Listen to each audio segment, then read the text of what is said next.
Yo, what's good, Shinobi Nation? Welcome back to Just a Shinobi, the home of the craziest Naruto what-ifs. Today we're jumping into part 10, the final part of what if Naruto trained 10x harder? His true potential revealed? So strap in, because things are about to get explosive. If you're new to the channel, make sure to smash that subscribe button, hit the bell so you don't miss the next chapter, and share this video with your whole ninja squad. And of course, drop your theories in the comments. Your support is what keeps this shinobi grinding. The two of them stood up and followed Akane to the hospital room where A was resting. Well, he was at least sitting on the bed. However, he was also doing curls with a barbell that looked like it weighed at least a ton. Naruto almost snorted when he saw the exasperation on the nurse's face. She looked 10 seconds away from giving the man a lecture. Everyone else who'd taken part in the operation was already inside. Kakashi, Darui, Samui, Zabuza, Karui, Omoi, and Chujiro were all present. Kurabi, Naruto, and Akane made themselves comfortable as well. I'm glad you're all here. The Raikage carefully set down his barbell on the tiled floor, and then placed his hands on his knees. It seems I have caused you all a lot of trouble. However, all of you saved my village even when it looked like we had turned against you. You have my thanks. We were glad to help. Naruto threw his hands behind his head and grinned. While we were happy to be of assistance, I'm hoping we can learn more about the person who managed to do all this, Kakashi said. I remained silent for a time, and then rubbed his jaw. I cannot tell you exactly who cast the genjutsu over myself and my brother. I don't think the face I saw when he confronted me was his real face. That said, I can tell you that he had the Sharingan. I remember you saying Sasuke managed to defect to Odogekure, which leads me to conclude that the one who cast this genjutsu on me was none other than Orochimaru. Everyone sucked in a breath. Of course, they were all aware of who Orochimaru was, what he had done, and they knew he was more than capable of doing something like this. However, the implications were not pleasant. If that is true, then it means Orochimaru managed to take over Sasuke's body. Naruto took a slow breath. Sasuke was not his friend, but it still sucked to hear this. Probably, A grunted. Everyone remained silent for a moment, as though absorbing this information. Naruto glanced at Kakashi, whose single visible eye had welled up with guilt. He looked away. The others didn't seem to have as much of an emotional response toward this matter, but he could see the worry visible on their faces. Orochimaru had been an S-ranked, Kage-level ninja without the Sharingan. There was no telling how powerful he'd become if he really did have it now. We'll be returning to Konoha soon, Kakashi announced after some time. If what you said is true, then we can't afford to remain here. We need to tell the Hokage. I understand. The Raikage nodded. I'll be sending a messenger bird ahead of you, letting Tsunade know what's happening as well. I'll also issue an order for our forces to withdraw from Haino Kuni. Actually, Kakashi began, I was hoping to ask for your assistance in repelling IWA. It seems they have also invaded our borders, which I assume is Orochimaru's doing as well. Consider it done, A said without even taking a moment to think about his response. After the trouble we have caused you, this is the least my village can do to repay you. Naruto let Kakashi hash out the details with the Raikage, but it was decided that they would travel back to their army and inform them of what was happening. A wrote down his orders on a scroll and sealed it with his village's symbol. The orders were for Kumo's army to march toward the border where Konoha's 1st Division was fighting against IWA and provide aid. Yujito Ni would not be traveling with Darui and the others. At Naruto's request, she would be heading back to Konoha with him. When the Raikage asked him why, he shrugged and said, "It's been a long time since we've seen each other. I'd like to catch up." When the meeting with the Raikage had concluded, Naruto, Akane, Kakashi, Zabuza, Chujiro, Darui, Samui, Karui, Kurabi, and Omoi all left the hospital room. Much as he hated it, A still needed to recover from his battle against Naruto and Akane. As they were leaving the hospital, a loud cracking sound caused Naruto to turn his head. He stared at the window, which now had a crack running down the center. Frowning, he hurried his pace to catch up with the others. That wasn't ominous at all, he muttered. What isn't ominous? Asked Akane. Nothing, Naruto said with a shake of his head. The group stepped outside of the hospital and began preparing for their journey back to Konoha. Chapter 62. Attack on Konoha. Orochimaru could not keep the smile off his face as he stood within the forest and stared at the gates of Konoha, which were less than 100 meters away. By this point in time, almost all of Konoha's elite ninja were outside of its walls. A good portion were battling against the Wagakure. The rest were battling against Kumo, including the brat known as Naruto Uzumaki. The elation in his heart at this moment was unlike anything he had ever felt. Finally, after all this time, after retching and clawing and fighting to attain the greatest powers, he would be able to tie up one of the last few loose ends he had. That crotchety old man was going to regret betraying him. A shadow suddenly appeared beside him, breaking him from his musings. His eternal Mangekyo Sharingan eyes spun in lazy circles as he turned to face the young man. Kabuto bowed to his head.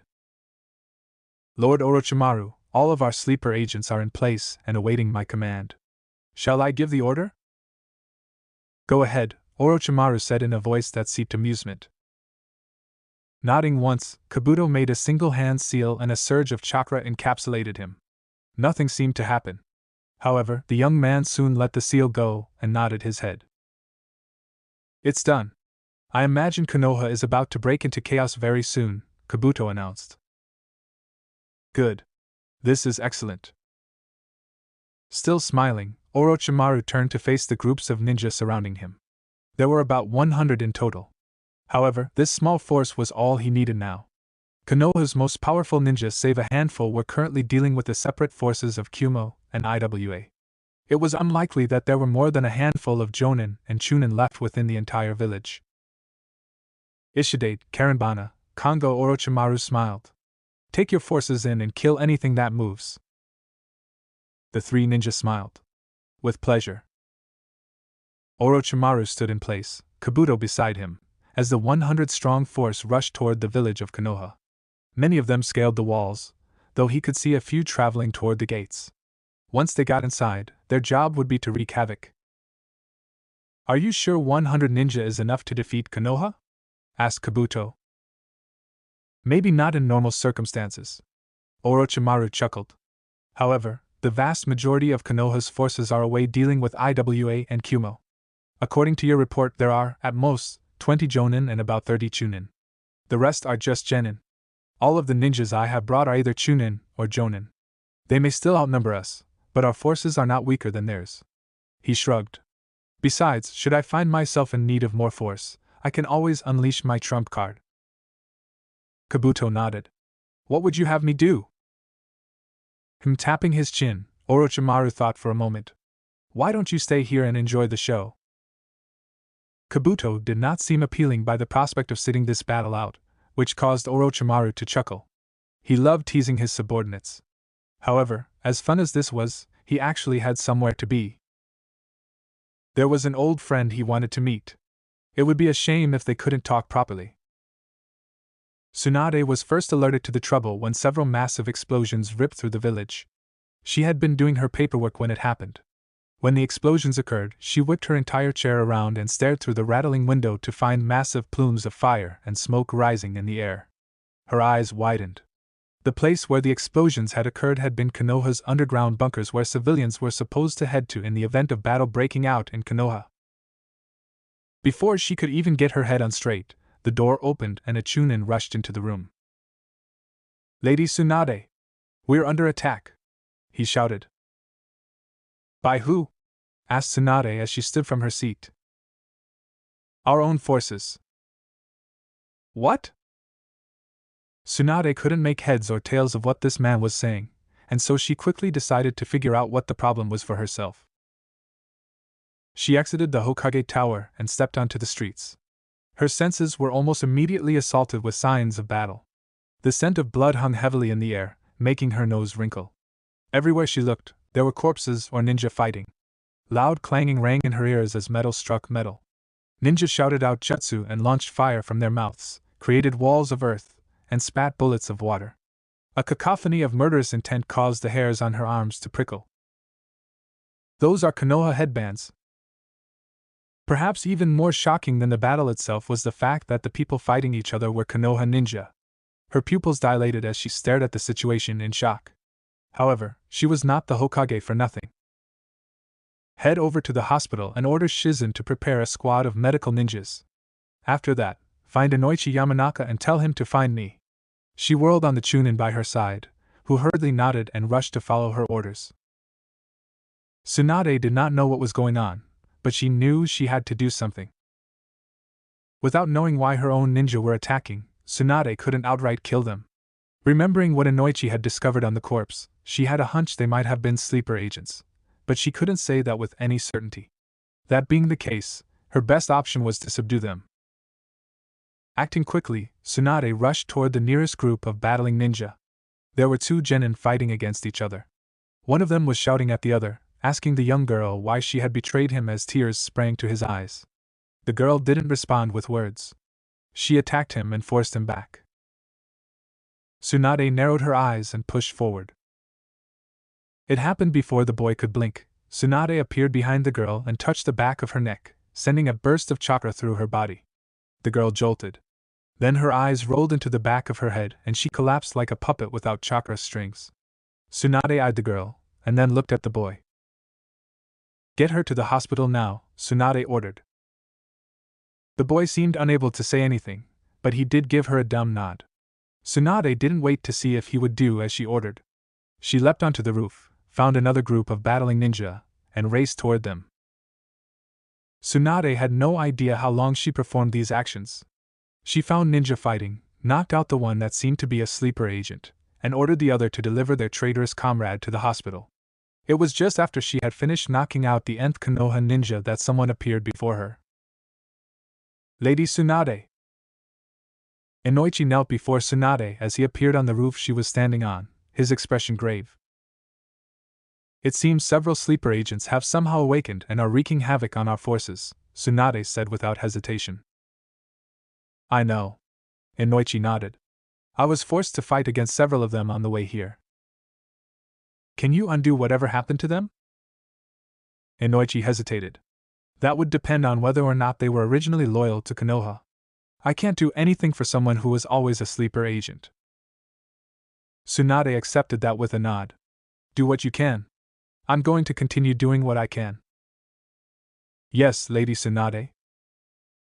As Inoichi disappeared, Tsunade went back to searching for battling Konoha ninja and knocking out the ones that had seemingly turned traitor. She also found Konoha ninja who weren't battling each other, and ordered them to help evacuate the panicking civilians. There were many running around and screaming. Since the underground bunkers were gone, she told them to direct everyone to the hidden rooms inside of the Hokage monument. Just when Tsunade thought she was getting a handle on the situation, another problem occurred, which she discovered while running along one of the roofs. She chanced a glance at the ground and found several ninja wearing otogekyu headbands. They were attacking fleeing civilians. Several of her people were mercilessly cut down in the blink of an eye. "This is..." Tsunade howled within her mind as she leapt from the roof and flew toward the ground. Her target didn't even realize she was there. She descended fast and threw a violent punch at his head, which exploded in a spray of gore on contact. There were two other Oto ninjas present with this one. They stared at her in shock, but neither of them were fast enough to deal with her. She caved in the chest of one with a single finger flick. Then she killed the other rabbit by punching him in the neck, crushing his esophagus. Realizing who was behind this, Tsunade raged as she searched for the only man who could have possibly perpetuated this attack on her home. While searching for him, she found three ninja who appeared better than the rest. There was a tall man with an orange wig of spiky hair, a young girl with a childlike appearance, and a brutish-looking man with a large and muscular body. They seemed to be coordinating the Oto ninja. "I don't know who they are, but they're dead." Tsunade quickly determined that the one in the orange wig was the leader. He had more chakra than the other two, and they seemed to defer to him. She landed on the ground several feet away and slammed her fist into the road, splitting it apart with ease. As the earth shook and a massive chasm formed, quickly traveling toward the group, the three ninja were forced to split up. Using that moment, Tsunade dashed forward at speeds that even a jonin like Mato Guy would have had trouble keeping up with unless he opened the 8 gates. She reached the orange-haired man before he could figure out what was happening. With her hands now glowing a bright green, Tsunade tapped his body several times. While nothing seemed to happen on the outside, when she swung past him, the man's body crumpled to the ground and didn't get up. It was easy to see that he was not breathing. Ishidate! The girl shouted. Damn you! The childlike girl lunged at Tsunade, a crazed look in her eyes. However, Tsunade was not in the mood to play with her. As her body seemingly broke into flower petals, Tsunade expelled the chakra from the genjutsu, spun around, and punched the girl in the nose. A loud bang issued from the point of impact. It was easy to tell from the way the girl's face yielded that she was dead. Seconds after the punch connected, the girl's body flew forward and slammed against a wall, which crumpled and buried the body under several tons of rubble.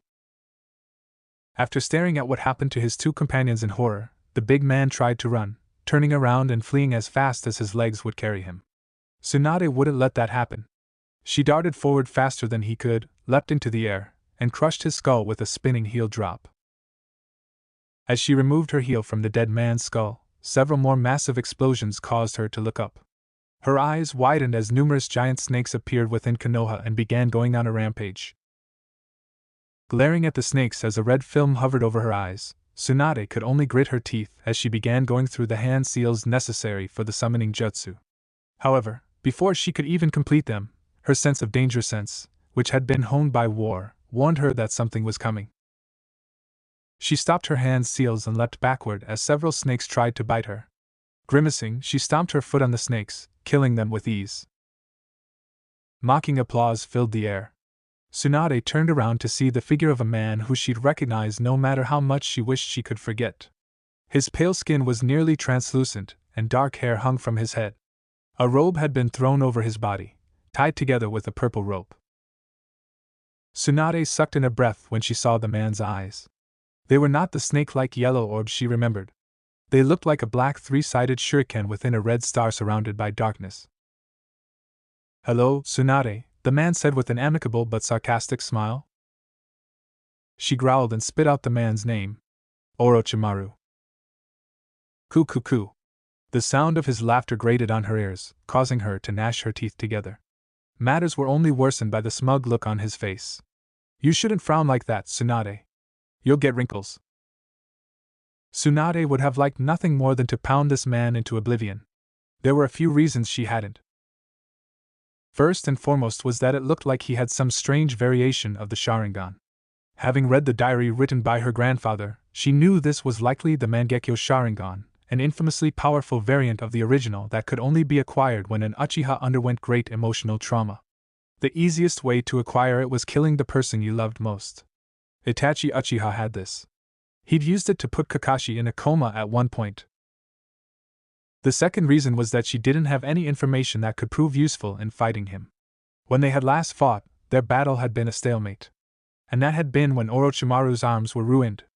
Now he was healthy and had a Mangekyo Sharingan. How much more powerful was he now? "So you've finally decided to annihilate Konoha, huh? Are you satisfied, you bastard?" she asked. Ku. I am almost satisfied. Orochimaru's smile widened. One could say I'm about halfway to being satisfied. To be honest, I don't particularly care if Konoha is wiped from the face of the map. There are only a few things here I want to take care of. Tsunade slid her feet apart. "And what is that?" "Oh, just cleaning up some loose ends, I guess you could say. By the way, did you know that you're looking in the wrong direction?" "What?" Tsunade was almost shocked when Orochimaru suddenly morphed into a flight of crows. However, she wasn't an experienced Kage-level ninja for nothing. The moment she realized she'd been placed under a genjutsu, she broke it with her perfect chakra control and leapt away from where she was standing. A snake burst from the ground, which she swiftly pulverized with a powerful punch. Sinai Tajashu. Leaping into the air, Tsunade managed to avoid the swarm of large snakes that attacked. They tried to entangle her within their coiling grip. She wouldn't let them. After landing on the ground, she stomped her heel hard, causing a massive slab to suddenly explode outward. The snakes slammed into it. She then kicked the slab toward Orochimaru, or where he'd been seconds ago. As her danger senses alerted her to trouble, Tsunade turned around as Orochimaru lunged at her with the Kuzenagi in his hand. The double-bladed longsword flew millimeters by her face.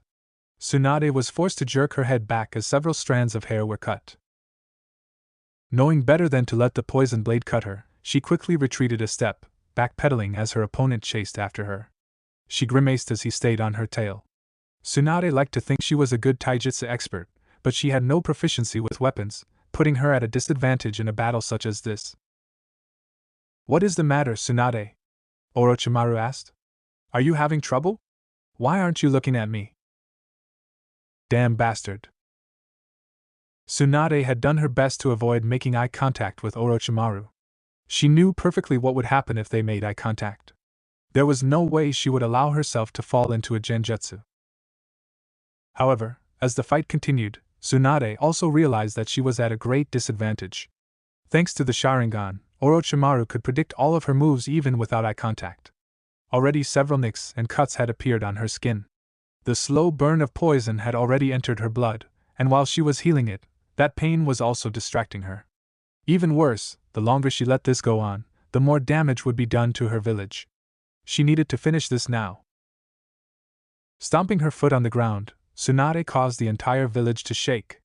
As several chasms spread from underneath her foot, Orochimaru leapt back to avoid falling, and Tsunade used that time to go through the hand seals necessary for her technique. Sozo Seze, Creation Rebirth. Releasing a massive volume of chakra that she had stored on her forehead all at once, Tsunade allowed her body's cell division to become forcibly stimulated by proteins, reconstructing all the organs and tissues that made up her body. This caused numerous lines to spread across her body. Oh? What an interesting technique you have there, Orochimaru said with an amused gleam in his Sharingan eyes. Yes, very interesting. So interesting, in fact, that I'd like to see how you deal with this. Amaterasu. A massive black flame erupted from Orochimaru's eye, bursting forth like a torrential storm. It traveled toward Tsunade at a relentless pace, burning everything in its path. She looked at the flames traveling toward her. And then she punched it. Her hand quickly caught fire. Her skin boiled, charred, cracked, and flaked. The fatty oils in her arms and hand burned, hissing and sizzling. Then the flames vanished and her hand quickly regenerated. How intriguing! A complete regeneration technique, Orochimaru said. However, before he could say anything else, Tsunade rushed up and punched him in the jaw. There was a loud cracking sound as his jaw shattered. His body spun around, hit the ground, and then tumbled back. Tsunade knew better than to give Orochimaru time to recover. She rushed forward, leapt into the air, and descended upon him. Orochimaru grinned as his body became encased in a large skeleton covered in armor. The rib cage quickly formed around him. It was an ethereal purple color, and looked like the skeleton of some ancient warrior. That said, it looked incomplete. Flying straight at her foe, Tsunade slammed her fist against the rib cage of the purple skeleton warrior, cracking it. She slammed her fist into it again. This time, it shattered. Orochimaru leapt back as he realized her attacks really were quite ferocious. He went through several hand seals, but Tsunade was in front of him before he could finish. His face practically caved in when she punched him. The powerful impact created a sonic boom that echoed across Konoha as he went flying. Somehow or other, Orochimaru was able to land on his feet, skidding across the dirt as he wove through several hand seals. Tsunade was charging toward him like a rampaging bull. Kuchios, Rashomon, Summoning Jutsu, Rashomon. Orochimaru slammed his hand into the ground, from which a seal spread out. Then, an ominous, menacing gate rose from the ground. The gate was surrounded by strange outcroppings and several chains, while the gate itself looked like the smiling face of a hideous ogre with a large nose and saw-like teeth. Tsunade narrowed her eyes as she slammed into the gate. She launched a powerful punch that caused the entire gate to get blown off its hinges. It crumbled under the impact. I see your strength hasn't diminished at all, Orochimaru mused. That isn't the only thing that hasn't diminished. Tsunade roared as she tried to punch Orochimaru, but the man proved slippery. Like a snake, he contorted his body around her attacks, and then he launched his own counterattacks. Tsunade took his punches head on like they were nothing before delivering a solid blow to his gut. The snake was lifted off the ground as blood flew from his mouth. Hitting the ground, Orochimaru rolled for several meters before stopping and didn't get back up. Tsunade frowned as she walked up to him. There was no way that attack had killed this bastard. She knew him well enough to know that. Just as she thought this, the moment she reached his corpse, the Orochimaru on the ground turned into mud. A mud clone, she murmured. Slamming her fist onto the ground, Tsunade released a powerful burst of chakra that made it split apart. A figure darted out of the ground. This figure extended their hands, unleashing a horde of snakes that tried to attack Tsunade. However, she swept out her leg in an arcing kick that had enough force to destroy all the snakes with nothing but air pressure. Orochimaru landed on the ground several meters away. Despite the battle having gone on for several minutes, he didn't appear to be even winded. It really is a shame. He shook his head. Despite all that vaunted strength and intelligence, you aren't very good at using either of them. I guess Jiraiya was right when he called you a Neanderthal. Shut up, Tsunade snarled. You have no right to speak of him. No right? Now I'm hurt. Orochimaru placed a hand against his chest, his tone mockingly sad. Jiraiya was my friend too, you know. His passing was such a shame. I would have liked to see him one last time if for no other reason than to gloat at him. Tsunade gritted her teeth against the flood of emotions rushing through her. She needed to remain calm. She couldn't let Orochimaru play his mind games. Letting him get into her head was as good as game over. By the way, he began again. This is also an illusion. What? In that moment, just as Tsunade registered the man's words, a sharp pain erupted from her back and came out her chest. She looked down at the sword sticking out of her chest. Then she craned her neck around to find Orochimaru standing behind her. Bastard. With her Sozo Sensei still active, Tsunade didn't let the stab wounds slow her down. She spun around and launched a powerful kick. Orochimaru couldn't dodge in time and received the kick straight to the face, or so it appeared, until the person she kicked turned into a bunch of slithering snakes. Grunting, Tsunade pushed the Kusanagi out of her back. Then she stepped on it. The blade shattered like it was made of brittle glass. And that was my favorite weapon too, Orochimaru complained as he suddenly appeared behind her. Roaring, Tsunade tried to attack him again, but the man proved every bit as wily as she remembered. He slipped around her attacks, his body bending at angles that shouldn't have been possible. It was like he had no spine. The longer the battle kept up, the weaker Tsunade began to feel, which she knew was a sign that her Sozo Sensei was almost out of chakra. That was the weakness of this technique. It offered her a limited form of immortality, healing all of her wounds with a speed that made it basically regeneration. At the same time, this great power only lasted until the chakra she had stored in her forehead was used up. Once it was finished, she would suffer serious repercussions. Trying to end it quickly, Tsunade increased the ferocity of her attacks. However, no matter how much she tried, Orochimaru just proved too slippery. That Sharingan allowed him to keep one step ahead of her. There was no great final attack when the end came. The seals on her body slowly disappeared, and Tsunade, now out of chakra, stumbled onto her hands and knees. Even her genjutsu had come undone. Wow, Tsunade. You look so old. I guess you can cover up your age with a genjutsu, but that's about it, huh? Orochimaru mocked. Tsunade gritted her teeth as she struggled to stand up. Shut up. Now. There is no need for such foul language. A pair of shinobi sandals appeared in her vision. Tsunade blinked, then groaned as a hand grabbed a fistful of her fingers and hauled her up. Bringing her face close to his, Orochimaru stared into her eyes. I know you're worried, but try not to be. This will be over with quickly. As Tsunade struggled against the hand, Orochimaru muttered the last words she would hear. Tsukuyami. Danzo knew when the attack on Konoha happened that Orochimaru had come for him. That was why, as Konoha's citizens were being slaughtered, Danzo gathered his shinobi, his route, and waited for the man to arrive in the lower levels far beneath the village. It was hard to tell what was happening above him. He only knew what his shinobi had informed him of when the attack started, so he wasn't sure how many villagers had died, but it wasn't like that mattered overly much. So long as Konoha's roots remained strong, Konoha would remain strong. Just then, a shinobi appeared before him and knelt down. He's here. I see. Danzo took a deep breath. Kill him. As you command, the ninja said, and then disappeared. Orochimaru could not help but chuckle as he strolled through Konoha's underground. Several ninja wearing the standard cloak and mask of the Konohagakure Umbu appeared before him to attack, but he dispatched them all. Black flames blasted from his eye and washed through the tunnels, taking out ninja wholesale. Without even glancing at the charred corpses, he continued on. These tunnels all looked the same, and anyone who had never explored them would have undoubtedly gotten lost, but Orochimaru knew these tunnels quite well. He took seemingly random turns, traveled down flights of stairs, and went through numerous doors. The members of Root blocked his path at every turn. He had to hand it to Danzo. His men were quite talented. They relied on all sorts of nasty tricks, from ambushes to the use of poisons and poisonous animals. It was too bad none of them were strong enough to properly ambush him. Poisons also didn't work. He genetically modified his body to be immune to almost all poisons. Only Sasori of the Red Sand had a chance of creating a poison that could harm him, and that man was dead.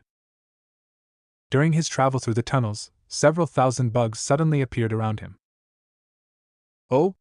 Orochimaru eyed the bugs as they tried to assault him. He erected a barrier using Amaterasu's flames, which burned all the bugs around him to cinders. It looks like there is an Aburame here. He quickly located Aburame, who was hiding in an alcove above his head. Orochimaru launched several black flames at the man. The Aburame leapt off the alcove as it was burned to a crisp. He landed on the ground some distance away, and Orochimaru elected to try and burn him again. However, the Aburame proved adept at evading his attacks by replacing himself with a bug clone. Such talent, Orochimaru sighed enviably as he summoned his Kusanagi to his hand. Spinning around, he slashed Aburame, who had tried to sneak up behind him, from his left shoulder to his right hip. As the dead ninja crumpled to the ground, a smile split Orochimaru's face. It is unfortunate that you'll never meet your full potential. Orochimaru then turned his head and channeled chakra to his eyes. A loud scream suddenly erupted somewhere to his left, and another man wearing the garb of an umbu fell to the ground, writhing in agony, even though nothing seemed to be wrong. A Yamanaka? Orochimaru wandered over to the writhing man and put him out of his misery. My Danzo has found some interesting pawns. Moving through the tunnels again, Orochimaru eventually found Danzo waiting for him in a large room. A glance around the room revealed it to be fairly barren. This place had likely been selected as their battleground because the old man knew there was going to be no escape. Coo. It has been a long time, Danzo. You're looking old. Danzo was a deceptively frail-looking old man who stood with a cane in one hand. He had black, shaggy hair, and his right eye was bandaged. Orochimaru eyed the X-shaped scar on his chin. The white shirt he wore was partially hidden underneath his black robe, which also covered his feet. The robe concealed his right arm. I knew letting you live was a mistake, Danzo said as he stood in the center of the room. You have always been a danger to Konoha. Orochimaru could not stop his smile from widening. Aren't you the one who cultivated this danger? Not only did you let me live, but you made deals with me in exchange for me helping you implant those many Sharingan you have in your possession. I even went a step further and graded Senju cells into your arm as well. Really, you should be thanking me. Danzo pushed the robe covering his shoulder off and removed his arm, which was covered not only in bandages but also in 3 golden braces. The man began slowly removing the braces one by one. Orochimaru did not stop him. It seems pointless to try and fight you while sealed like this, Danzo muttered as one of the braces fell to the ground. Therefore, I'll be going all out from the beginning. Good. Very good. Orochimaru smiled approvingly. I hope you can entertain me. The man finally removed all 3 braces, then undid the bandages, revealing that his arm was pale and withered. Not just that. Grafted into the arm were 10 Sharingan, and up near the shoulder was a bulging area of skin that vaguely resembled a human face. I wonder, do you really think you can defeat me with those eyes? Asked Orochimaru as his own Sharingan began spinning. I gave you those eyes, after all. And I'll show you my gratitude by killing you, Danzo said. Orochimaru chuckled several times as he slid his feet across the floor. This was sure to be an interesting battle. After reaching the 2nd Division Army, Naruto had Darui inform the Kumo ninja about what happened and give them their orders. While many of the Kumo ninja had been shocked to learn that their Reikage was being manipulated by a genjutsu, even more had been ashamed. Quite a few of them had actually cried. It was kind of creepy. Immediately after letting everyone know the truth, Darui had taken the Kumo army and gone to meet up with the 1st Division, who they would aid in repelling Iwagakure. Yujito stayed behind. Once Kumo's army left, Kakashi immediately ordered everyone to pack up and make for Konoha. A lot of his fellow ninja were shocked by how the copy ninja was rushing them. However, they didn't ask questions as everyone sealed up their camping equipment and began the march back to Konoha. Naruto walked at the head of their procession alongside Yujito and Akane. With them were the members of teams 8 and 10. However, they were a little further back and talking amongst themselves. Kakashi, Naruto said suddenly. Is there any way we can move faster? Turning his head, Kakashi presented Naruto with a frown, though it was hard to tell because of the face mask. Why? Is something the matter? I guess not. Naruto frowned and shook his head. I just have a really bad feeling. That's all. Kakashi seemed to consider Naruto for a moment, and then looked ahead of them. To be honest, I'd been having a similar feeling myself. You have? Naruto looked surprised. Kakashi nodded. You remember how the Raikage theorized that the person who placed the genjutsu on him was Orochimaru, right? He's not a man who does things on a whim. Why place the Raikage, Yujito, and Karabi under a genjutsu? Why did he manipulate Kumo into attacking Konoha? A man like Orochimaru does not do anything without a reason, so what was the reason for this? As they walked through the forest of Hino Kuni, Naruto contemplated what Kakashi was telling him. It didn't take long for him to arrive at a conclusion. Konoha is currently lacking in manpower, Naruto whispered in shock. That's right. Kakashi nodded. At the moment, almost all of our Chunin and Jonin have left the village to fight against either IWA or Kumo, which means there are currently only a few ninja Chunin or higher left in the village. If Orochimaru did indeed manipulate the other two villages into attacking us, then I can only assume he did so in order to launch his own attack on Konoha while it was weak. Then we have to hurry, Naruto shouted. You are correct. Nodding, Kakashi looked back at all the ninja following behind them. There were around 500, and he couldn't even see them all because of the trees blocking his way. However, it is impossible for an army of 500 ninja to move that quickly. Therefore, Naruto, I want you to gather a small team of ninja and head to the village as quickly as you can. Right, Naruto said with a nod. Because he wanted to reach Konoha quickly, Naruto chose Sakura and teammate to travel with him, Akane, and Yujito back to Konoha ahead of the 2nd Division Army. Teammate was made up of Hinata, Shino, and Kiba along with their Jonin leader Kurenai. As a team that specialized in tracking, they were a fair bit faster than Team 10, which specialized in capture and interrogation. With Team 8 in tow, Naruto quickly did his best to blitz through the forest. However, even though Team 8 had more stamina than Team 10, and they were faster, the squadron still had trouble keeping up with Naruto's hellacious pace. So did Sakura. The only ones who could keep up with him were Yujito and Akane. As a powerful being of mass destruction, the two women had the same insane stamina as him. Naruto, can't we slow down a little? Sakura asked, rasping as the group darted through the trees.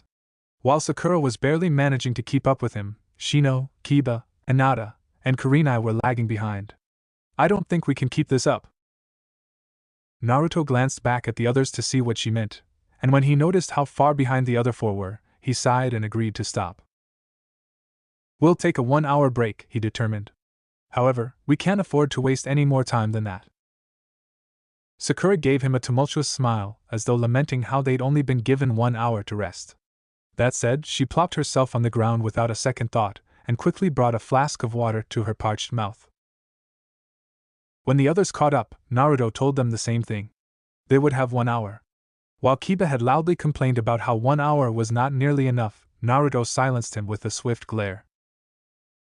With only 1 hour to rest, the group quickly sat down and did whatever they could to replenish their energy, eating rations, drinking water, and resting their weary legs. They had been running nonstop for several hours, at a pace that was essentially an all-out sprint. Even though they were Chunin, none of them had the stamina for that kind of torment. Even Kurenai, a Jonin, was swaying profusely as she sat with her back against a tree.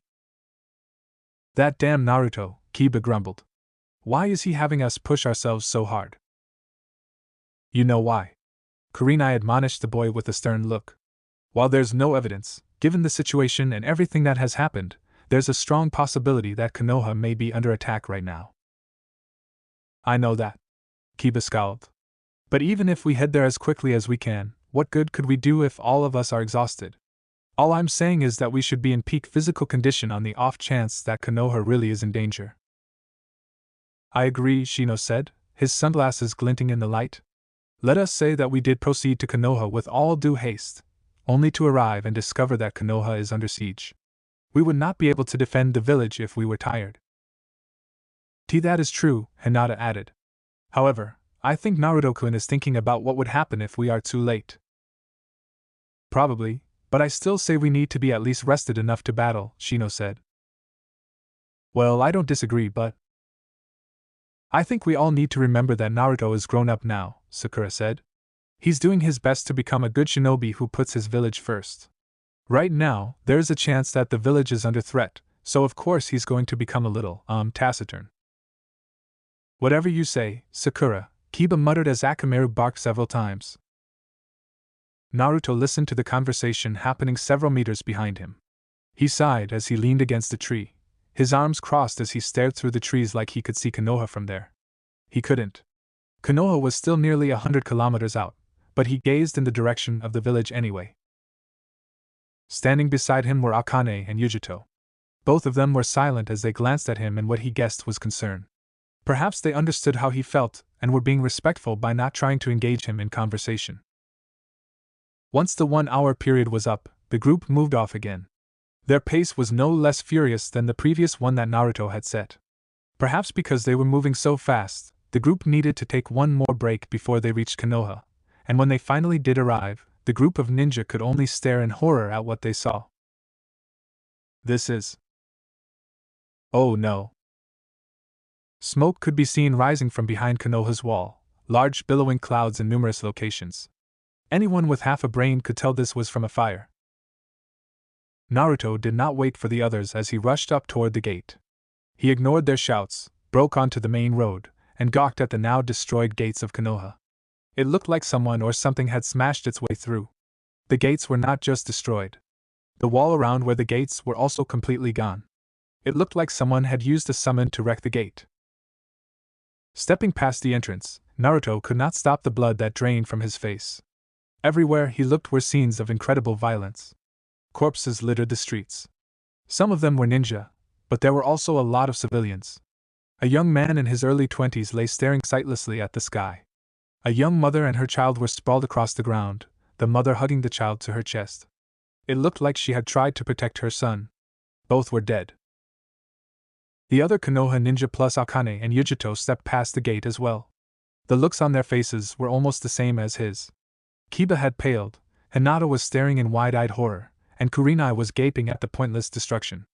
The only one whose expression Naruto couldn't see was Shino, but he didn't doubt that Aburame had a similar expression to his friends. This is horrible, Sakura muttered as he looked at the village with wide eyes. No one said anything, but everyone agreed. I sense combat still going on in certain areas. Akane cocked her head to the side as though listening to something. It seems whoever is attacking is still fighting. Let's split up, Naruto said at last. Help everyone you can and bring the injured to the hospital. Sakura, I want you to find Shizen and help her in any way you can. Alright. You all know what to do, Naruto said to everyone. Our village needs us, so let's do what we can. No one said anything, but everyone agreed with him, and so it wasn't long after he finished speaking that they split up. Sakura disappeared on her own, Team 8 vanished together after taking to the roofs, and Akane said she'd do what she could to help out before also running off. The only one who stayed with him was Yujito, and that's because she was a Kyumo ninja. He didn't think Konoha was aware that they were no longer fighting. Let's go, Naruto said. I'm right behind you, Yujito told him.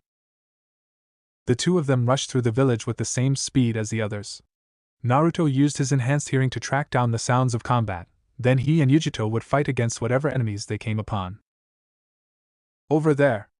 Yujito pointed at something to his left. Naruto turned his head. A young genin was running through the streets as several ninja from another village chased after him. Naruto didn't recognize him, but this genin couldn't have been much older than Konohamaru. The ninja chasing after the genin wore black face masks that covered everything except their eyes. A silver headband flashed with the color of a musical note on their heads. The scarf wrapped around their necks was made in a camouflage pattern. Meanwhile, they wore light gray tunics, black long-sleeved shirts and pants, and shinobi sandals.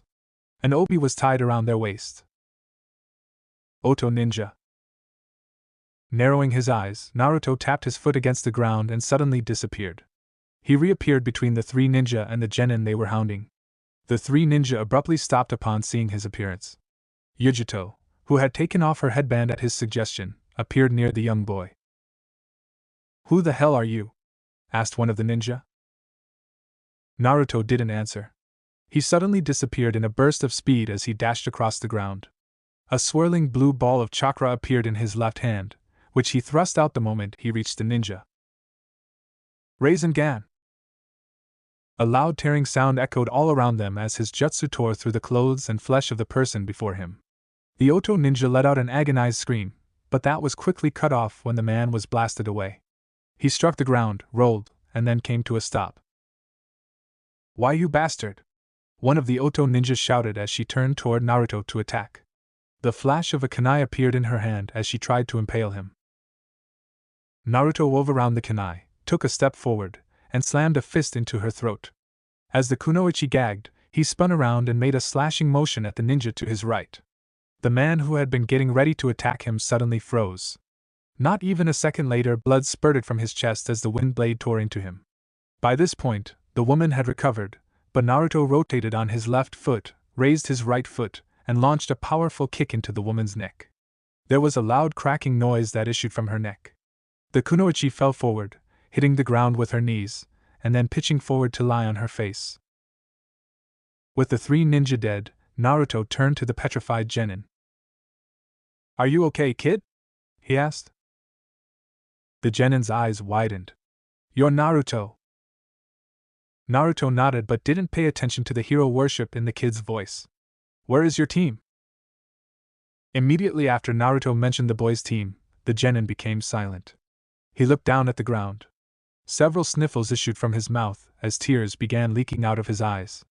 Naruto glanced down at the boy's hands, which were clenched into fists. "I see." He tried not to let his own emotions boil over and placed his hands on the genin's shoulder. "In that case, I'd like you to head to the hospital. Do not try to fight anyone. If you see any more Oto ninja, just run." Naruto created a clone. "This guy will escort you." The genin nodded and left with the clone. Naruto watched them go before he turned his attention back toward the village. There was still a lot of fighting in the area. He could hear the sounds of metal clashing against metal, explosions ringing in the air, and jutsu names being called out. There was also that summons on the other side of the village that he would have to deal with. "What should we do?" asked Yujito in a somber voice. Naruto took a deep breath and made a single hand seal. "We do whatever we can to repel these people and save whoever we are able to. Tajikage Bunshin no Jutsu, multiple shadow clone jutsu." The moment the jutsu name left his lips, the area around them exploded, and several thousand Narutos suddenly appeared around them. They were everywhere. On the ground, on the walls, and on the roofs of buildings. Yujito eyed the numerous clones that Naruto had created, though they did not remain for long. The clones quickly dispersed, vanishing into the distance.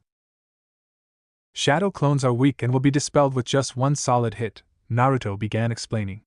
"However, even if all they can do is act as a shield, I think it's better than nothing." "You are right." Yujito nodded her agreement. "Come on," Naruto said softly. "Let's head over to that giant snake and take him out." Yujito nodded again, and the two of them were soon racing down the street. While their goal was the snake summons that was wreaking havoc on the village, that didn't mean they went straight there. The pair came across numerous ninja who were fighting. Each time this happened, Naruto or Yujito would use their incredible speed and strength to destroy the Oto ninja attacking and disappear before the Konoha ninja could thank them. Along the way to the snake, they found numerous corpses littering the ground, and only a few of them were ninja. Most of them were civilians. This led Naruto to realize that these ninjas somehow attacked before Konoha could realize what was happening. He wondered how such a thing was possible. Konoha had a barrier that should have alerted them to any foreign chakra signatures entering their village. "How should we do this?" asked Yujito as the pair reached the snake summon. Naruto took a deep breath, and then he smiled, though there was no humor in it. Just watch for now. I'll take this thing out. Perhaps Yujito sensed the frustration in Naruto's voice. She didn't argue with him and stepped back. Turning his attention from her to the snake, Naruto bent his knees, channeled his chakra, and burst forward like a cannon being fired off. He practically soared through the air as he reached the snake in record time. Flipping around, Naruto delivered a crushing blow to the snake's side.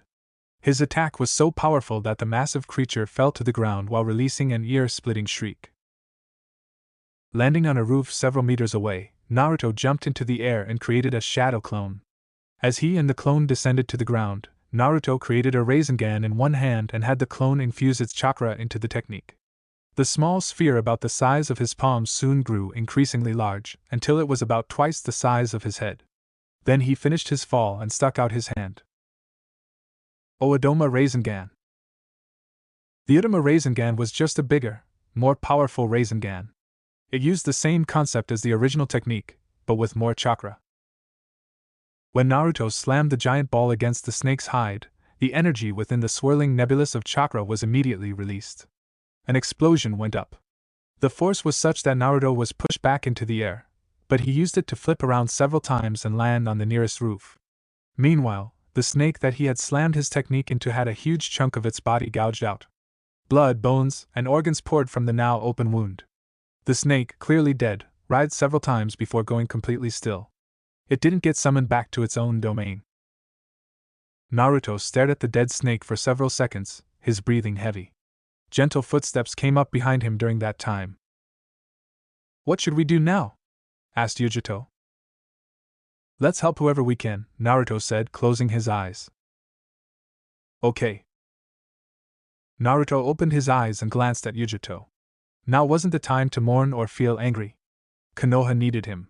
He nodded to his companion, and the two of them took off into the village. Driving off all of Oto's forces was not that difficult. There were only a few hundred of them. The main problem, Naruto discovered, was that some of their own Konoha ninja had betrayed them. Whether that was because they had always been traitors or were brainwashed, he didn't know. All he knew was that several of their own forces had tried to stab him when his back was turned. After the battle ended, Naruto hooked up with Sakura and Shizen, who had gathered all of their medical ninjas and were doing what they could to heal everyone. Inoichi was also with them. He had been trying to determine what had caused their own ninja to turn traitor. As of yet, he had no conclusive theories. With the battle over, Naruto created several thousand clones and had them work alongside the ninja who had survived. Their goal was to search for survivors who'd been injured. They also needed to create a list of casualties. Tsunade was also missing in action. Neither Shizen, Inoichi, or anyone else knew where she was. All they knew was that she'd gone to help drive off Otogekure and never returned. With all these problems piled on top of each other, there was no one present who could handle the job of directing their forces. That was why Naruto found himself sitting in the Hokage's office, listening to reports, giving orders, and directing their forces. He was currently the highest-ranking ninja present. 2 hours had passed since the battle ended. Naruto was looking at a report. They'd finally gained an estimate of their casualties during this battle. 562 civilians had lost their lives, while 1,236 Genin-level ninja had also perished. That was a huge number. Their Genin forces had been practically cut in half. This also wasn't counting the number of ninja who'd turned traitor. Naruto set the sheet of information down and rubbed his forehead, wondering if his current headache was something Tsunade had to deal with daily. The number of turncoat ninja was about 56. While that didn't seem like a high number, the fact that 56 ninja had turned on them was significant in and of itself. How could so many of their own forces be traitors? Were there any more? Naruto remembered the ninja he'd tailed, the one who'd met up with someone else. He didn't think these two incidents were unrelated. Just then, the door opened and Akane walked in. She looked the same as always. Her clothing was unruffled, her hair didn't have a single strand out of place, and the only difference between now and her usual appearance was her demeanor. She wore a somber expression. Akane. Naruto heaved a tired sigh. "Is something up?" Nodding just once, Akane said they'd found Tsunade, but she trailed off, shook her head, and then continued. "It isn't good." Standing to his feet, Naruto created a clone to take over his work and walked up to the redhead. He gazed into her eyes for a moment. Then, making a gesture, he said, "Lead the way, please." Taking him by the hand, Akane led him out of the Hokage's office. The damage done to Konoha was mostly cosmetic, which Naruto had noticed more clearly after sitting behind the Hokage's desk. Outside of the area where the snake summons had wreaked havoc, most of the city was still intact, and none of the buildings would need more than a few basic repairs. That would have been a silver lining, but the number of dead far outweighed this small miracle. Akane brought Naruto to the hospital. It was a frantic mess inside. All of the nurses, doctors, and medical ninja were rushing around trying to heal patients. Even the waiting room was being used. According to a report, the number of injured far outstripped the number of beds available. As he walked through the waiting room, Naruto saw all kinds of injuries. Some people were holding their bleeding faces, a number of children had their heads wrapped in blood-stained bandages, and quite a few people were screaming out as the doctors and nurses tried to fix broken bones or stitch up huge gashes on their bodies. It was enough to make him sick. His hand tightly clenched Akane's. If the Bijou minded his actions, she didn't say anything, allowing him to fiercely hold her hand as she led him into a hallway. They soon stopped at a door far from everywhere else. Naruto already knew what lay beyond this door. After taking a breath to steady himself, he pushed the door open. What lay on the other side was a clean room with a large bed resting against the far wall. And four stood next to the bed. Several people were already present when he entered, Shizen and Sakura, who looked at him the moment he and Akane stepped inside. As he glanced past them and at the bed, Naruto thought his heart might freeze. Lying on the bed was Tsunade. However, he hardly recognized her. The woman who normally looked like she was in her mid-20s now looked old and decrepit, her body covered in numerous wrinkles, and her cheeks sunken and hollow. Her eyes were closed. She was also breathing. However, this fragile and ancient appearance left him stunned. "A young genin found her like this and managed to drag her here," Shizen said when Naruto didn't say anything. "She was apparently buried under a collapsed building." "Do we know what happened?" asked Naruto finally. Shizen shook her head. "We don't know what happened, but I do have several ideas on how she ended up in this state." "Let's hear it then." Taking a deep breath, Shizen centered herself before explaining. "I believe she confronted Orochimaru. Notice how the diamond-shaped symbol on her forehead is gone.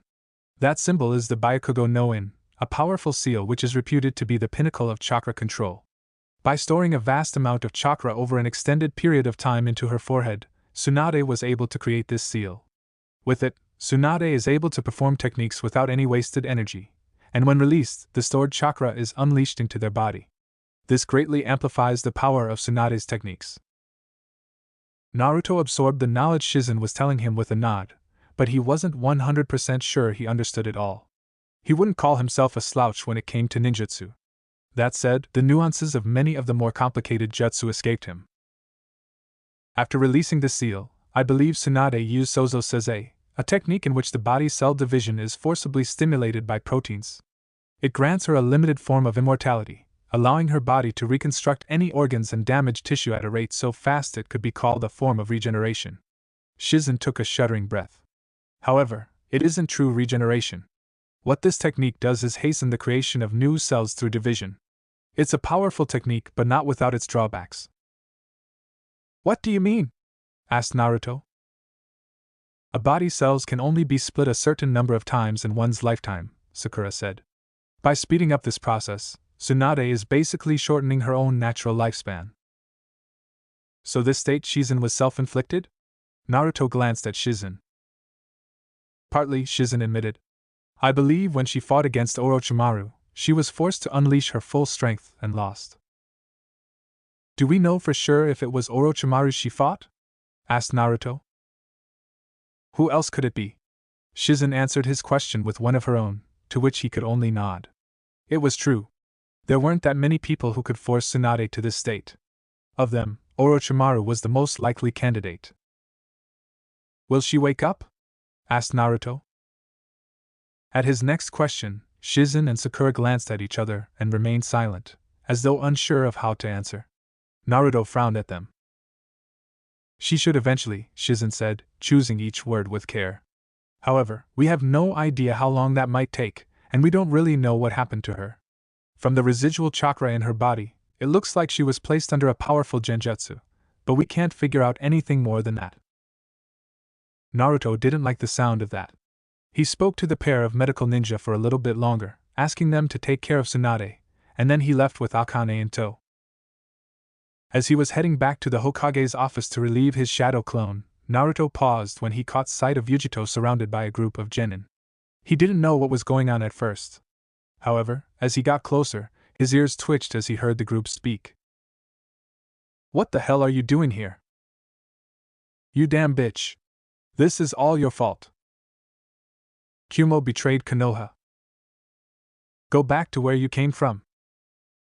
Twitching several times as he listened to these ignorant fools, Naruto was 5 seconds from going over there and beating the snot out of those genin, all of whom were adults that never managed to pass the Chunin exams. However, before he could even take a single step forward, Yujito bowed her head. "You are right," she said. "Because we allowed ourselves to be manipulated by Orochimaru, Konoha was left vulnerable. Words cannot express how sorry I am." The genin didn't seem to know how they should respond. They glanced at each other, their expressions unsure. It seemed they couldn't deal with someone who was admitting to her faults and apologizing. "Just don't let it happen again," one of them said before the group marched off. Seeing them disappear into the village, Naruto and Akane wandered over to Yujito, who was watching the group leave with a complicated expression on her face.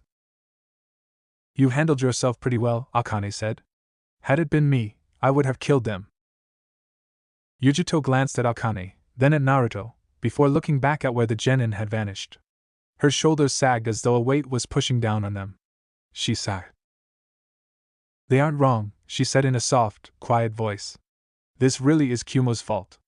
We allowed that man to sneak into our village, cast a genjutsu over us, and force us to attack Konoha. We should have been more vigilant." Naruto understood where she was coming from, and a part of him couldn't necessarily disagree. There was some truth to her words. At the same time, "There's no way you could have known what Orochimaru was plotting," Naruto said.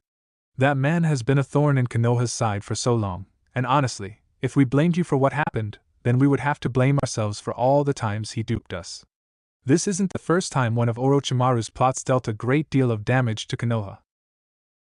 Yujito didn't speak for the longest time, but she eventually nodded, even though it didn't look like she completely agreed with him. The expression on her face was still layered with guilt. "I suppose you have a point." "I do have a point, and now that it has been made," Naruto grabbed Yujito's hand and began pulling her and Akane behind him. "I'm hungry. I don't know about you, but I could really go for some ramen right about now. So how about you two join me?" "Weren't you going to the Hokage's office?" asked an amused Akane. "Bah! I have a clone working on the paperwork and whatnot," Naruto said. "I'm sure everything will be fine." "Well, if you say so." Yujito glanced at Akane uncertainly. The redhead only shrugged and smiled. "I do say so," Naruto said in response to them both. "Now come on." Konoha's second division returned less than a day after Naruto and his small squadron did. Already knowing that everyone needed to be informed of the situation, he called a meeting with the members of the 2nd Division's squad leaders. Aside from Kakashi, that meant Kurenai, Asuma, Aoba, and 38 other Jonin he didn't know the names of. They were currently crowding inside of the Hokage's office. Naruto, having been acting as the provisional Hokage until Tsunade woke up, sat behind the desk. At the beginning of this meeting, it had been clear that all of them were incredibly confused as to why Naruto was sitting behind the Hokage's desk. However, as he explained the situation to them, the confused expressions were replaced with shock, and then anger. "So we were once again attacked by that damn Orochimaru." One of the Jonin scowled and clenched her fists. He vaguely recognized the woman's wild hair and triangle-shaped markings on her face. She was Kiba's mom. What was her name? Tsum? "It's obvious now that Orochimaru instigated IWA and Kumo into attacking us, so we'd have no choice but to meet their attacks with our own forces," Kakashi said. "I have to admit, it was a cunning plan. He forced us to meet two separate armies, not only dividing our forces, but forcing us to leave only a token force in Konoha, and then he attacked with only a small force of his own and dealt a lot of damage. Speaking of damage, I received a report from Inoichi a little while ago, Naruto said. It seems a man named Danzo was killed during the attack.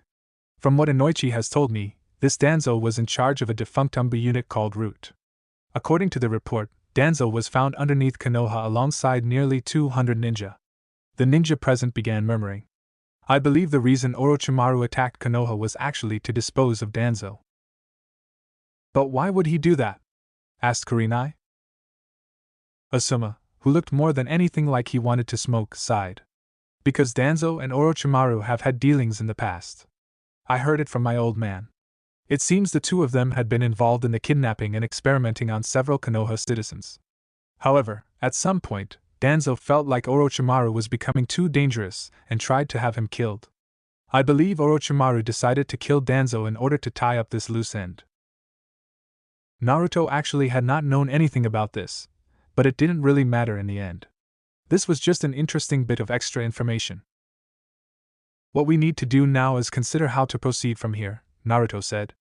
Tsunade is in a coma right now, which means someone needs to take over her position until she wakes up. I can't do that. I don't have the credentials or ability to lead. You seem to be doing a pretty good job so far, Asuma said. Don't be ridiculous. Shaking his head, Naruto cast the man an irritable glare. It has only been a single day, and all I've done is read reports and direct relief efforts to help Konoha. Once this is done, we'll need someone who is capable of doing administrative work and directing our forces. I'm not capable of doing that, which is why I'd like to elect Kakashi to become the provisional Hokage until Tsunade wakes up. Everyone glanced at Kakashi, who, suddenly put in the spotlight, could only cast Naruto a mild glare. It seemed he also didn't want to be Hokage. However, now that Naruto had mentioned it, the other ninja seemed more receptive to the idea. Kakashi is currently the strongest ninja in our village, Asuma said. And he has the most experience. Kurenai added fuel to the fire. At her words, more and more people began speaking about how talented Kakashi was, and how he'd probably make a great provisional Hokage. The man could only look on helplessly as people kept adding their support. Fine. Fine. He sighed. I'll agree to become the Hokage, at least until Lady Tsunade wakes back up. He cast a mild glare at Naruto, who could only smile.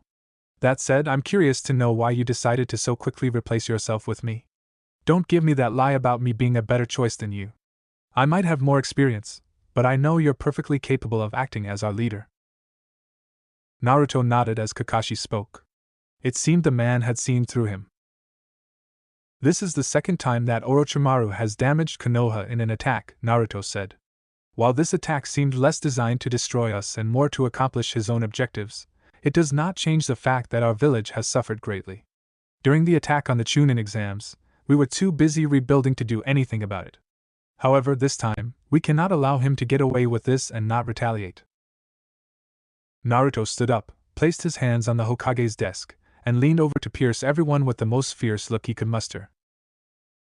That is why I'm going to put together a team made up of myself, Akane, Yujito-ni, and a few other ninja of my choosing, and then I'm going to locate Orochimaru and kill him. Chapter 63. Rebuilding. Naruto woke up to find himself in a strangely enviable position. With a soft pillow against his head, he craned his neck to the left and looked at the blonde woman whose hair, normally done in a series of 4 braided ponytails, slept soundly against his shoulder. Then he looked in the other direction, at the cute brunette who slept peacefully, eyes closed and mouth parted. Finally, he looked down. Akane and Yujito were sleeping on his chest, somehow able to curl around each other on top of him. They were kind of heavy, but he would never tell them that out loud. As the warmth from 4 beauties surrounded him, Naruto slowly gathered his thoughts, which were muddled from the body heat emitting from the naked bodies enclosing him on all sides like a cocoon. A month had passed since Orochimaru manipulated Iwa and Kumo into attacking Konoha. 1 month after he had attacked the village, put Tsunade into a coma, and killed a man called Danzo. Repairs to the damaged infrastructure had been completed. The village itself now looked as it always had. However, the loss of life could not be masked. So many people had died in the attack from Oto that numerous buildings now lay abandoned. The old bakery that Naruto would buy bread from no longer had its baker. A small shop selling musical instruments had lost all of its employees and was now vacant. Apartment buildings, houses, condominiums all vacant because the people who used to live there were gone. Naruto had been working himself to the bone, contacting all of the individuals in Jiraiya's spy network, which he was now maintaining, in order to locate Orochimaru. It was a slow-going process. Communication with the network was done through code. While Naruto had been taught how to decode messages from each person, it took him longer than it would have if Jiraiya had been the one doing it. Tsunade still hadn't woken up. That said, they had at least discovered the means through which Orochimaru had implanted moles into Konoha. Chakra needles with powerful seals were embedded into the spinal column. These needles redirected signals sent to and from the brain, overriding the brain's commands and sending their own commands to the body, allowing the one who made the seal to control a person. It was like puppetry without the use of chakra strings. As a side note, the needles were destroyed when a person died, which was why Inoichi Yamanaka had missed them the first time around. As Naruto let these thoughts wash over him, a soft groan alerted him to one of the girls waking up. He looked over and saw Temari slowly blinking her eyes. "Morning," he said softly. "Good morning." Temari smiled as she kissed him, but then she pulled back and sat up. Heedless of the fact that her perky breasts were on display, she stretched her arms and groaned again. Naruto let himself admire the way her nipples stiffened from the chilly morning air. "I'm really sore. You were a beast last night." "Sorry?"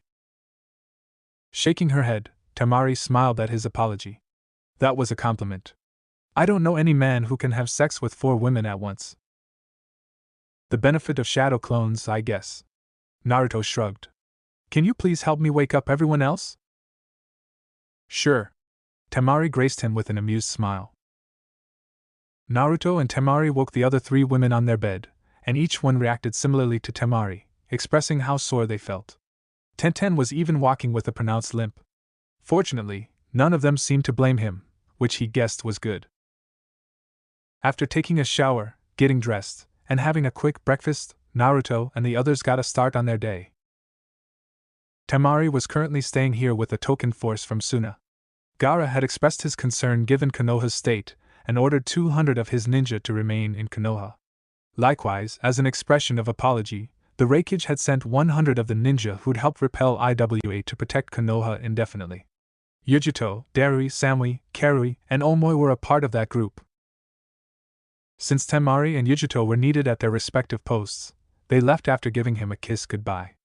Tenten and Akane, on the other hand, were staying with him. Tenten was even taking time off from her active ninja duties to help him. "I'm guessing we have more letters to decode?" she asked as they were on their way to the information and receiving center. Yet Naruto could not help but feel tired as he thought of the work ahead of them. A deep ache permeated his bones at the thought. He wanted to go back to sleep. There are still several messages that need to be decoded. "You mean several dozen?" Akane shook her head. "That Jiraiya had a massive spy network. I've never been so sick of letters." He gave her a graceless smile filled with his own annoyance. "You're not the only one." Every day since Konoha's near destruction, Naruto had been sifting through reports sent to him from spies all across the elemental nations. He received numerous reports every day. The network his sensei had created was working overtime to send almost weekly reports on anything strange going on. The information and receiving center was a modern structure that was 4 stories tall. Longer than it was wide, the building had stairs on the outside leading up. There were 6 stairs in total. The innermost stairs close to the main entrance where people who wanted to hire were received led to the 2nd floor, while the second set immediately outside of those ones led to floor 3. The last set of stairs led to the 4th floor. Naruto, Akane, and Tenten headed to the 4th floor. Several ninja were already present when they entered, but it looked like most of them were there to receive missions. Naruto greeted a few when they spoke up. However, his mind was currently focused on thinking of the tasks ahead of him. His destination was not the mission receiving desk but the communication station. He walked up to the station in question, which an older ninja was manning. When the man saw him, a wry smile formed on his lips. "Here for another load?" the old ninja asked. Naruto almost groaned. "That's right." "Wait just a second." The hall today is a bit bigger than usual. Naruto grimaced as the man wandered over to the back and unlocked a container. He grabbed a small circular knob, pushed it in, turned it, and then pulled. The container came out, and the man hauled it over to the station. Looking at the container now revealed that it was square-shaped with rounded edges and filled to the brim with scrolls and letters. "Here you are," the man said. "Gee, thanks," Naruto mumbled as he lifted the box and wandered off with Akane and Tenten.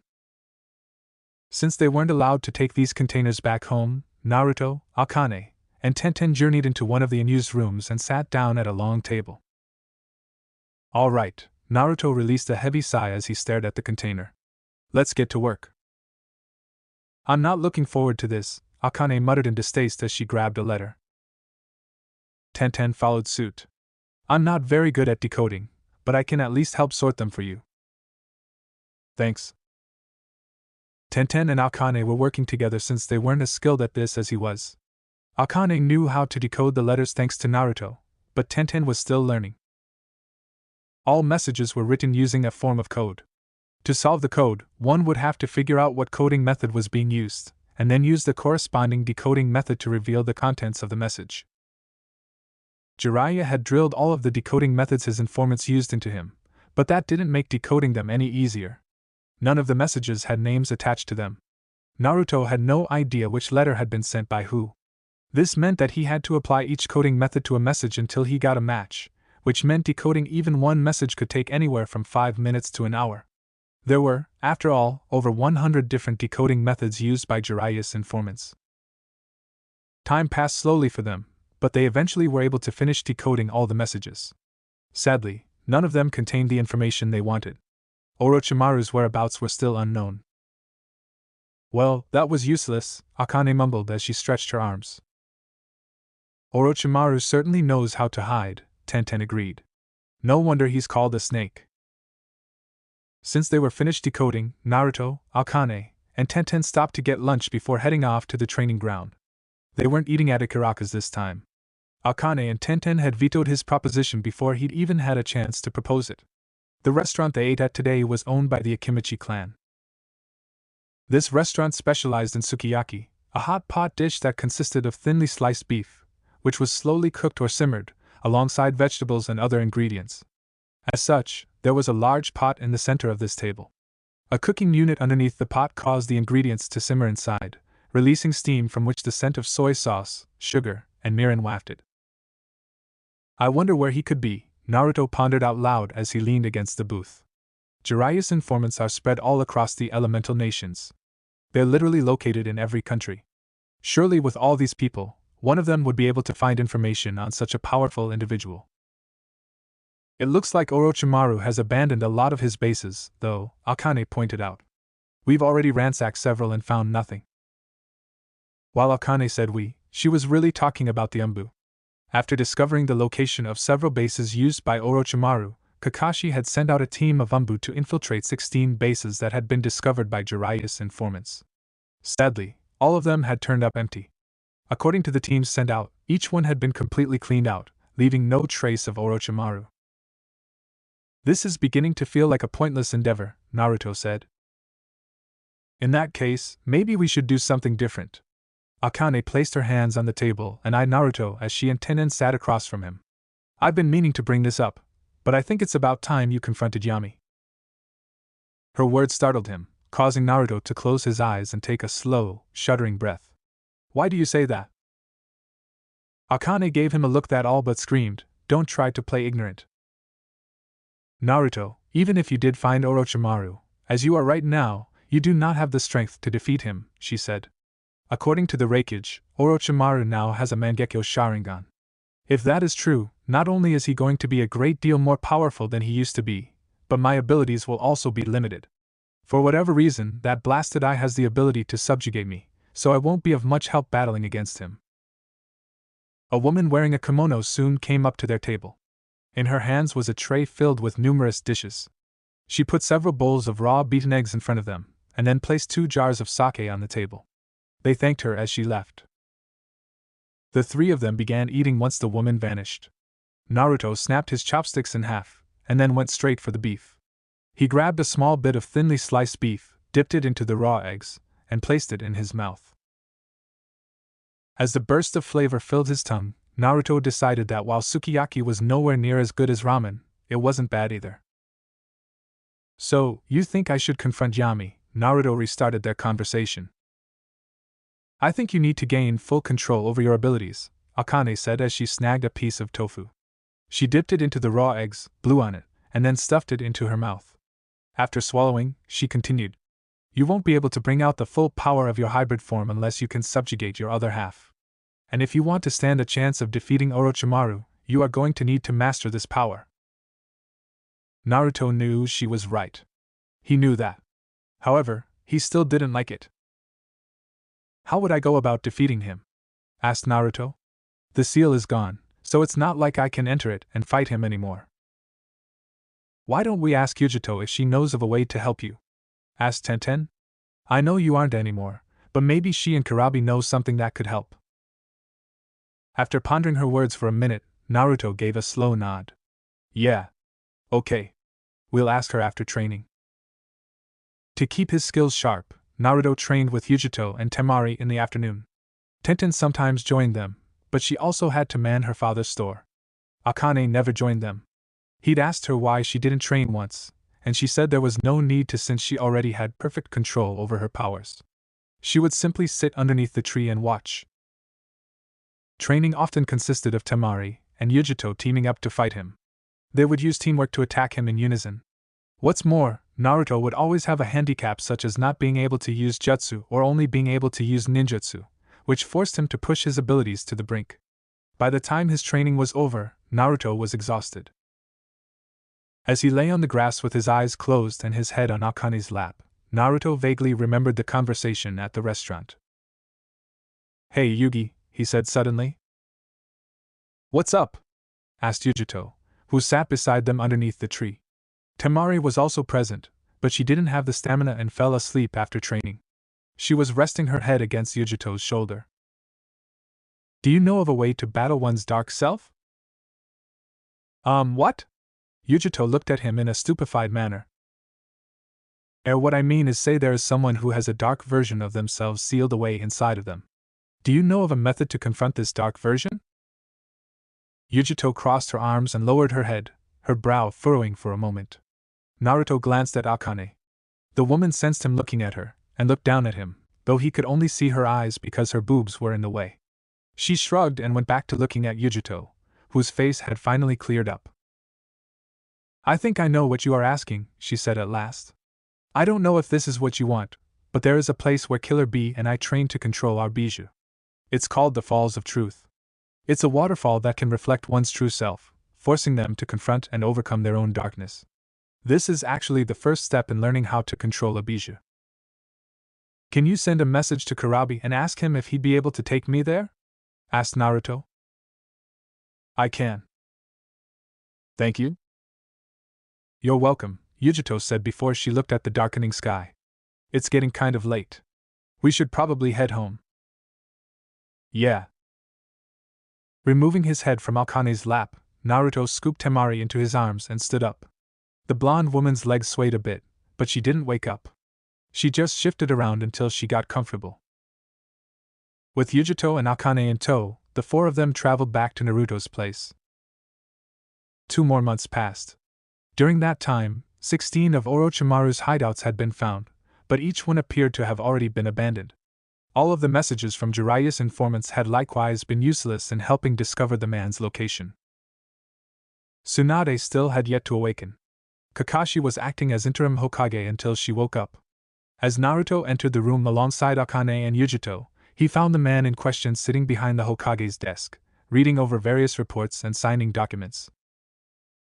You called Kakashi? Asked Naruto as they stepped into the room.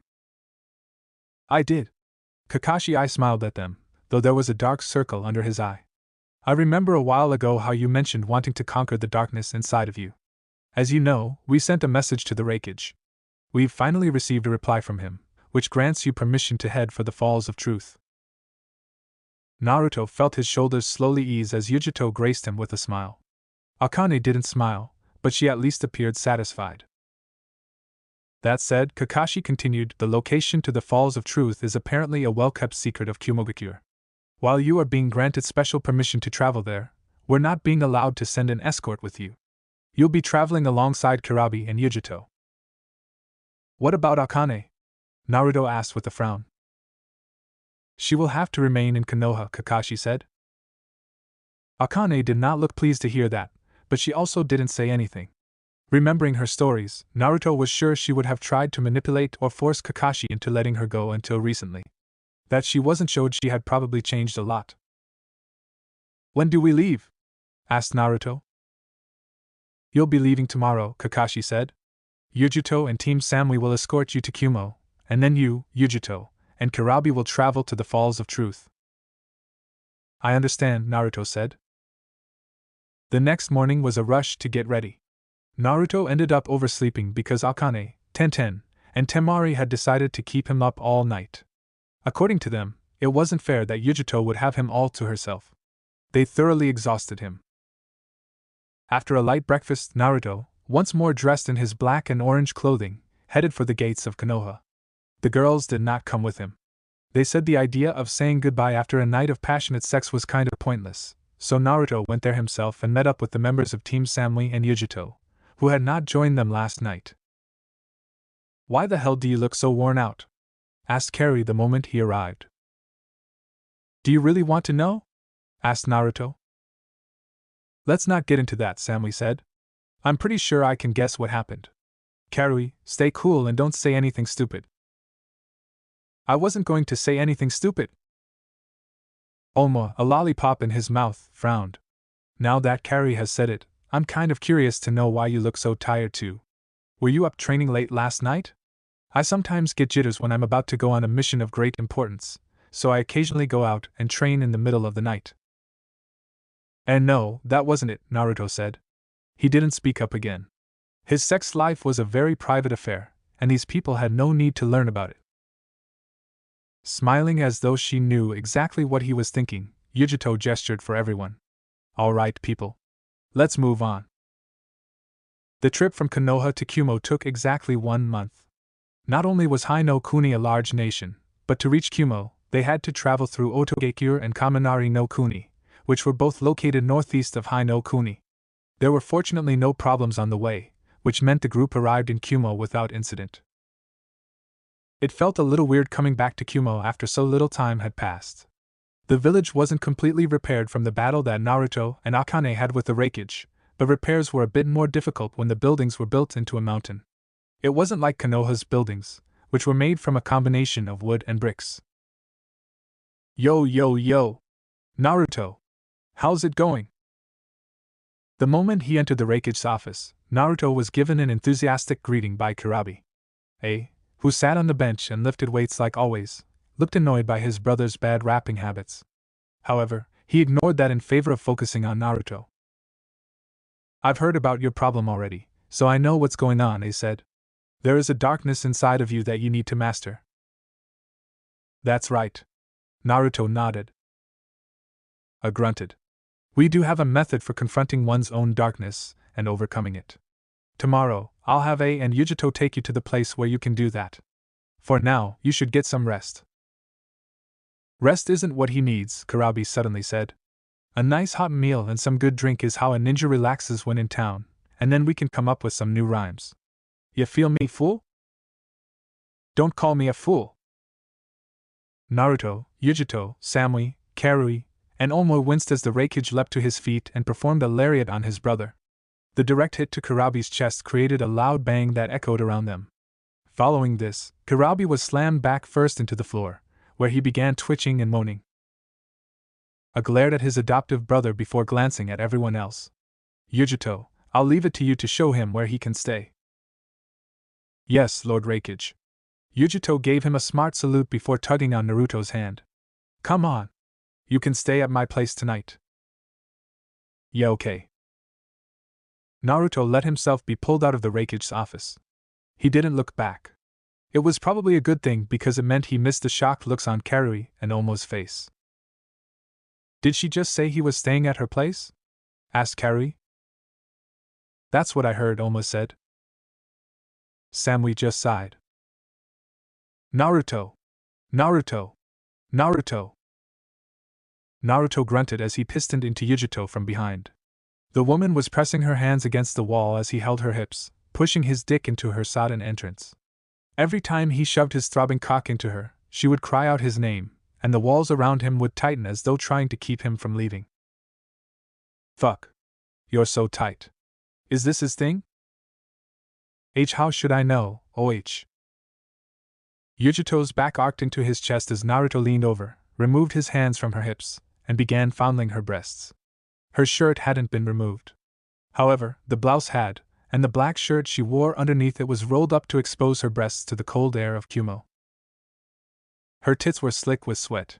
While they weren't massive, they were still too large for him to hold completely, which meant his fingers sank into the elastic flesh. The combination of their current slickness and bouncing made it a bit hard to really feel them, at least until he grabbed her nipples between his fingers. On. Don't pinch me like that. You're going to drive me crayoasnia. Naruto smiled as he pinched Yujito's nipples, and then pulled on them. I want to drive you crazy though. Ha! Ha! On! I can't take much more of this. By this point, Naruto and Yujito were releasing heavy, nasally gasps as they tried to suck in oxygen. From his position, Naruto had a perfect view of her firm back muscles and tight ass. Her breasts weren't as visible since he was behind her, but he could feel her hardened nipples as he played with them.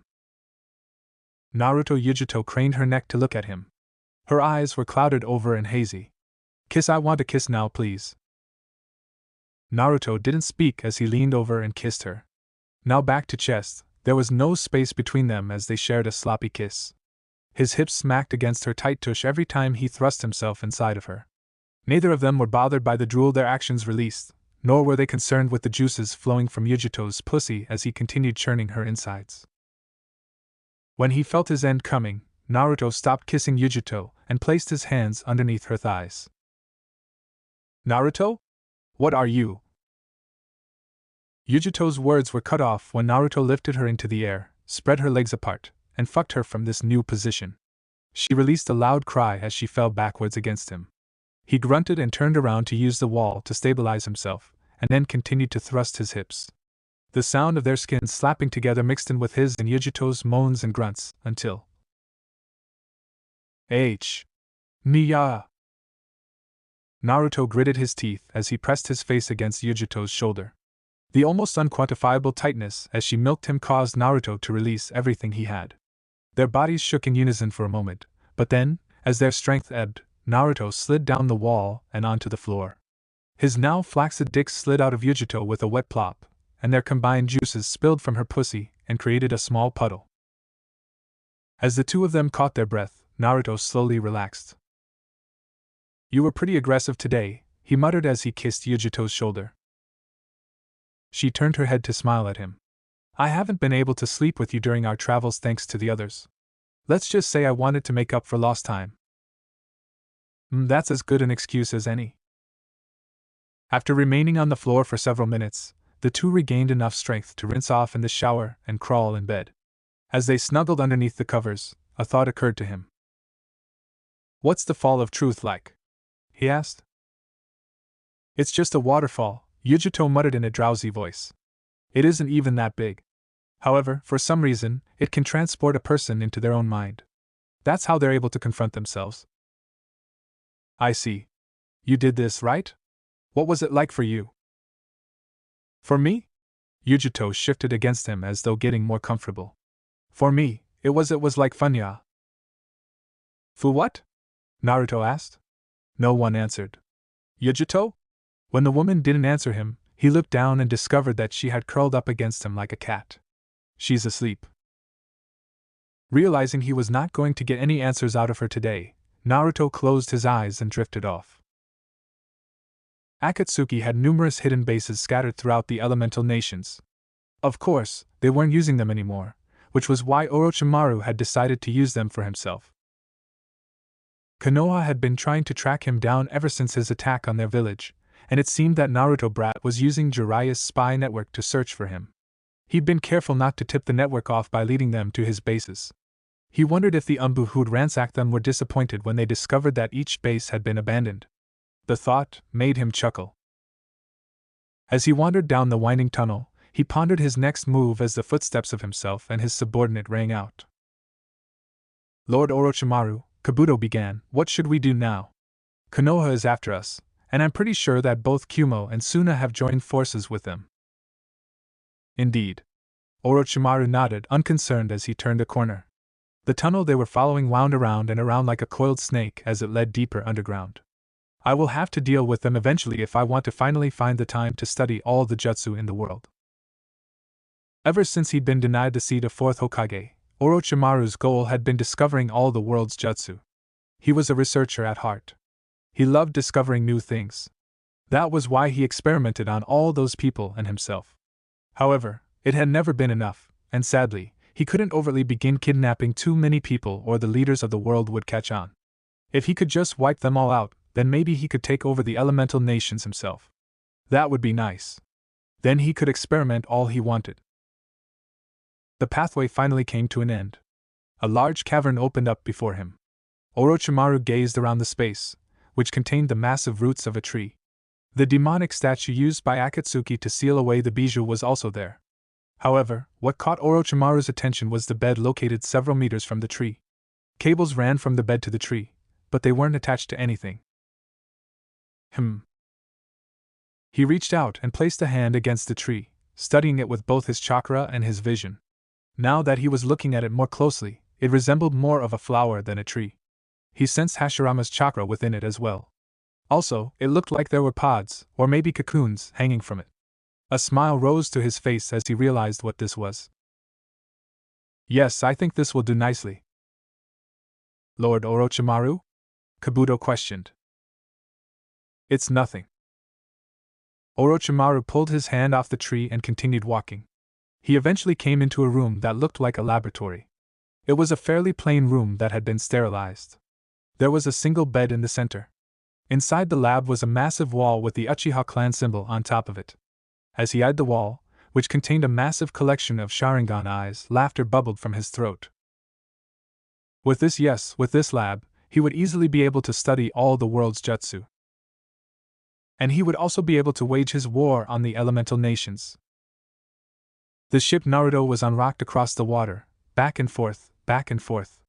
It was a damn good thing he didn't get motion sickness. Poor Yujito was currently up in their room. The last he saw of her, the girl had been leaning over their toilet. He had no clue where they were exactly. After leaving Kumo, Karabi had led him and Yujito to this coastline, where a boat was waiting for them. The boat they were on wasn't very big, but he wouldn't call it small either. From stern to bow, he would have said it was probably 20 meters long. Aside from himself, Karabi, and Yujito, there were the ninja who manned the boat. It was a single squad of 4, 3 Chunin and 1 Jonin. A thick fog surrounded their ship. As he leaned against the railing and tried to look into the fog, Naruto found himself squinting. Nope. He couldn't see a damn thing. "I wonder how long it will take to reach this place where I'm going to be training."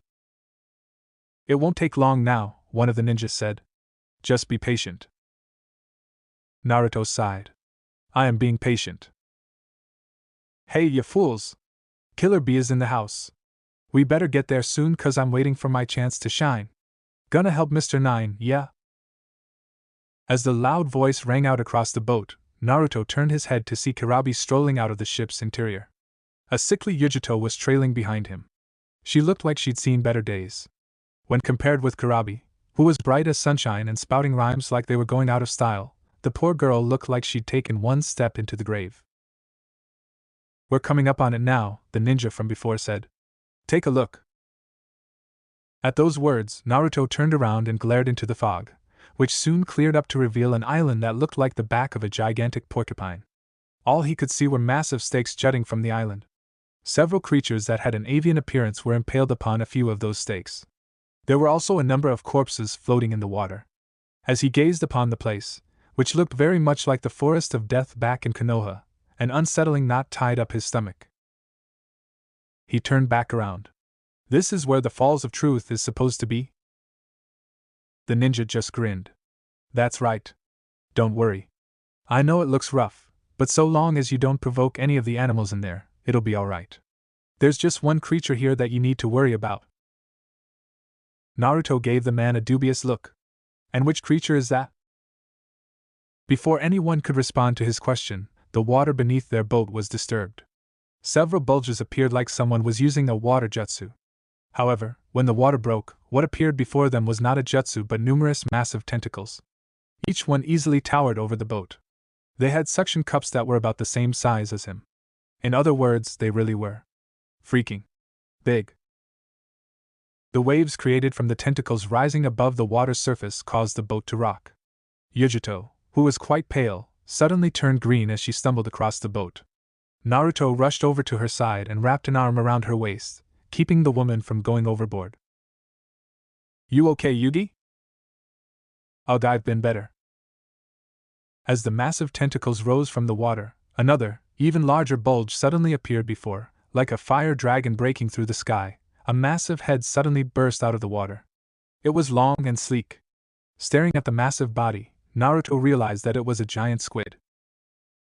You guys have giant squid here? Naruto asked. Obviously, the man shouted. Damn, and this is the one I was going to warn you about. The massive squid looked quite angry. Several of its tentacles shot out as though to try and smash their ship apart, but before that could happen, 8 tentacles suddenly emerged from Kurabi's back and smacked the tentacles away. Quit squidding around, you fool. Go back to the deep and fall asleep. Without warning, Kurabi leapt into the air, and then his body transformed. Having seen this several times already, Naruto wasn't too shocked when the man was engulfed in chakra, which then solidified until it became the massive body of an ox with 8 tentacle-like tails. The now fully transformed Kurabi rushed through the water, creating waves that slammed into the boat. Naruto groaned when Yujito suddenly vomited all over his shirt. However, he merely rubbed her back as her fellow slammed a fist into the squid's face, pushing it down into the water and forcing it to retreat. Sorry, Naruto, Yujito mumbled as she dry-heaved. Meh, I'll wash it when we climb ashore, Naruto said. With the squid gone, the journey continued. Naruto changed shirts. Sadly, he couldn't get rid of the smell. As they drew closer to the island, a voice suddenly shouted from far above them. Welcome, everyone! I've been waiting for you! The man who appeared on one of the spikes had dark brown, spiky hair and dark eyes. He wore the standard outfit of a Kumogaku ninja and a light gray scarf around his neck. While he didn't look that unusual, he did have a dark green mark that ran down the bridge of his nose. I am Moat. I'll be your escort from here on out. Allow me to show you to the rooms you'll be staying in for the duration of your time here. The boat soon came ashore, and everyone climbed off. Naruto lifted Yujito into a princess carry as he left the boat. Despite how he smelled a little like vomit, she didn't seem bothered as she burrowed her face into his neck. Once they entered the forest proper, Naruto could see that it really did look a lot like the forest of death. There were thick trees that would require at least 20 shadow clones to wrap around the trunks of. These trees had large roots that crawled out of the earth, twisting around each other to form odd shapes. Above their heads were numerous vines, twisting, turning, and warping around each other. Grass covered much of the path they walked on. A loud roar echoed around the group as they stepped further into the forest. Naruto looked up with the others and gawked when he found a gigantic gorilla easily 10 times his height glaring down at them. The mighty beast smashed his fists against his chest. It looked seconds away from attacking them. Don't worry, King. Kurabi stepped forward. These guys are with me. The gorilla that Kurabi called King paused. It looked down at Kurabi, and then hopped off the branch it stood on, landing on the ground. Kurabi walked up to it and held out his fist. Oddly enough, King proceeded to fist bump the eight-tailed as though they were best friends. What's going on here? Naruto wondered out loud. Kurabi came here to train in how to use the Hachibi's power, Mota said. During that time when he was mastering the Hachibi's power, he tamed all of the beasts here. So long as he is around, none of the monsters will harm you. Is that so? Naruto muttered. Their journey soon continued uninterrupted, and it wasn't long before they reached the place where they would be staying. It didn't look like much. Made of a really old and worn-looking wood, if Naruto didn't know any better, he would have said it had been carved out from a tree. Just above the entrance was a single feature of the Hachibi's head protruding outward like it was trying to break free. Naruto didn't fail to notice that it was missing one of its horns just like the real one. The inside wasn't much better. Naruto wouldn't say it looked shabby out loud, but it definitely reminded him of the shabby interior of that training hall in the Forest of Death. Several tiles on the floor were broken. The paint on the wall was faded. Likewise, the doors were unadorned with any features. He guessed blandness was the trait for buildings like this, whose only purpose was to serve as a testing ground for the Chunin exams. All right. Mota looked at everyone. You may choose whichever rooms you like. There's a dining hall downstairs and you can eat whenever you want. I heard you're here to train, so I'll leave you all to it. It's been a long journey, Naruto said. I suppose that means we should get some R&R first. That's right. Rest and relaxation is important for people who are on a vacation, you fools, Kurabi said. I'ma go up to my own room. Naruto, you fool, you take Yujito and get her all groomed. Naruto, Yujito still in his arms, watched as Kurabi wandered off on his own. He looked down at the woman he was carrying to see her tired expression. He chuckled. Let's rest up, he said to her. Yujito looked up at him, smiled, and nodded as she wrapped her arms around his neck. Yes. Let's. After sleeping for an entire day, Naruto woke up bright and early the next morning and went down to the mess hall with Yujito. There wasn't anybody else there. However, as they conversed and ate together, several of the ninja who'd been with them on the boat did arrive eventually. I see the rumors are true, the man from before, who talked about the squid, sat down beside them and grinned. I'd heard that you two were in a relationship, but I wasn't sure I believed it until now. Naruto and Yujito glanced at each other, and then looked back at the man. It's true, Yujito said. Though it hasn't been long since we started dating. I'm surprised rumors spread so quickly. Well, the man shrugged. There was a rumor that several people who live near your apartment heard you screaming in ecstasy one night, and the next morning, you two left together. That's where the rumors all started. While Yujito's cheeks turned a brilliant shade of red, Naruto did his best not to feel embarrassed. It was shameful that several people had heard them having sex. That said, what they had done wasn't something he was ashamed of. People need to mind their own business, he muttered quietly. The man just chuckled before settling down. In all seriousness, it is pretty strange to everyone, A Konoha ninja and a Kumo ninja in a relationship?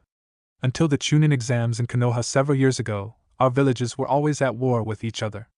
Even though we're allies now, it's still weird to imagine two ninjas from different villages dating, especially after what happened to our raikage. Naruto nodded as he listened to the man, but the fact remained that he and Yujito had bonded before she, Kurabi, and the raikage were manipulated by a genjutsu. His feelings weren't going to change because of that. After finishing breakfast, Naruto and Yujito decided to wander outside. They were going to begin training soon, but Yujito said she wanted to show him the island before that happened. Naruto didn't object. It would be good to familiarize myself with the place. As they were wandering through the forest, a loud crashing noise echoed all around them, causing the two to stop. Naruto cocked his head to the side, listening. Yujito merely pressed a hand to her face and sighed. What was that? He asked. It sounds like Kurabi is wrestling right now, she said. Naruto frowned. Wrestling? With who? Follow me. Yujito turned around and began walking off, and Naruto followed her. As they walked past several large trees, the space around them opened up, revealing a massive clearing where several bears were sitting around a circle. Naruto blinked several times. Kirabia was in the center of that circle along with what appeared to be a giant panda. Well, it was black and white like a panda. He didn't really know if it was a panda or another bear. I'm ready whenever you are, you fool. Don't hold back or this lord is gonna make you feel regret. At those words, the panda rushed forward, clawed out, and tried to smash into Kurabi. Naruto crouched on the ground as two tentacles shot out from behind the Jinchuriki's back and clamped down on the panda's hands. A brief struggle took place. However, it was clear from the onset who would win, and just as he expected, the panda was shoved out of the wrestling ring, which Naruto realized was actually a sumo ring. Kurabi is sumo wrestling with giant bears, he mumbled. Yujito shrugged. Didn't Mote already tell you? Kurabi befriended all of the animals in this forest. Yeah, he did. Naruto shook his head. I just never expected to see something like this. As the two of them spoke, the bears seemed to notice their presence, and suddenly stood up. Bristling fur gave them a dangerous appearance. A slight killing intent filled the air as the bears glared at him and Yujito. However, this also caused Kurabi to notice them. He grinned and, after patting the panda on the leg, he walked over to them. I see you're up and at 'em. Looks like Yujito is feeling refreshed. Would that be your doing, you fool? All we did was sleep, Naruto said. He looked back at the bears, who seemed to have realized they were with Kurabi and sat back down. Having fun? In the sun, you know it, Kurabi turned his last question into a rhyme. We're about to begin training, Yujito said. Are you going to stay here, or will you be heading to the Falls of Truth with us? Kurabi looked back at the bears, all of whom tilted their heads, and then turned back to them. Since our mission here is to help Naruto make his dark half appear, I'll travel with you to the Falls of Truth and watch out for him, you feel me? Sounds good. Yujito nodded. Then let's head off. With Kurabi now joining them, the trio made their way through the forest, until they reached the Falls of Truth. It really did look just like a regular waterfall. It wasn't very big. A small pond spread out at the bottom of the waterfall, and a single piece of land emerged from within the pond like an island. This is where you can face your dark self, Kurabi said. All you gotta do is sit on that island and stare into the waterfall. Then you'll enter your mind and face the dark, but be careful that you don't fall, you fool. Naruto looked from Kurabi to Yujito, who nodded at him. Seeing this, Naruto walked onto the water, and then stepped onto the island. He sat down, crossed his legs, and closed his eyes. Time seemed to stand still. It was inconsequential. What was probably only a few seconds seemed to extend into hours as he sat there with his eyes closed. However, all too soon and all too late, a voice emerged from within the darkness of his mind. You finally came. Naruto opened his eyes to find a dark shadow standing behind the waterfall, an indistinct silhouette that he nevertheless recognized. The area around him had become thick with fog. He couldn't see anything beyond this pond and waterfall. Did that mean this was merely his mind creating a representation of the waterfall? I didn't have much choice, Naruto said as he stood up. I can't leave something like you hanging over my head. Something like me? The voice snorted. Yes, I'm sure you hate seeing something so dark and disgusting inside of you. You never could admit that you're actually a horrible person. You could never admit that you hate the village and the people who live there. So dishonest with yourself. That isn't true at all. Naruto scowled. Konoha is my home. It's true that I didn't get along with the villagers at first, but I worked hard to prove myself, and now I've finally earned their acknowledgement and respect. The voice snorted once again. Don't lie to yourself. You hate them. Even now, you wish you could kill all of them. Those idiots who only ever saw you as a monster. They never gave you the time of day when you were younger, yet the moment you display your strength, they suddenly have a change of heart. This is why Akane hates humans, you know. It's because they are all, without exception, superficial and shallow.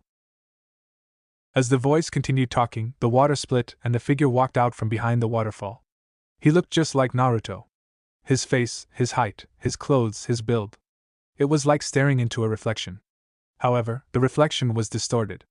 While this person looked almost identical to Naruto, his eyes contained nothing but hatred and darkness. The normal whites of his scale were an inky black, and his pupils were a dark red, a vibrant crimson that glistened like blood. Naruto scowled at him. Do not talk about Akane. You have no right. I have every right. Yami shouted. It's her fault that we were turned into monsters. If she had never attacked the village, we would have never been forced to endure the pain of being hated. While I hate the village for how we've been treated, I hate her even more. A sickening grin spread across Yami's face. Don't deny it. You hate her as much as I do. I don't. You do. You and I are the same. All of your emotions are also my emotions. I'm listening to you. Naruto's chakra surged from his body. You and I will never come to an agreement. I'll just destroy you. You can't destroy yourself. Yami shouted as his own chakra surged. The two of them glared at each other for a good while, but then, on some unspoken signal, they shot forward. A ferocious battle cry tore from their lips. The sounds were identical. Meeting in the middle, the two of them slammed their fists together. A ripple spread out from the point of impact. The disturbed water forced them to send more chakra down to their feet. However, that didn't stop them from beginning their battle. Yami threw a powerful punch at Naruto's middle. The fist was so fast the air around it rippled. An attack like that would have struck an average jonin hard, but Naruto twisted his torso and brought up his leg, knocking the fist off course with his shin. Using that same leg, he launched a kick at Yami's side, but his dark half blocked it with a forearm. The meeting of leg and forearm echoed across the pond like someone kicking a training log with their full strength. Realizing that his attack had done nothing, Naruto retracted his leg, but he didn't move back. Instead, he moved forward one step, brought up his other leg, and tried to kick Yami again. The attack was blocked. Another dull thudding noise echoed around them. Yami, not one to let this opportunity slip by, grabbed his leg. Naruto winced as the bones in his shin creaked. With a grunt, Yami lifted Naruto off the ground, spun around several times, and flung him through the air. Before Naruto could even regain his bearings, several Yami clones appeared around him. Pain erupted in his back as a foot slammed into his spine. Then he received another sucker punch that lifted him higher into the air. At the apex of his ascent, Yami appeared above him, his body spinning on an axis as he extended his leg and slammed his heel into Naruto's head. Naruto's body disappeared in a puff of smoke. What Yami had hit was a log. Rasengan! A loud shout echoed from above, causing Yami to look up just in time to see Naruto descending, a Rasengan in his hands. Glaring, Yami created his own Rasengan and thrust it at Naruto. The two jutsu met in the middle and exploded with cataclysmic results. Both of them were flung away like ragdolls. Naruto flipped himself around several times and landed on the water. He glanced up. Several meters away was Yami, who also stood on the water. The two of them glared at each other, hatred burning in their eyes, and then they released another battle cry and launched themselves at each other once more. Yujito stood at the shore of the small pond, watching Naruto with a worried expression. She bit her lip, tapped her foot against the ground, and crossed her arms. "It's already been 20 minutes," she mumbled. Yo. It seems he's really hashing it out with his own darkness. This situation is quite the mess, Kurabi rapped. Yujito sighed. Do you think he can really defeat his own darkness? Does the kitten lack confidence in her man? Kurabi asked. It isn't that I lack confidence in Naruto. Yujito turned to look at the man who was even now sitting cross-legged on the small island before the Falls of Truth. He hadn't moved from that spot. In a soft voice, she finished her thoughts. I'm just worried. Kurabi crossed his arms and stared at Naruto for a while. Yujito couldn't see his eyes since they were covered in shades. I don't think we need to worry about Naruto. He's a stubborn one, yo. He won't let a little darkness beat him. He'll devour that darkness and sing a hymn. Oh, that was pretty good. Kurabi pulled out a notebook and a pen, crouched down, and began writing something while mumbling to himself. Yujito didn't even spare him a glance as she watched the blonde man, who was battling his dark half. Please be okay, Naruto. Senpuken! Senpuken! Naruto and Yami thrust out their fists at the same time. A powerful blast of wind shot from their extended fists, traveled the distance between them, and exploded against each other. Powerful force winds collided and were pushed outward. The two identical figures were thrown back. Skidding along the water's surface, they covered their faces as wind and water lashed out everywhere. Gritting his teeth, Naruto went through a series of hand seals before shouting out the name of his jutsu. Futon, Rankuden, Wind Release, Drilling Air Bullet. Naruto inhaled a deep breath, which caused his stomach to expand, and then pounded a fist against it. The external pressure forced a highly compressed ball of air from his mouth. It tore through the airspace, this sphere of pressurized air, moving so fast it left wakes in the water. Yami didn't return fire with the same jutsu. A swirling blue ball of chakra appeared in his hand, which he slammed into the air bullet. Rasengan! The Rasengan tore through the air bullet like it was nothing, blasting the jutsu apart. The moment the wind disturbed, Yami created a clone, which began feeding chakra into the Rasengan, making it grow even bigger. Seeing what Yami was doing, Naruto also created a clone, then created a Rasengan, and had the clone feed chakra into it. As his jutsu grew to the size of his head, Naruto rushed forward at the same time as Yami. The two met in the center. They thrust out their hands, their jutsu colliding with each other, creating a massive explosion that sent them both flying. Naruto grunted as he hit the water's surface. Skipping along like a pebble thrown by Mato Guy, Naruto rolled through the air and across the water before hitting it for a final time with a brilliant splash. As he sank beneath the surface, he shoved chakra into his hands and used them to climb back on top of the water. Yami did the same several meters away. The two of them stared at each other, rage and anger filling their eyes. "This is getting ridiculous," Naruto mumbled out loud. "Neither one of us is able to get the upper hand here. We have the same jutsu, the same strength, the same tactical knowledge. How am I supposed to beat this guy?" "Feel free to give up any time," Yami said with a grim smile as he stood up. Yami's face was covered in scrapes and bruises.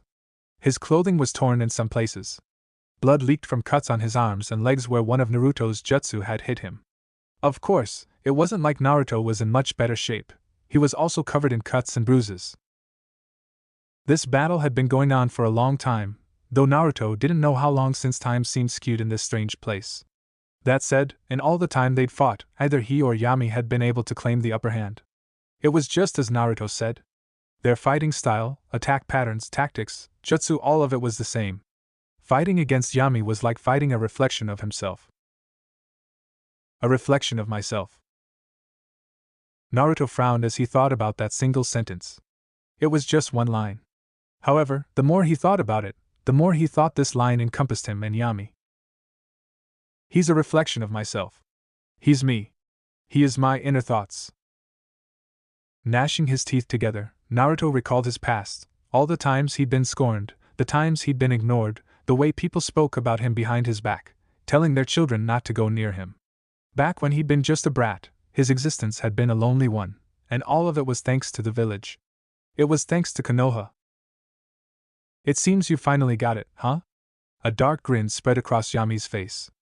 "All of my thoughts, all of my feelings, they are all a reflection of you. I am you. My thoughts, my feelings, my desires, they are yours because I am you. You can't defeat me." "You're right." Naruto smiled as something within his mind clicked. "Defeating you is impossible. You can't defeat yourself. That's why I won't defeat you." "So you're giving up?" Yami asked as if he couldn't believe his words. "I'm not doing that either." "Then what? Are we just going to stand here all day? Are we just going to stand around here in perpetuity? Two identical figures locked in a never-ending struggle? Give me a fucking break. I have no intention of remaining here, and I have no intention of being locked away in the dark again." "Then it's a good thing I have no intention of locking you up," Naruto said. "Then shut up and give me your body," Yami shouted as he rushed at Naruto, prepared to strike. "Let me take over. Then I'll show those people in Konoha what true fear is. I'll make them suffer like they made us suffer." "No," Naruto said as he spread out his arms, "you won't."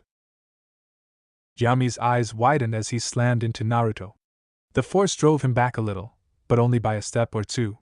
Naruto embraced Yami, who remained stiff as a board, as though the action had stunned him. It looked like he was able to fool even himself. The thought made Naruto snicker. "There's no need for either of us to go anywhere," Naruto said. "You don't need to disappear or be locked away, and neither do I.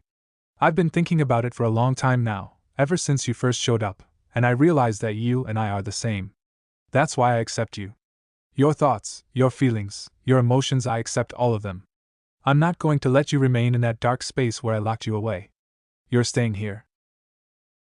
Yami was silent for a long moment, unable to talk, unable to move. His arms remained at his sides. Then finally he spoke.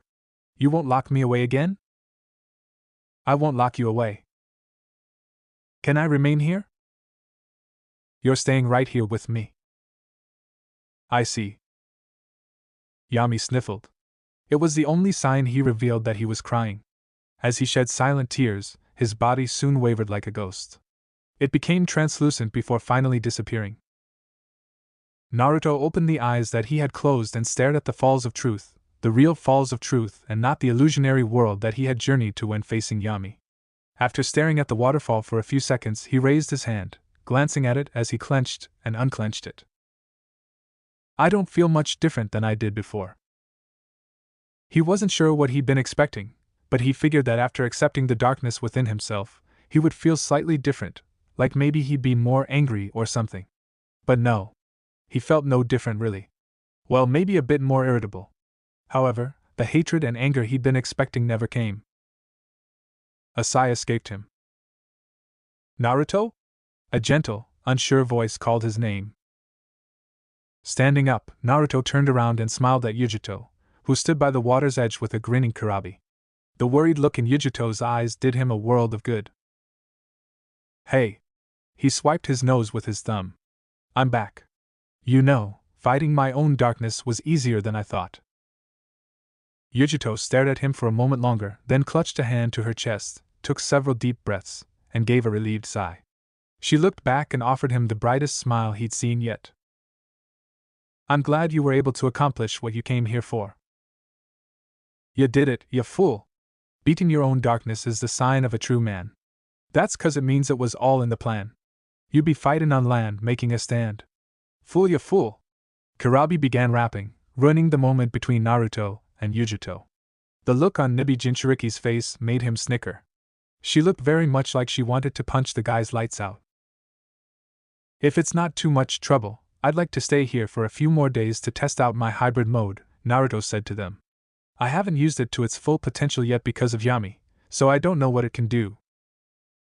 That's fine, Yujito said after a moment of thinking. There's a training ground close to here that we can use. A spar should give you an adequate chance to learn the extent of your abilities. Right. Now that we're all ready, let's go and get heavy. We're gonna slam it down, go all out, make some noise, and scream and shout, Kurabi rhymed. Yujito could only release a heavy sigh as her fellow rapped. Naruto stayed on that island with Yujito and Kurabi for 2 more days, testing the limits of his hybrid mode. He was pleased to discover that he no longer had a time limit. Well, he did, but it wasn't because he could only keep it going for a certain time before losing control. His control was perfect. Now he only had to worry about running out of chakra. That said, his reserves were so large that Naruto could maintain his hybrid mode for 6 hours before they ran dry. After learning more about his powers, Naruto, Yujito, and Kurabi left. The several-day journey at sea was rough on Yujito, who really didn't enjoy sailing, or rather, had no ability to handle the rough rocking. Naruto spent most of his time comforting the woman as she leaned over a toilet. Once they arrived on land, the 3 of them, plus their entourage of Kumo ninja, began traveling back to Kumo. The sun was going down. One of the Kumo ninja glanced at the sun, and then looked at Naruto and the others. Let's camp here for the night, he said. We should be able to finish our journey tomorrow. Sounds good to me, Naruto said. A night under the stars, gazing from afar. What could be better on this journey together, Kurabi added. Please stop rapping, Yujito sighed. Don't be dissing my rhymes, ya fool. The group quickly and efficiently set up camp. Several ninja went off to catch some fish, another built a fire, and the rest spread out the sleeping bags they'd be using. Since Kaminari no Kuni was rough and the ground was uneven, they couldn't set up a tent. Naruto and Yujito set their sleeping bags together near a large boulder. Those 2 sure are late, one of the ninjas said. Think they got lost? Another joked. How many times have we traveled down this path? Asked the other. There's no way they could get lost. His stomach grumbled. I hope they're not having trouble catching any fish. As if the man's words were magic, the 2 ninja who'd gone out in search of food finally came back with a string of fish. They apologized for being late. That night, after everyone had eaten their fill, the ninjas separated and went to sleep. 2 people stayed up to watch the camp. The plan was to take turns watching the camp in shifts.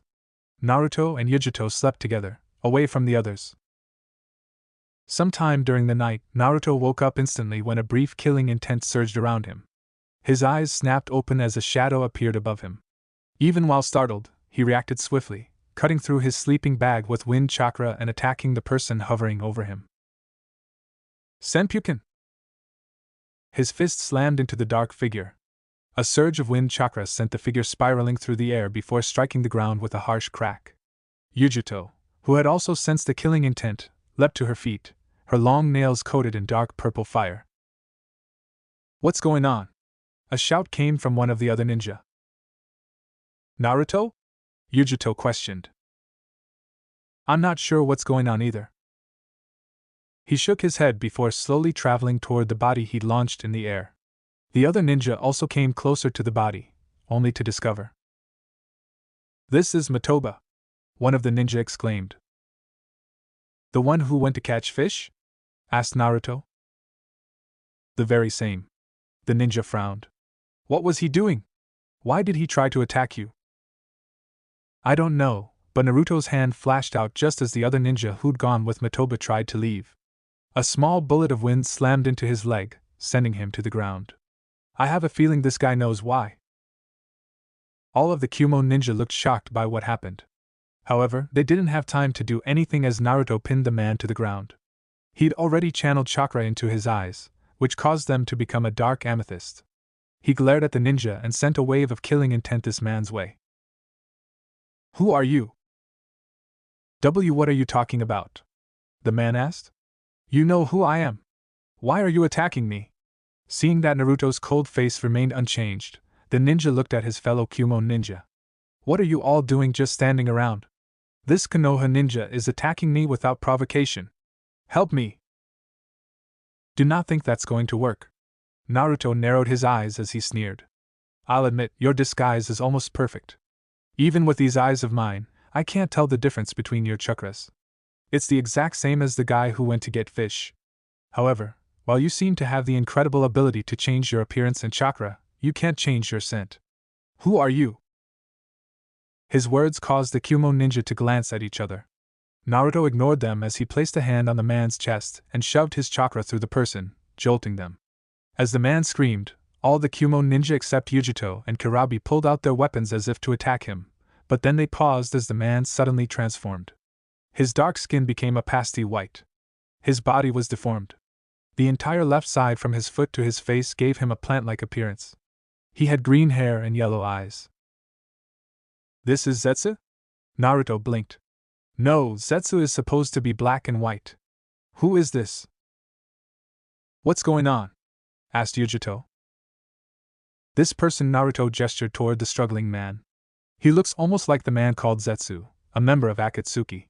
However, Zetsu has one black half and one white half, and his body is supposed to be surrounded by a Venus flytrap. This person looks like what Zetsu would if someone tore him in half. I'm not sure I get it, Yujito admitted.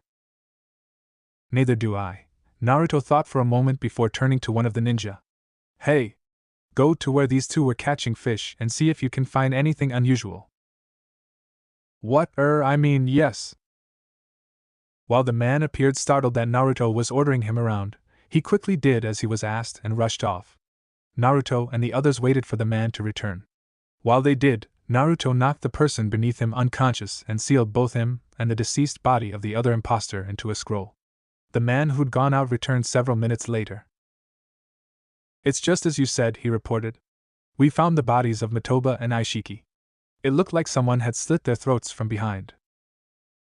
The words startled everyone present, and Naruto didn't doubt they all understood the implications. Not a single one of them had suspected these two were imposters. Even Naruto hadn't realized it until he sensed the negative intention of the one who tried to kill him. Of course, now that he knew what to look for, he would rely on his sense of smell to sniff out any imposters.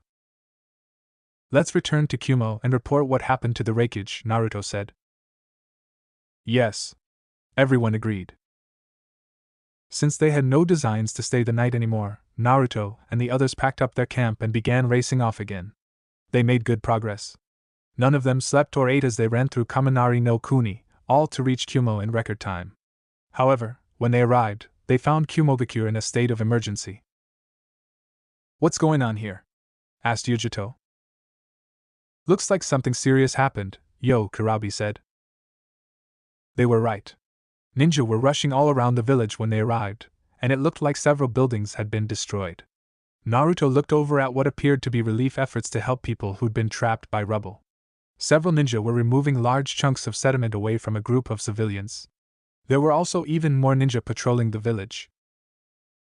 Lord B, Lady Yujito, you've both returned. One of the passing ninja recognized them and rushed over. The Reikage said he wanted to see you the moment you came back from Turtle Island. You should head over to his office. We'll go there now, Yujito said without pause. The group quickly traveled up to the Reikage's office, where the leader of Kumo was currently having a heated discussion with a dark-skinned young woman. Naruto didn't know what they were talking about. The moment he, Yujito, and Karabi entered the room, they quieted down and glanced at them. I see you three have come back, he said with a heavy grunt. The situation here is pretty serious, so I won't ask for your report. Several of our own ninja have betrayed us. We don't know why, but a number of them planted explosive tags at some of the residences of our more prominent civilians. Right now, Kumo is in an uproar over what happened. We're trying to calm everyone down, but things aren't looking good. Naruto and Yujito glanced at each other when they heard this. Given what happened to them on their trip here, both of them were sure that what happened here wasn't a betrayal. Actually, Lord Reikage, Yujito said, we don't think the ninja who planted those explosive notes are traitors. In fact, they might not even be your ninja. What? Narrowed his eyes. What does that mean? Speak clearly so I can understand. In response to this man's words, Naruto pulled out a scroll, set it on the ground, and unsealed the two bodies. The Reikage's eyes widened when he eyed the dead Kumo ninja. However, it narrowed when he saw the strange white person who didn't look quite human. As Naruto took a step back, Yujito explained what happened when they were traveling home. So you think these things have disguised themselves as my shinobi to perform acts of terrorism? Said as the dark-skinned woman behind them gazed at the two bodies in shock. We believe it's more than likely, Yujito said. The Reikage grunted. This is just great. It seems we're having to deal with one problem after another. Giving the bodies a displeased glance, he looked at the dark-skinned woman and gestured to her. Have the corpse analyzed and send the ones still living down to the interrogation chamber. Yes, Lord Reikage, the dark-skinned woman said as Naruto resealed the two bodies and handed it to her. The woman grabbed the scroll, bowed to the Reikage once more, and then exited the room. After releasing an intense, deep breath of air, he looked at the three of them. The grave look he wore caused even Karabi to straighten. It seems there are numerous problems occurring around here. I don't like this situation at all. Naruto frowned at the Reikage's words, which implied that something more than just the current problems they knew of had happened. He remained silent. Even Karabi wasn't talking, which was a clear sign of how serious the situation was. We're not the only one who's having this problem, the Reikage said at last. Naruto's heart leapt into his throat, but he didn't seem to notice as he continued speaking. Konoha, Kiri, and even Suna have all had the same issue.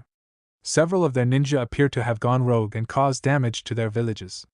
However, if what you said is true and it's actually these strange creatures that are infiltrating the village, then it means someone out there is gunning for us. The problem is I've never seen anything quite like this. I'm not sure what to make of it. As the Reikage became silent, Naruto glanced at the other two. Yujito and Karabi were both silent as well. Not only were they unwilling to speak, but they both had a grave and fierce demeanor. It seemed they had no idea what to do about this situation. He took a step forward. I think we should contact the other villages. Let everyone know what we know. If we can pool our resources and intelligence together, then we might be able to discover where these white plant-like people are coming from. If we can follow their trail, I'm sure we'll also discover who is behind this. I nodded. I don't have any other ideas, so we'll go with that. I'll be heading back to Konoha, Naruto added. I'll get in contact with Jiraiya's spy network again and have them focus on discovering more about these white people. In that case, take Yujito with you, he said. The two of you make a great team, so it would be a shame to split you up. Yujito placed her hand against her chest and gave the Reikage a swift bow. Naruto nodded. As their goals solidified, he began thinking of what he needed to do: report to Konoha, contact the spy network, locate where these white plant-like people who resembled Zetsu were coming from, and discover the location of Orochimaru. It was a tall order. However, somehow, he believed that all of these incidents and tasks would lead him to the same place. Call him crazy, but he was almost 100% positive that these white Setsu-like beings were somehow related to Orochimaru. Chapter 64. The Clone Army Marches. After passing through Kaminari no Kuni, Naruto and Yujito slowly made their way toward Shimo no Kuni. Their plan was to pass through Shimo no Kuni into Yu no Kuni before heading into Kami no Kuni and then going straight to Konoha. It took about 1 week to leave Kaminari no Kuni starting from Kumo. It took about 4 days to pass through Shimo no Kuni. Having mostly camped out for the past 2 weeks, neither of them were in the mood to sleep outdoors anymore. They decided to head into the nearest village. The small village was somewhat close to the border of Ta no Kuni, but Naruto wasn't overly bothered by this. Odogekure had been abandoned a while back. Several Anbu had led an assault on the village, only to discover that all of the shinobi and Orochimaru's experiments had disappeared without a trace. Glancing around at the basic wood structures, Naruto wondered if this village even had a name. There'd been no sign when they entered, and it didn't look like this place was large enough to be called a city or town. He could actually count the number of buildings this place had. 652, that was a relatively small number. This place probably wasn't even 10 kilometers in size. It might be more accurate to call it a village. I think we should first find a place to spend the night, Yujito said. After that, how about we get something to eat? Sounds like a plan to me. Naruto walked with his hands behind his head and eyed the people of the village. His smile slowly turned into a frown. Hey, is it just me, or do the villagers seem wary of something? Yujito paid closer attention to the villagers they passed. Many of them were rushing from place to place, looking at anyone and everyone they walked by. The two of them received a number of suspicious looks themselves. Naruto couldn't help but notice the dagger-like stares they got from passers-by. That said, no one came up to them. You're right, she said at last. Everyone seems nervous for some reason. What do you think is going on? Don't know. Naruto cocked his head to the side. But maybe after we get a place to stay and some grub, we can do a bit of investigating to find out. Yujito looked uncertain. I don't want to spend too much time here. We should be trying to get back to Konoha as soon as possible, but given the current situation, the reason these people are so tense could have something to do with those white people. Those were my thoughts exactly, Naruto said. The two of them quickly found a hotel to stay the night in, and then they headed off to find a place to eat. It didn't look like this place had that many eateries. Certainly, when compared to Konoha or even Kumo, this place was lacking. He guessed that was to be expected in such a small village. After looking around for a moment, they entered what appeared to be a pub. It looked like a normal building from the outside. At just a glance, it was the same kind of building as many of the others. The difference was that hanging over the door was a sign that read Ma's Grub and Pub, denoting just what this place was. As they walked in, Naruto took a quick glance around the interior, noting that it didn't have the dingy setting that some pubs he'd been to did. The well-lit room had several round tables that numerous people were sitting at. A couple of booths also lined some of the walls. He wouldn't say this place was big, but it did have a large enough space that it could probably fit at least 200 people and still have some space left over. There wasn't anyone present to greet them when they entered.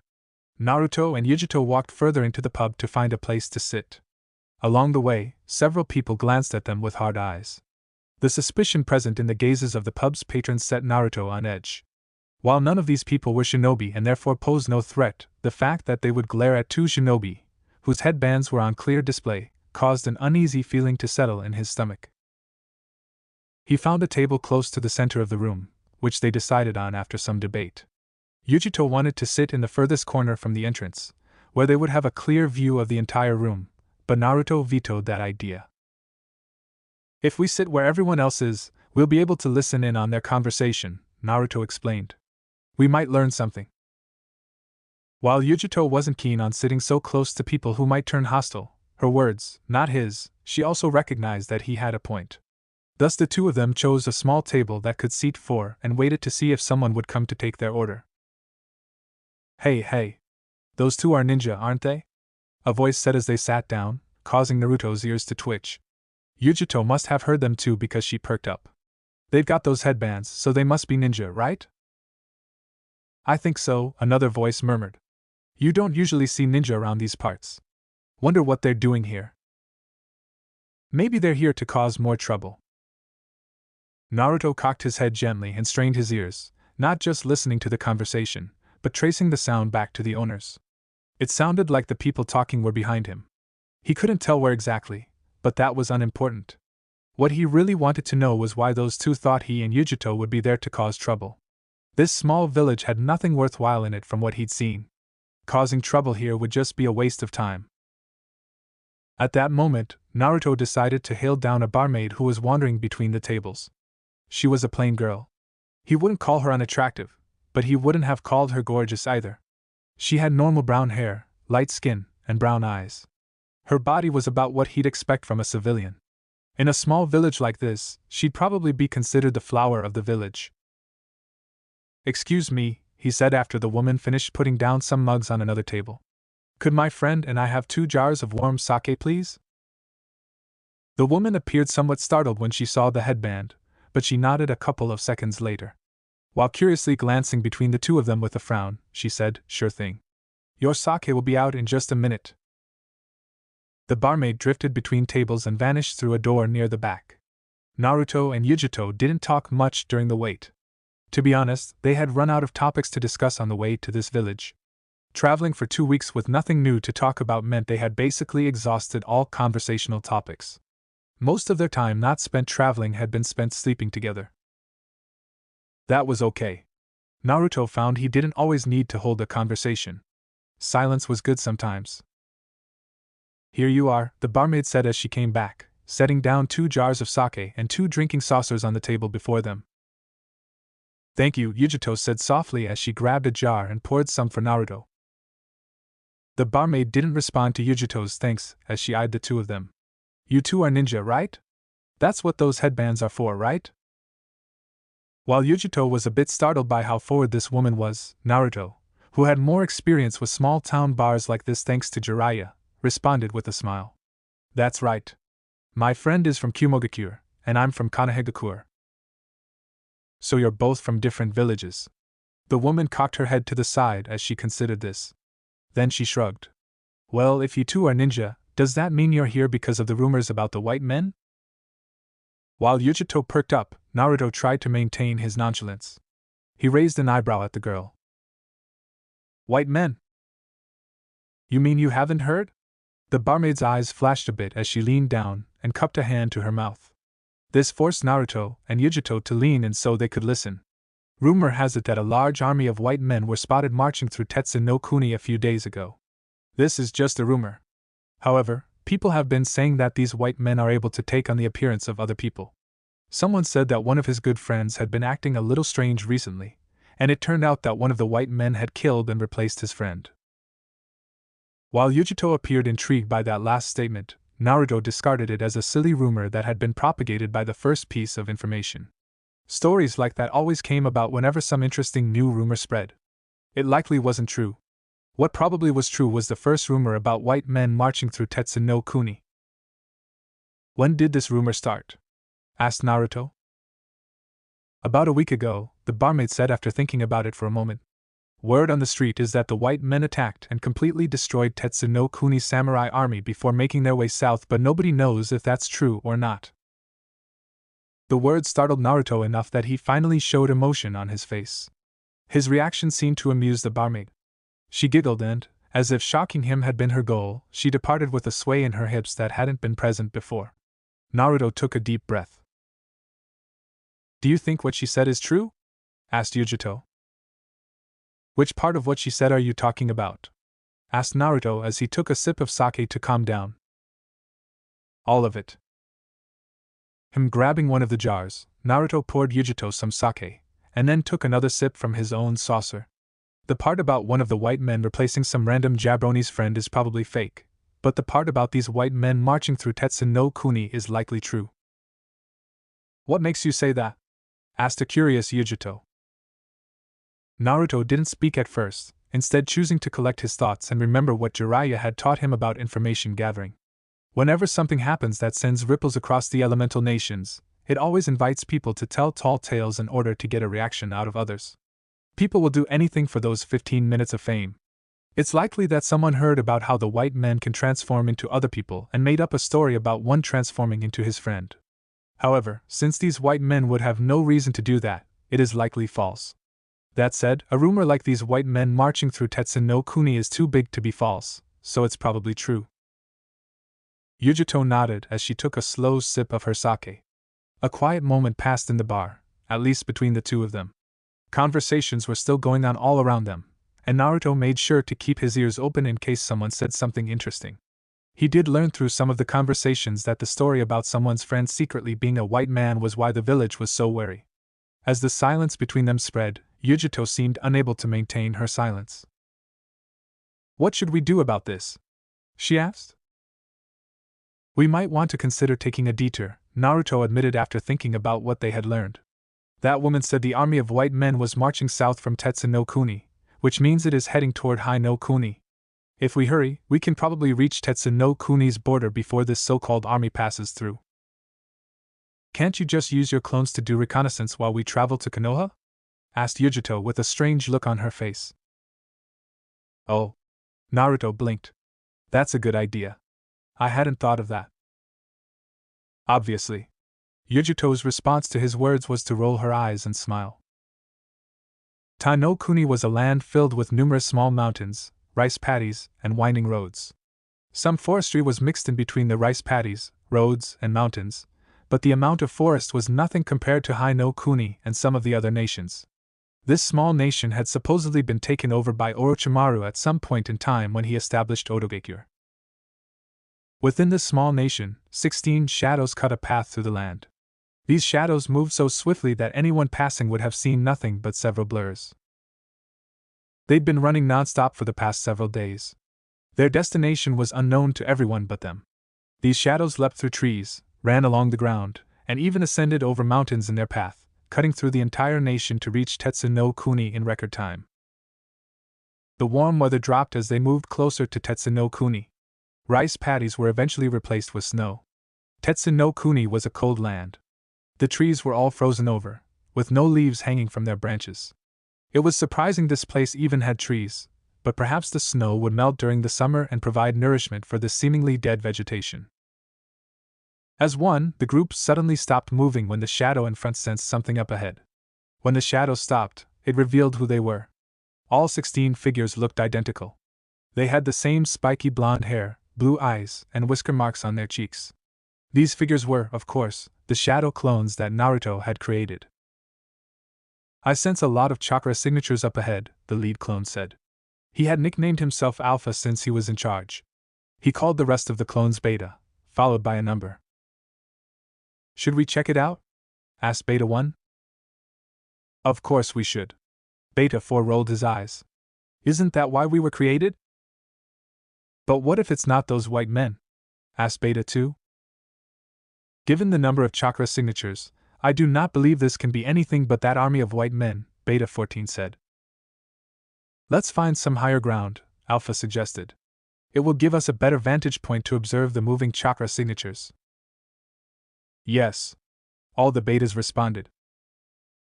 Tetsun no Kuni was covered in numerous large mountain ranges, some of which looked like they could pierce the sky. One particular geographical location, the Three Wolves Mountains, could be seen from a distance as they ascended one of the smaller mountains. However, it was so far away that it looked like nothing more than a speck. Actually, the fact that they could even see it from several hundred kilometers was a testament to its impressive size. However, there was something even more attention-grabbing than the Three Wolves Mountains. Holy Beta 6 mumbled. "Shit," Beta 9 finished. Holy shit is right, Alpha thought, though he did not say anything out loud. He could understand why the others said that. Indeed, he felt much the same way. The sight before them was just that shocking. Far beneath their feet, marching forward at a slow but steady pace, was a large army of white figures. They were completely naked but seemed immune to the cold. While one half of their body looked mostly normal, the other half was twisted and distorted, resembling more of a plant than a person. This army was composed of the very same people who'd impersonated several Kumo ninja and caused trouble. "How large do you think this army is?" asked Beta 4. Alpha did his best to calculate the size of the army, But it was really hard because this army was so large they couldn't even see all of it. They marched in a file of 5 lines, passing through the mountains, and there were so many that it was basically impossible to take a head count of them.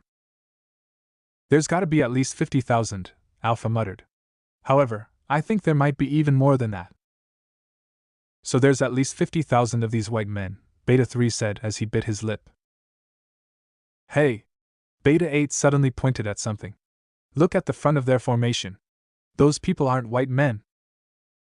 At his cry, all of the Naruto clones turned their attention to the front where, indeed, several individuals who were not white men marched as though leading this army. There were 5 of them. One of them was a man with white spiky hair and blue armor. The one next to him was an old man wearing an all-black ninja suit. Beside him was a man with spiky, silver hair that reached the middle of his back. There was a dark-haired man with tan skin and red armor. Finally, the last of this group was... "Isn't that Dad?" asked the shocked Beta 11. Indeed, walking alongside the other 4 people was a man with spiky blonde hair similar to Naruto's own, bright blue eyes, and a Konoha headband. Underneath his white Hokage Haori was the standard garb of a jonin. He wore a green flak jacket over a blue shirt. His blue pants were wrapped in white bandages near the calves and disappeared into his shinobi sandals. The only difference between him and normal, aside from his Haori, were the 2 bands on both sleeves. "That is definitely our dad," Alpha said with a grim expression. "How can this be?" asked Beta 4. "I thought our dad was, sir, you know." "He is dead," Beta 7 said. "Then I heard that when that bastard Orochimaru was battling against Old Man Sarutobi, he summoned the first and second Hokages using some kind of jutsu," Alpha said. "That must be what happened here." He frowned. That said, Erosenin also mentioned that the first and second Hokages had been sealed by the Shiki Fujin, dead demon consuming seal. It shouldn't be possible to summon them again, unless I'm missing something. As the Naruto clones all spoke, the army that had been marching suddenly paused. At that moment, Minato Namikaze glanced up at them. Alpha felt all the hairs on the back of his neck prickle. However, that feeling disappeared, along with him and the others, in less time than it took to blink. The mountain top was soon covered in smoke. Naruto and Yujito were racing through Hai no Kuni, leaping across tree branches like a couple of frogs jumping across patties in a lake. They moved swiftly, their figures nothing but streaks as they headed for Konoha. 2 days had passed since they left Unokuni. After spending a single night in that small village where they learned of the white men army, the 2 had decided to rush back to Konoha post-haste, though not before Naruto had created several shadow clones to check things out at Tetsu no Kuni. Neither of them had slept for those 2 days. While even most jonin would have been exhausted by the pace they set, Naruto and Yujito were special cases and had far more stamina than the average ninja. As he landed on a branch and prepared to push off, several images flashed through his mind, penetrating his skull like bursts of lightning. The images were so surprising that Naruto actually slipped. He screamed as he fell from the tree and slammed head first into the ground. Whiteness blocked his vision for a second as pain overrode his ability to see. When the pain dulled, he discovered that he was lying on his back and staring at the canopy of trees. "Are you okay?" asked Yujito as she landed on the ground beside him. Yeah, Naruto groaned as he sat up and pressed a hand to his face. "I'm fine, but we need to hurry back to Konoha." "I know that." "No." Naruto shook his head. "We really need to hurry." Yujito didn't respond to his words at first, perhaps sensing that something had changed between now and when he had made his inelegant head plant. She helped Naruto to his feet. The 2 of them soon took off again, but this time, they poured on even more speed. "Are you going to tell me why we're in even more of a rush than before?" asked Yujito. "My clones were all just destroyed," Naruto said after a moment of silence. "All of them were destroyed in an instant. However, before they were destroyed, they managed to discover that a large army of those white men were marching through Tetsu no Kuni. Also what?" asked Yujito. Naruto's expression became increasingly grim. "Also, the army is being led by the previous 4 Hokages and a man who looks a lot like Kakashi." After hearing about what they were up against, Yujito agreed that they needed to hurry. That was why she used the power of her bijou to increase her speed. Likewise, Naruto activated his hybrid mode. Together, the two of them blitzed through the forest as quickly as they could, reaching Konoha in record time. Upon reaching the village, the two of them didn't even bother checking in at the gate, and instead hurried to the Hokage's office. They raced up the stairs and barged into the office without even knocking. Kakashi, who'd actually been sleeping with his head on the desk, was so startled that he nearly fell off the chair. "Kakashi! We have an emergency!" Naruto shouted. Regaining his composure, Kakashi glanced at Naruto and Yujito, studying their expressions and harried appearance. After nearly half a minute of this, he sighed. "Before you begin telling me about this emergency, why don't you both calm down? Naruto, you haven't changed back to your normal appearance, and Yujito, you are still covered in your Biju's chakra." The two of them were startled for a moment, but when they looked at each other, they saw that Kakashi's words were true. Yujito was covered in a thick blue cloak with two tails waving behind her. Meanwhile, Naruto's hair had turned red, his eyes were purple, he was sporting claws, and his whiskers looked jagged. After seeing what the other person looked like, Naruto and Yujito swiftly changed back into their normal appearance. Kakashi sighed. "I'm sure the village is in a panic right now thanks to you two." "Sorry about that, Kakashi." Naruto rubbed the back of his head, slightly sheepish, before settling down. "However, it really is an emergency. Given the number of emergencies we've been dealing with, I'm somehow not surprised." Kakashi rubbed his face. He looked even more haggard now than he had before. "Does this have something to do with those white men?" "I guess I shouldn't be surprised you figured it out," Naruto said. Told us that Konoha was infiltrated by them already." Kakashi nodded. "We managed to root them out once Sakura figured out that we could differentiate our shinobi from them based on the negative intent they leaked, but it did cause us a number of problems near the beginning." "Yeah, well, this is an even bigger problem," Naruto said before he began explaining to Kakashi what he'd already told Yujito. While Kakashi was at first surprised, the longer his report went on, the more shocked the man became. When Naruto described the white-haired man who was with the four Hokages, the normally calm shinobi was paler than Naruto had ever seen him. Kakashi took several deep breaths, but each one came with a shudder. The man seemed unable to calm down. Naruto wanted to ask what was wrong, but he held himself back. "When did your clones discover this army?" asked Kakashi. "It was about 3 days ago," Naruto said. "All right." Kakashi was silent for a moment. "I'm going to call an emergency meeting between our top ninja and the ninja from Kumo and Suna. The situation you just described is indeed a dire one." Kakashi stood up and wandered over to the window. Naruto and Yujito glanced at each other, and then looked back at the current Hokage, who seemed to be having issues. Within this deep silence, Naruto stepped forward. "Is everything okay, Kakashi?" he asked. "Yes." Kakashi turned around. "Everything is fine. Naruto, go inform Temari that we're having a meeting and she's needed.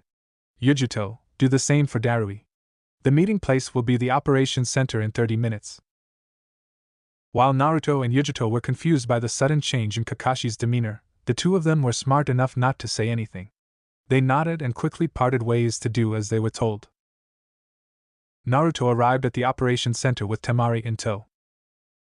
While it was called the operations center, a grand name that suggested it was used to conduct meetings regarding large-scale missions and such, it didn't really look that impressive from the outside. It was a squat, one-story building. The bricks used in its construction were red.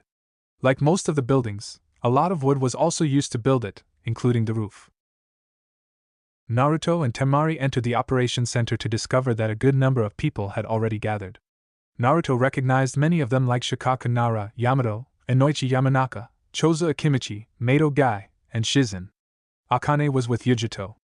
Also present was Darui, the leader in charge of the Kumo forces stationed in Konoha. "I'm glad you two are finally here," Kakashi said as he eyed them. "Now we can start the meeting." The interior of the operations center was mostly just an empty space. In the center of the room was a large table that had an incredibly detailed map of the elemental nations.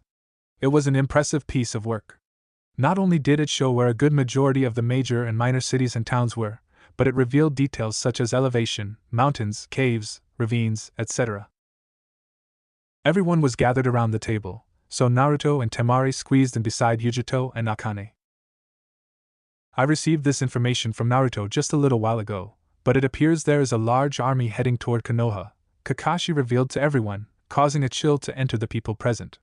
Their faces became stiff as the copy ninja continued. According to his report, their numbers are no less than 50,000. Everyone glanced at each other in shock. What's more, the army is being led by 5 Konoha ninja who have been reincarnated using the Kuchiyos, Edo Tensei, summoning, impure world reincarnation. At those words, numerous bodies stiffened in shock, their backs going ramrod straight. Everyone knew about that jutsu, which had been used during the assault on Konoha back when Naruto was taking the Chunin exams. Edo Tensei is a powerful forbidden jutsu that binds the soul of a deceased person to a living vessel, restoring them as they were when they were alive in order to do their summoner's bidding. Shikaku rubbed his jaw. Because it is a forbidden technique, very few people know of it, and even fewer people can use it. What's more, it is strictly a technique of Konoha. That means... Right. Kakashi nodded. It means the person who created this army and summoned these ninjas is likely none other than Orochimaru.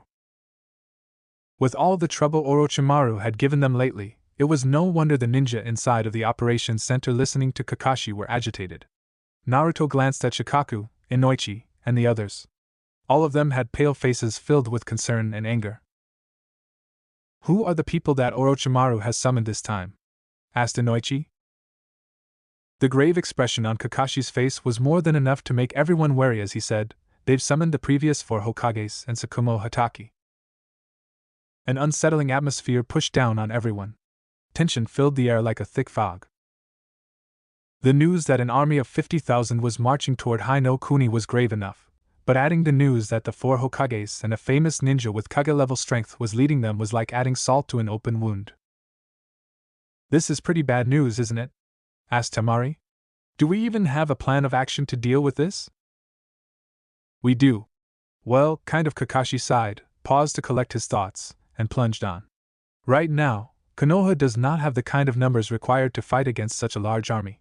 The first thing we need to do is gather together more forces. I was hoping that you, Temari, and you, Darui, could inform the Kazekage and Reikage about what is happening and request them to send aid." From what Yujito said, it sounds like Kumo has experienced trouble with members of this army in the past few days, Darui said with a shrug. "I'll send a messenger bird to Kumo and ask them to send forces to back us up." "I know Gara will definitely send help when I tell him about what's happening," Temari said as she crossed her arms. "I'll use our messenger hawk, and then gather the forces we currently have stationed here." "Do we know where the army is now?" asked Shikaku. Kakashi looked at Naruto, who realized what the man wanted and stepped forward. Everyone glanced at him as he took center stage. Using a shogi piece sitting next to the map, he placed it where Tetsu no Kuni was located. "When my clone saw them, they were traveling through the mountains of Tetsu no Kuni. They were going south toward us. Given their current speed, I estimate they've reached the border of Hi-no Kuni by now." He moved the shogi piece until it was sitting right on the border. That said, the reason they moved so slowly through Tetsu no Kuni is likely because of the rugged terrain and cold weather. Once they enter Hi-no Kuni, their speed will probably increase. "That's a reasonable assumption," Shikaku mumbled. "In which case, they should reach Konoha in about 2 weeks. Even if they can move faster once they reach Hi-no Kuni, an army that large can't move that fast, especially if they want to maintain their formation, which is the purpose of attacking with an army." Kakashi nodded. "However, we don't want them to reach Konoha. We have to gather our forces and head out to meet them. That said, our forces are not nearly as large as these armies. We'd lose in a head-on battle." "That's not even taking the ninja leading them into account," Shikaku muttered as his brow furrowed in concentration. 50,000 ninja is a tall order for any one village to defeat. However, leading them are the previous 4 Hokages. Minato Namikaze alone is a man who is capable of decimating entire armies by himself. Even if we could gather a force of 50,000, we would still lose. "You do not need to worry about the 4 Hokages." Akane suddenly stepped forward. Everyone glanced at the redhead as she smiled, though most of the glances were merely curious. No one actually knew who she was aside from Kakashi and Shizen. Tsunade had decided to keep knowledge about Akane being the nine-tailed fox a secret. While a few people had seen her enter a sort of hybrid form, where her tails and ears were visible, during the battle against Kumogakure, most people had dismissed it as a unique transformation. After all, the Kyuubi was a monster of mass destruction. There was no way such a beast could be a beautiful young woman. I'm guessing you have a plan to deal with them? Asked Kakashi. If you do, I would be glad to hear it. With an elegant shrug of her shoulders, Akane smiled. It isn't really a plan. I was merely telling you that you can leave the 4 Hokages and Tsukumo to myself and Naruto. While Kakashi looked a little startled, the others in the room had the same expressions as someone who'd been sucker punched in the face. Choza, Inoichi, and even Darui, Temari, and Yujito were gazing at her like she'd said something incredibly stupid. Are you saying that the 2 of you will fight the 4 Hokages on your own?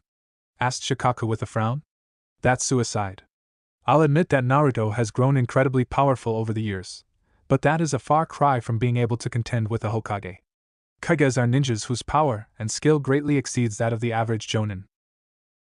I am perfectly aware of what a Kage is. Akane gave the man a withering glare.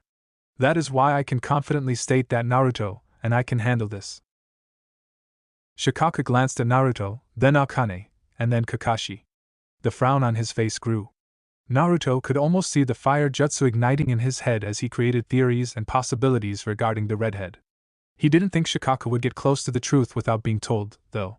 Even if he was a genius, it took a large leap to conclude that Akane was the very being who nearly destroyed Konoha when he was a baby. Are you certain the 2 of you can handle 4 Kages? Asked Kakashi. What's more, there is also Tsukumo. My father might not have been a Hokage, but he was powerful enough to be a candidate for the position. If it weren't for his untimely demise, he might have actually become Hokage. You don't need to worry about that. Naruto backed Akane up. While it is true that in a normal battle between us and the Hokages, we might not stand a chance, those 5 are only here because of the Edo Tensei. Aside from being a kinjutsu, it is also a highly advanced. I'm positive I can create a counter jutsu to eliminate the summoning. I just need to get my hands on the scroll and study it. While some of the people present didn't look pleased that Naruto wanted to view the scroll with the Edo Tensei on it, Kakashi nodded. The jutsu is actually located in the Scroll of Seals. I'll lend it to you so you can study the technique and create a countermeasure. Let us say that Naruto and Akane do manage to counter the Hokages, Yujito began. That still leaves the army of 50,000. Even I wouldn't be able to defeat that many ninja, and were created for the express purpose of decimating armies. Fortunately, I do not think we need to worry about that, Naruto said. While I don't know what abilities these strange white men have, I can tell you they are not frontline fighters. They will probably have some unique jutsu, but aside from that, they shouldn't be powerful enough to contend with a. Naruto paused and cocked his head to the side. Of course, 50,000 ninja is still a tall order, and knowing Orochimaru, he's probably modified these people to have unique abilities that could contend with a. It will be important to provide you with support. Before anyone else could say anything, Kakashi suddenly spoke up. Regardless of what plans we create, right now the most important thing is gathering our forces and heading out. Shikaku, I'm leaving the logistics and tactics to you. Come up with a suitable plan to counter this army. Any plan I make will be dependent on whether or not Suna and Kumogakure can send reinforcements, but I'll do my best. Shikaku nodded. In the meantime, I want everyone else to prepare for battle. I'll be giving you your orders when our plans formalize. Everyone nodded at Kakashi's words. The man currently in charge looked at Naruto and gestured to him. Naruto, follow me. I'm going to give you the Scroll of Seals. Learn everything you can about the Edo Tensei and come up with a countermeasure. You can count on me, Kakashi, Naruto stated with confidence. The meeting soon adjourned. Everyone went their separate ways to fulfill the orders Kakashi had given them. Naruto followed Kakashi as the man led him back to the Hokage's office, his mind focused on learning everything he could about the forbidden jutsu that had a hand in taking Sarutobi Hiruzen's life. The sun had long since gone down, but Naruto was still working hard, sitting at a table inside of the Hokage's mansion as he pored over the Scroll of Seals. This scroll contained many techniques, including the Tajra Kage Bunshin no Jutsu, multiple shadow clone jutsu, and the Hack no Fuenshiki, 8 trigram sealing style, the very same seal used to seal Akane inside of him. Currently, Naruto was poring over the notes on how the Kuchiyos, Edo Tensei worked. Releasing a tired sigh, Naruto rubbed his sore eyes. They felt strained from staring at the scroll for so long. If he were to look in a mirror, he was positive he'd see bloodshot eyes staring back at him. As he tried to get rid of the soreness in his eyes, a mug filled with steaming coffee was set on the table he was using. Naruto glanced at the mug, and then at Akane as she slid onto the bench beside him, a cup of coffee in her hands as well. I figured you could use a pick-me-up, Akane said. You might have the insane stamina of someone who absorbed nearly all of my chakra, but you are still fundamentally human and get tired. Thank you? Naruto raised the mug to his lips and took a sip. It was bitter, but he tried to ignore that. He really did need the caffeine. Have you figured out any countermeasures for the jutsu yet? Asked Akane. Naruto shook his head. Not yet. I'm currently poring over the information so I can figure out how it works. Akane held her mug in both hands as though using the heat it emitted to keep herself warm. She took a slow sip, set the mug on the table, but still kept her hands on it. And what have you discovered so far? Just the basics. Naruto turned back to the scroll of seals. To perform this technique, the user must first acquire the DNA of the person they want to reincarnate. Once they have the DNA, they smear it on a special scroll, which is activated and the remains spread out in the form of a seal with a living sacrifice in the center. According to the scroll, the sacrifice's chakra signature is completely overridden with the chakra of the one being reincarnated. The technique is said to have two flaws.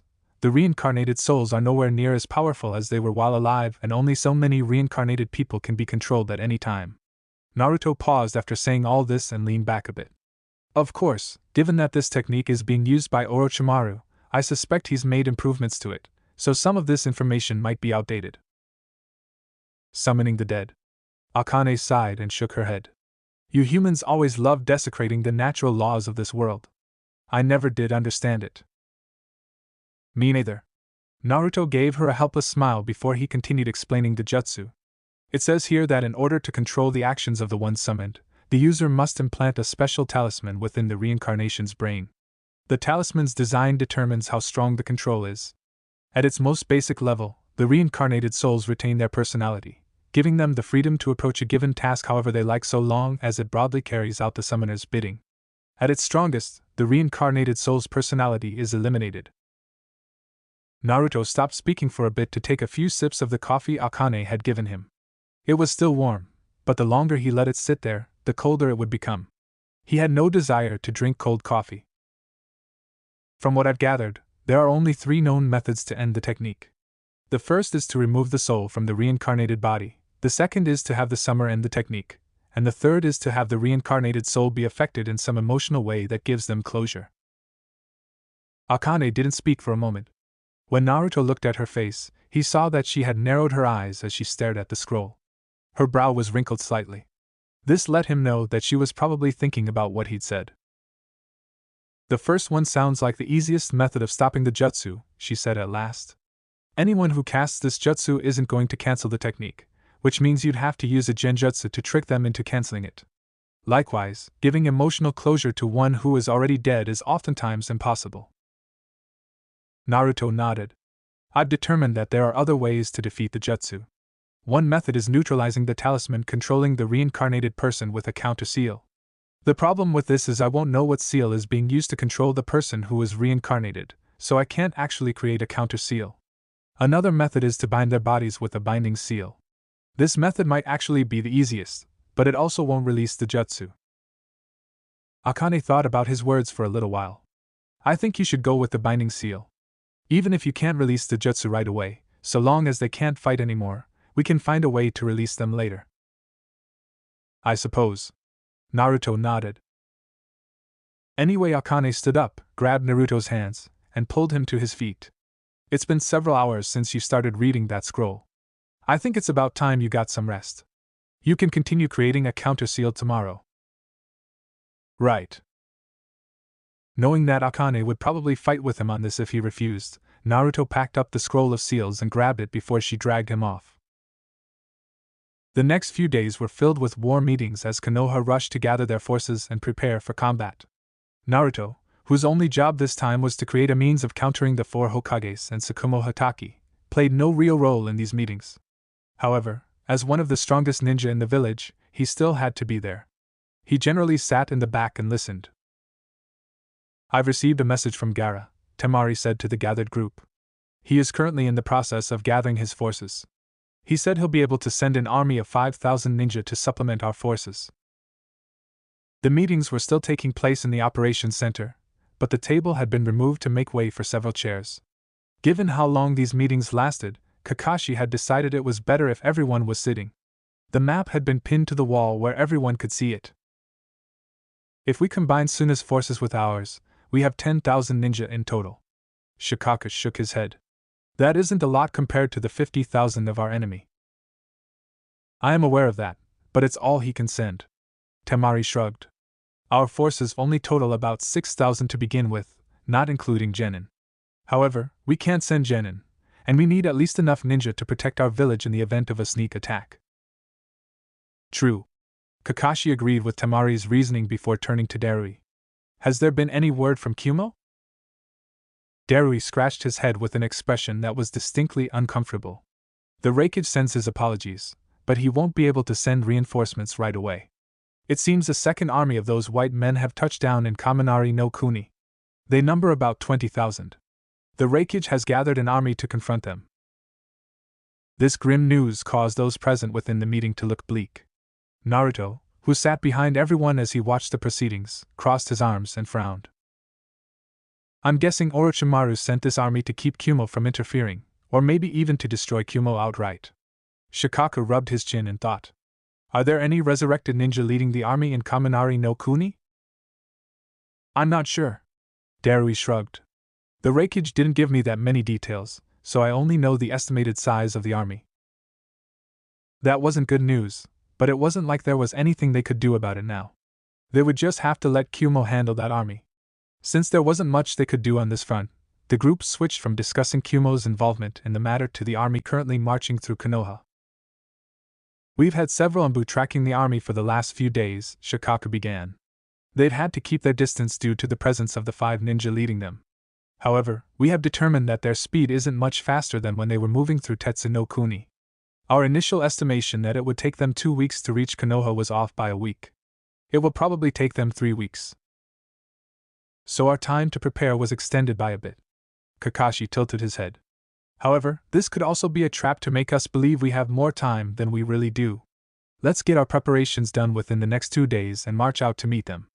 Temari, how long will it take Gaara to bring his forces over?" Temari needed a moment to respond. "Given the size of the forces he is bringing and how they have to cross the desert, I'd say it will take a week to reach Konoha.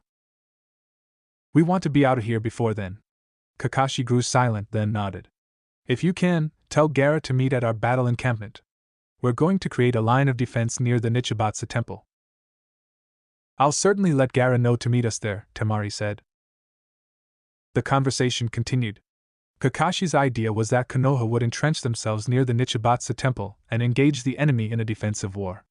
Their goal was not to win but to stall for time. Meanwhile, he wanted to have Gaara's forces curve around the enemy forces and attack from the rear. "During the time where we're fighting defensively, Naruto, I want you and Akane to engage the 5 reincarnated shinobi and defeat them," Kakashi instructed. "Have you come up with a method to counter the Edo Tensei?" "I have," Naruto said. "I've created several methods to defeat the jutsu, though some are more effective than others. That said, I believe Akane and I can defeat them." "Good." Kakashi nodded.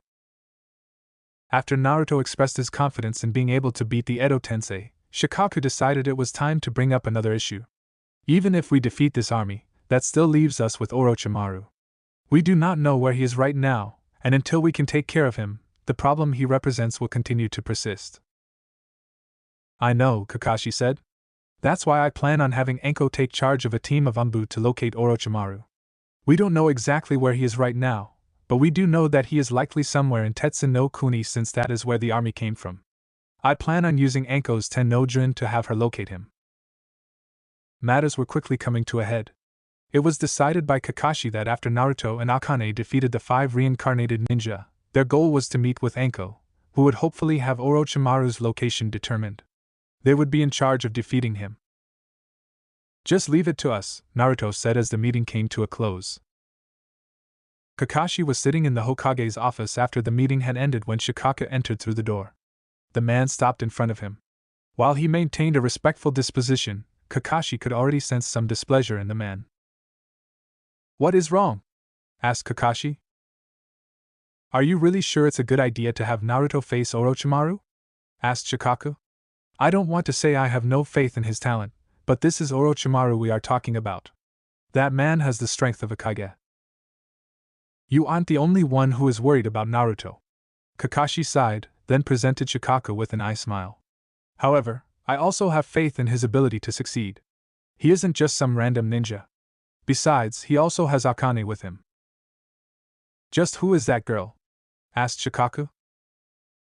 Studying Shikaka with his only visible eye, Kakashi decided that he should probably inform the man about Akane so there wouldn't be any surprises. As he told Shikaka about that woman's real identity, the man's eyes widened so much it looked like they would simply roll out of his sockets. By the time he finished, the Nara clan leader looked like he needed to sit down and have a drink. "I see." Shikaka took a deep breath. "If what you said is true, then maybe they do have a chance."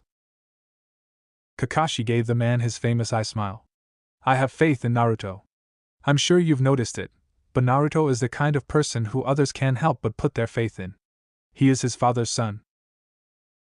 "That is true," Shikaka admitted. "In that case, I'll leave this matter to them.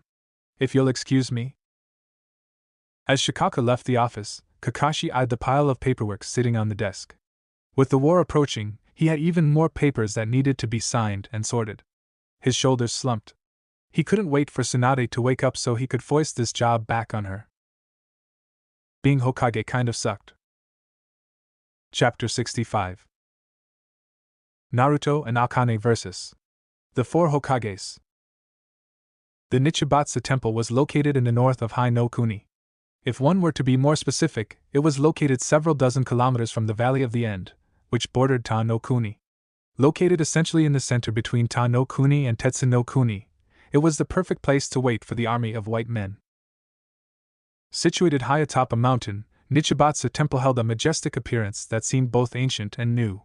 The well-maintained buildings were large, impressive structures that spread out across the grounds.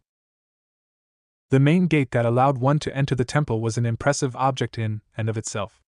Made from numerous wooden columns, it was 2 stories in height and possessed a slanted roof made of ceramic tiles. Immediately after passing through the gate, anyone entering would see the lecture hall, the main hall, and the pagoda. While the main hall was a place of worship, filled with statues and numerous displays, the lecture hall was where numerous meetings were held. The pagoda, a 3-story structure made of slanted roofs and golden leaf, served as something of a burial ground. Naruto had been told the remains of several priests were stored there. It was kind of creepy.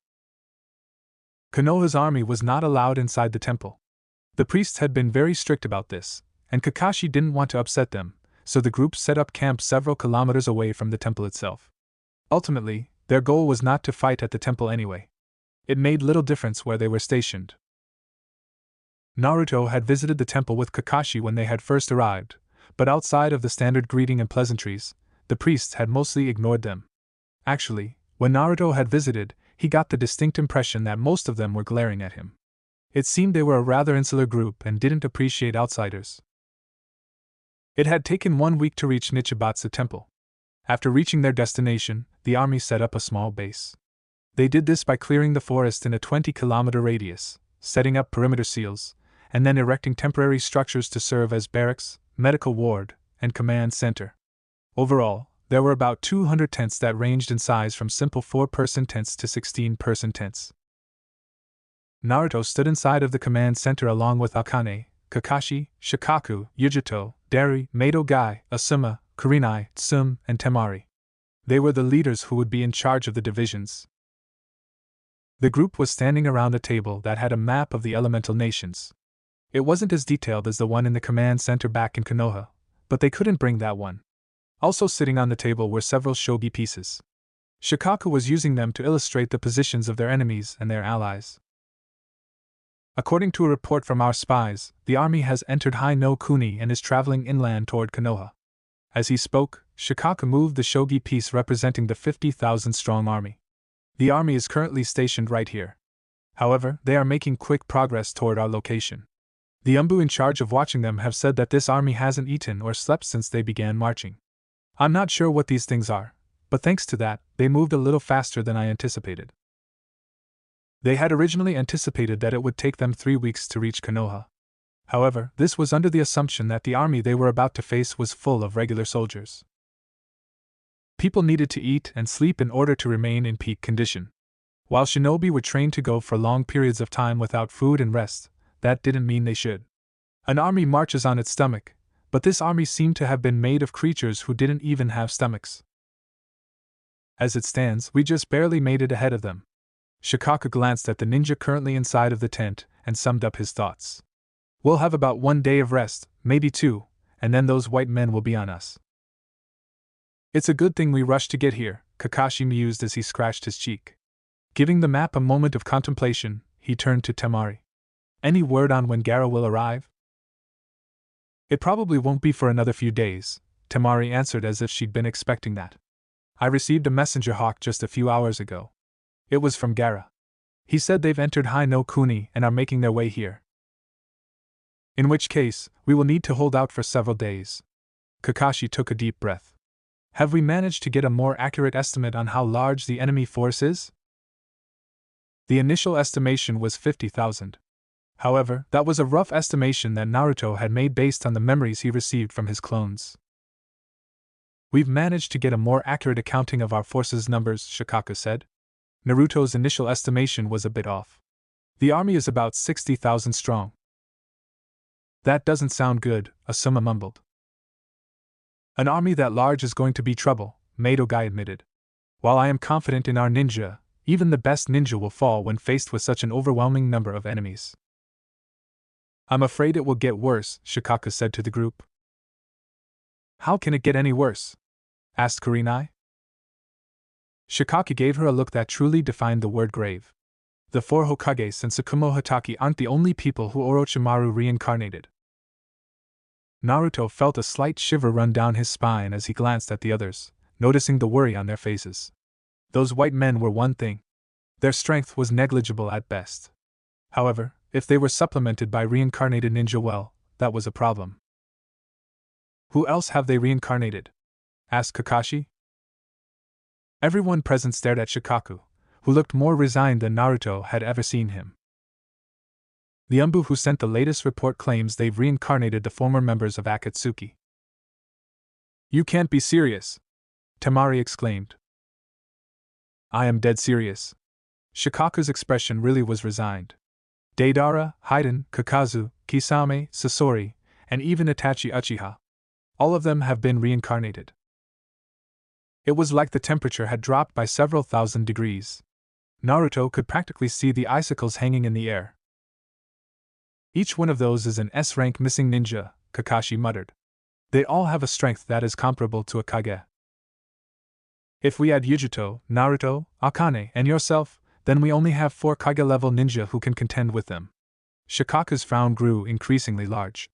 Unfortunately, Naruto and Akane are going to be battling against the 4 Hokages and Tsukumo Hatake. That means only yourself and Yujuto have the strength to deal with them in a one-on-one battle. Everyone else remained silent as Shikaku spoke. He was their strategist. Even Kakashi didn't dare interrupt the man despite having become the Hokage. At any other time, I would have suggested creating several squads specifically to deal with this group. Shikaku sighed. But that won't work either. We're an army of 5,000 strong going up against an army of 60,000. We're already grossly outnumbered, so we can't actually afford to spare any ninja to take them out. Naruto stared at the map as he thought about this problem. It mostly came down to numbers. The simple fact was they didn't have the numbers to divert anyone from their post to take care of the reincarnated Akatsuki members. Perhaps if they did, they would have been able to do something. If he or Akane could spare some manpower, then I might be able to help out. Naruto raised his head, causing everyone to glance at him. How can you help? Asked Asuma. Shadow clones, Naruto answered with a smile. With my normal chakra, I can summon over 10,000 shadow clones. However, when I use my hybrid mode, I can summon around 50,000. That should give us enough numbers to fight against this army and divert some forces to taking care of the Akatsuki members. While several of the people inside of the tent like Mato Gai, Asuma, and Darui seemed to like the idea, Shikaku immediately vetoed it. The Kagebunshi no Jutsu is a technique that splits your chakra in half to create a clone. If you split your chakra that many times, you'd barely have any left to fight with yourself. Naruto was already aware of that, but he had still proposed it regardless. No one else seemed to have any ideas anyway. "What else can we do?" asked Naruto. He stared at Shikaka and the others with a hard look. "We are outnumbered, outmatched, and currently have very few options available to us. This might be the only way to combat the army." "You bring up a good point, but can you state confidently that you can defeat the Hokages after having your chakra exhausted by summoning an army of shadow clones?" asked Shikaku. "Maybe." Naruto thrust out his chest. "I won't know until I try." A strange tension seemed to fill the air as Naruto and Shikaku stared at each other. There was no hostility in either person's gaze, but it still felt like a battle of wills was happening between them. Naruto understood how reckless his actions sounded, but even so, he believed in his own strength. He had never tested the limits of his chakra capacity after merging with Yami. That said, he knew that his reserves were nothing to scoff at. According to Akane, he had potentially even more chakra than she did because all of her chakra had been transferred to him when his mom removed the seal. He was sure he could do this. However, just before anyone else could speak, another voice spoke from the entrance. "Perhaps I know, perhaps we can be of assistance." Everyone looked over to find a beautiful woman with blue hair and amber eyes with lavender eyeshadow standing by the entrance. No one knew how she had snuck into their base. However, when everyone saw the black cloak with red clouds that adorned her body, they immediately drew their weapons. "I am not here to fight with any of you," Conan said. "If you aren't here to fight, then what are you here for?" asked Darui. In response to his question, Conan pointed at Naruto. Everyone froze when they saw this. Naruto, who had been doing his best to remain calm, frowned at the woman. He sensed no killing intent in her. However, he could not forget that this woman worked for Pain, the man who had taken his sensei's life. "Pain, no, Nagato wishes to speak with you," she said. Naruto's right hand twitched several times, but he did his best to keep it still as he stared at the woman. He glanced briefly at everyone else. None of them looked happy with her words. In fact, Kakashi had even stepped forward. "What makes you think we'll let him go see Pain? We have no reason to trust you." "That is true." Conan nodded in acknowledgement. "I understand that you do not trust us, but Nagato no longer has any reason to go after the Bijou after what happened. What's more, the reason he cannot go after the Bijou is Orochimaru. We both have a common enemy. However, before we decide whether or not to join forces with you, he wishes to speak with Naruto." As she talked, her gaze had not once left his. "You both share the same sensei. That being the case, he believes you both share the same dream. That is why he would like to speak with you." Naruto took several deep breaths as his emotions surged, as hatred warred with common sense and logic. Should he refuse to meet with Nagato out of hand? He wanted to. He wanted to so badly he could almost taste it. However, Nagato is powerful. He remembered the strength Nagato had displayed during their battle in Amigakure. That kind of strength could not be so easily dismissed. "I'll go with you," Naruto said, much to the satisfaction of everyone present. Before they could express this, he pointed at Akane. "So long as she is allowed to come with me as well." Conan glanced at Akane, nodded, and then turned to him. "That will not be a problem." "Then lead the way," Naruto said with a gesture of his hand. Conan led Naruto and Akane to a cave not far from where their base was located, making Naruto wonder if maybe these two had been following him this whole time. The cave wasn't much. It was literally just a small cave buried in the face of a tiny mountain. When he and Akane stepped into the dark interior, it was to see a man trapped inside of a strange contraption. The device containing the man was unusual. It looked like a capsule with legs. The bulbous capsule that contained the man known as Nagato reminded Naruto of an eggplant that had the top half cut off. Meanwhile, Nagato was sticking out of it, his arms jammed into a pair of cylindrical devices attached to a T-shaped protrusion from the back via several cables. If the device was unusual, then the man it contained was just as odd. His red hair had bangs that covered one half of his face. His pale skin looked emaciated, with his rib cage completely visible beneath the skin. Several stakes were sticking out of his back. However, the most odd thing about him were the ripple-like eyes of his. Naruto remembered Jiraiya calling them the Rinnegan. "I see you've come," Nagato said, and though he looked like a cripple, his voice was deeper than Naruto expected. Naruto narrowed his eyes as he steadied himself. He couldn't stop the killing intent that leaked out of him. This man had killed Jiraiya. "You are angry at me." It was not a question. Anyone could tell what Naruto was feeling just by looking at him. "Do you hate me for killing Jiraiya-sensei?" "Of course I hate you," Naruto spat. Nagato nodded. "That is natural. When my friend Yahiko was killed by Danzo and Hanzo, I felt the same hatred you probably do now. Like me, you understand the pain of loss." Nagato stopped talking for a moment as he observed Naruto. He glanced briefly at Akane as well, but most of his attention was on the young man. "Do you want to kill me?" Taking a deep, shuddering breath, Naruto sorted out his feelings quickly. "Of course I want to kill you. You killed my sensei, brutally murdered numerous by stealing their bijou, and have a hand in the terrible situation we're currently facing. I want to kill you so badly that I'm barely able to restrain myself right now." Naruto raised his clenched fist, which shook as though he was resisting the urge to punch the man in front of him. Then he sighed and let the fist fall to his side. "But killing you would accomplish nothing. It won't stop that army, and it won't defeat Orochimaru."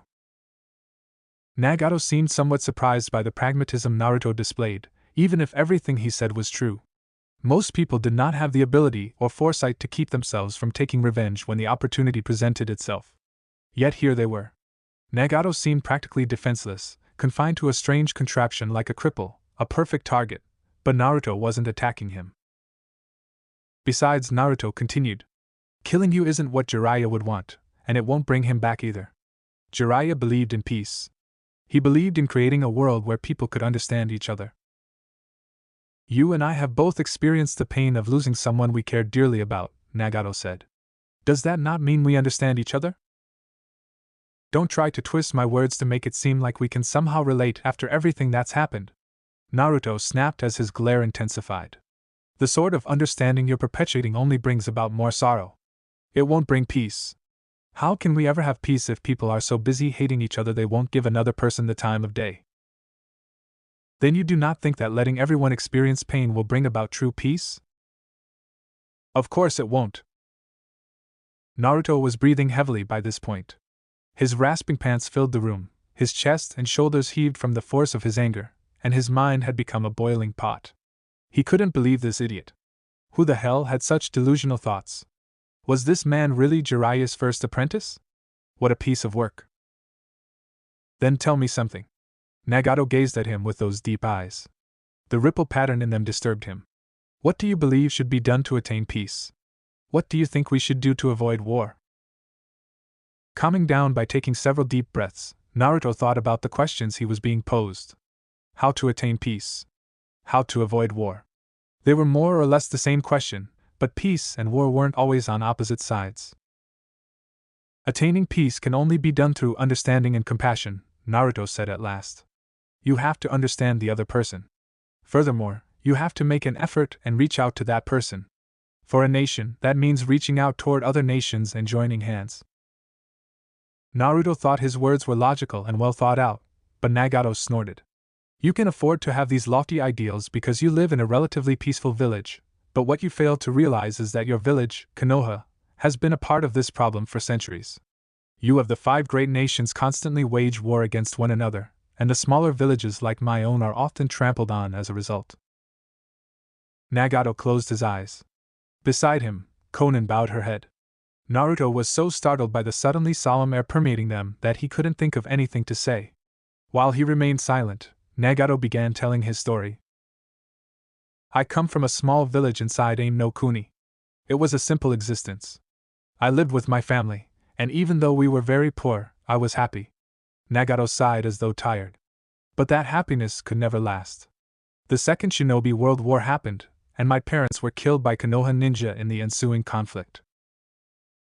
Naruto sucked in a deep breath. He didn't want to say he felt bad for Nagato. He didn't want to admit it. However, he also couldn't lie to himself. Even so, he wouldn't show pity to someone like this. Not to this man. Your village is one of the many villages that have trampled upon the weak, killing and murdering without discretion. Nagato's glare suddenly hardened. What gives you the right to talk about peace? How is what I did any different from what your village did to me? You speak of understanding and compassion, but the world isn't so kind, and people are not willing to understand others. Only when all the people in this world have felt the pain and fear of losing someone will they come to desire peace. Naruto took several steps back from the force of Nagato's shouting. The man who'd been taught by Jiraiya appeared frightening despite looking so frail. No, perhaps it was because he looked so frail that his anger was frightening. His emaciated visage was like something from a horror story told by children back in the ninja academy. The anger radiating from him in waves only served to further enhance his grotesque figure. A heavy silence fell upon the cave. No one spoke up for a long time. Naruto could not think of anything to say, and Nagato appeared to be waiting for his response. Within this tense stalemate, someone snorted. The amount of emotion you humans display never ceases to amaze me, Akane said, stepping forward. Nagato narrowed his eyes. Who are you? In response to his question, the smiling Akane let go of the transformation she was using. A pair of blood-red ears popped on her head and 9 bushy tails sprouted behind her back. Her transformation resulted in the eyes of both Nagato and Konan widening, but that only caused her to relish in their flabbergasted expressions. Grinning, she spread her arms wide. My name is Akane. However, the name most humans refer to me by is Kyubi. Kyubi, Nagato murmured, his eyes darting from Akane to Naruto and back again. I see. You were somehow unsealed in this form. Why do you look human? Akane rolled her eyes. Obviously because it is convenient. Do you know how difficult it is to travel when you're a giant 9-tailed fox? People everywhere attack you. It's all terribly annoying, so I use this form when traveling. She paused and cocked her head. Well, that was the original reason. Ever since I was unsealed, I've used this form because I have decided to remain with Naruto. I see. For the first time since this meeting began, Nagato seemed truly confused. His eyes were wide and his mouth hung open. It was like his brain was having trouble comprehending the woman's words, simple though they were. Akane Naruto murmured. Humans are an altogether unpleasant group, Akane said. You are constantly fighting, arguing, stealing, murdering, and taking from each other.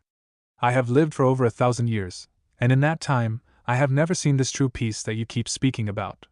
The simple fact of the matter is that true peace is a lie. So long as there is someone who wants what other people have, there can never be true peace. Akane's smile was sardonic and filled with derision. The only peace humanity will ever possess is the peace of the grave. When all humanity has been extinguished, perhaps then the world will know peace. Naruto closed his eyes as he listened to the woman's words, which were a reflection of everything she'd been through. He knew she still thought this way. He also never blamed her for it. With his 17 years of life, Naruto did not have the worldly experience that this ancient being possessed. She knew of things he did not simply from having lived for so long and seen so much. Nagato was likewise silent. Whether this was because Akane's words shocked him or some other reason, Naruto could not say.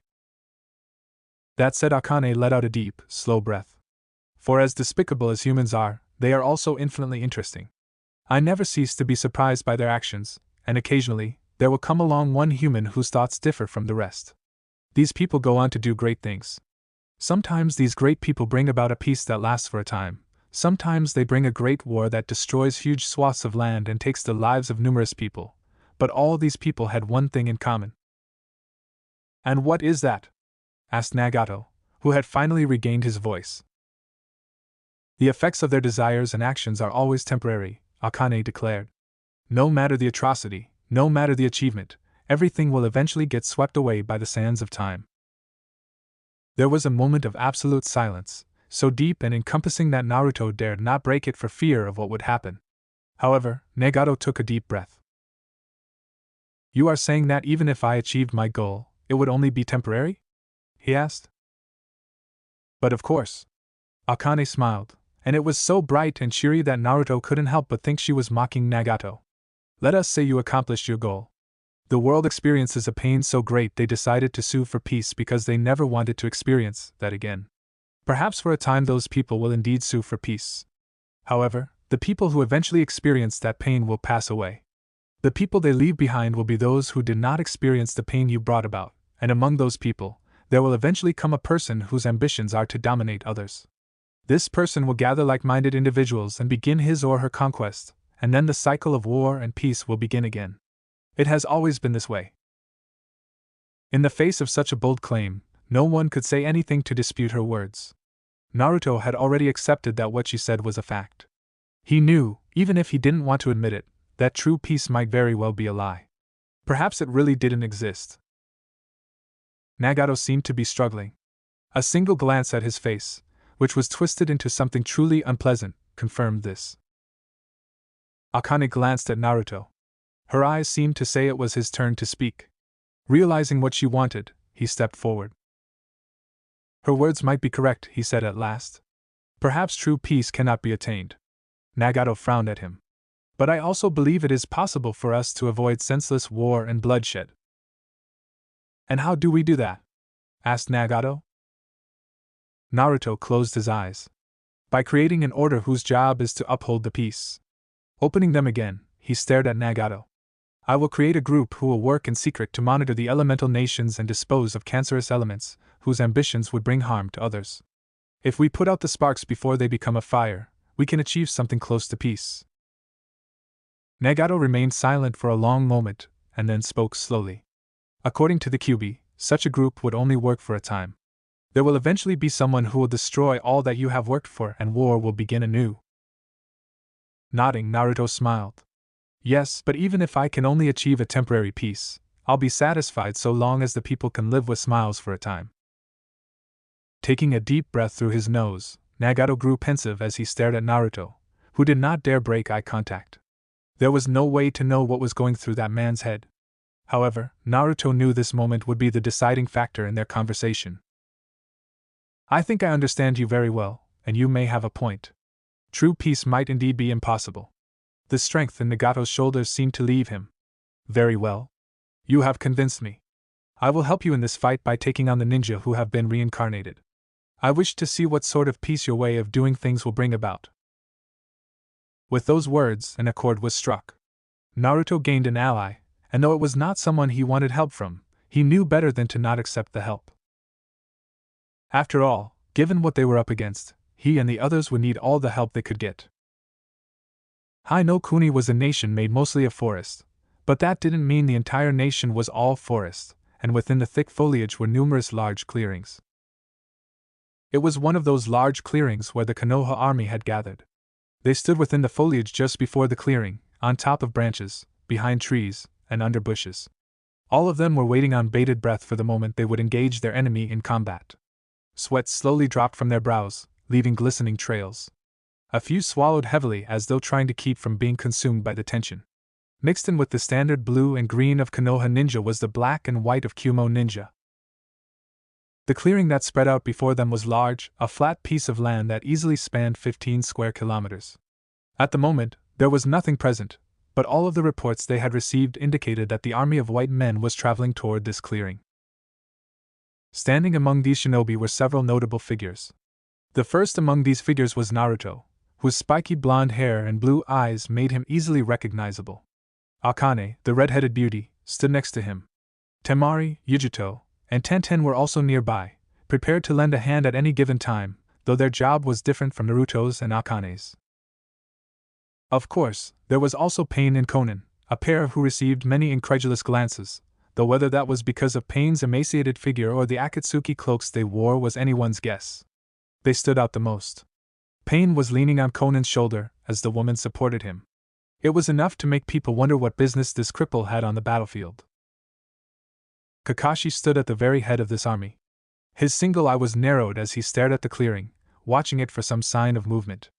Alongside him were the captains who would be leading the charge once the battle took place. The only one not present was Sim, who had a different task from the rest of them. I sense a large amount of chakra signatures coming, Nagato suddenly said as he raised his head. Grimacing as the man spoke, Kakashi said, then I guess it's about time we all got ready. Lifting his headband, the man revealed his Sharingan eye and raised his hand. The world around them became quiet. All of the nervous movements from the ninja who were preparing to battle slowly settled down, until not even a rustle could be heard. These weren't as green as grass genin. Everyone there was at least a chunin, and they all had experience with combat, if not war. At that moment, something emerged from the trees on the other side of the clearing. It was a single man. He had spiky blonde hair, blue eyes, and looked a lot like Naruto would if he was a few years older. This man stared at the other side of the clearing with a stern frown that didn't suit his face. Minato-sensei Kakashi sucked in a breath. After a moment, another man appeared. It was the white-haired Nidame Hokage. He was quickly followed by the Shodame and Sandame Hokages. The last person to emerge was none other than Tsukumo Hatake. The four Hokages and Tsukumo stared into the forest at the other end of the clearing, where Konoha's army lay in wait. It was obvious to anyone they had been spotted. However, the 5 reincarnated ninja did not do anything right away. Following their appearance, even more figures emerged. It was the white men who reminded Naruto of Zetsu if Zetsu had been split in half.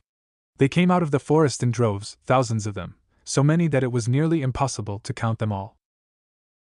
Among the white men army were several more reincarnated ninja. They wore black cloaks with red clouds. There was a man with blonde hair covering one of his eyes, a man with slicked back white hair, a man with a hunched back, a man whose skin looked rough and had eyes with no whites, a black-haired man with Sharingan eyes, and a man who looked like a walking shark.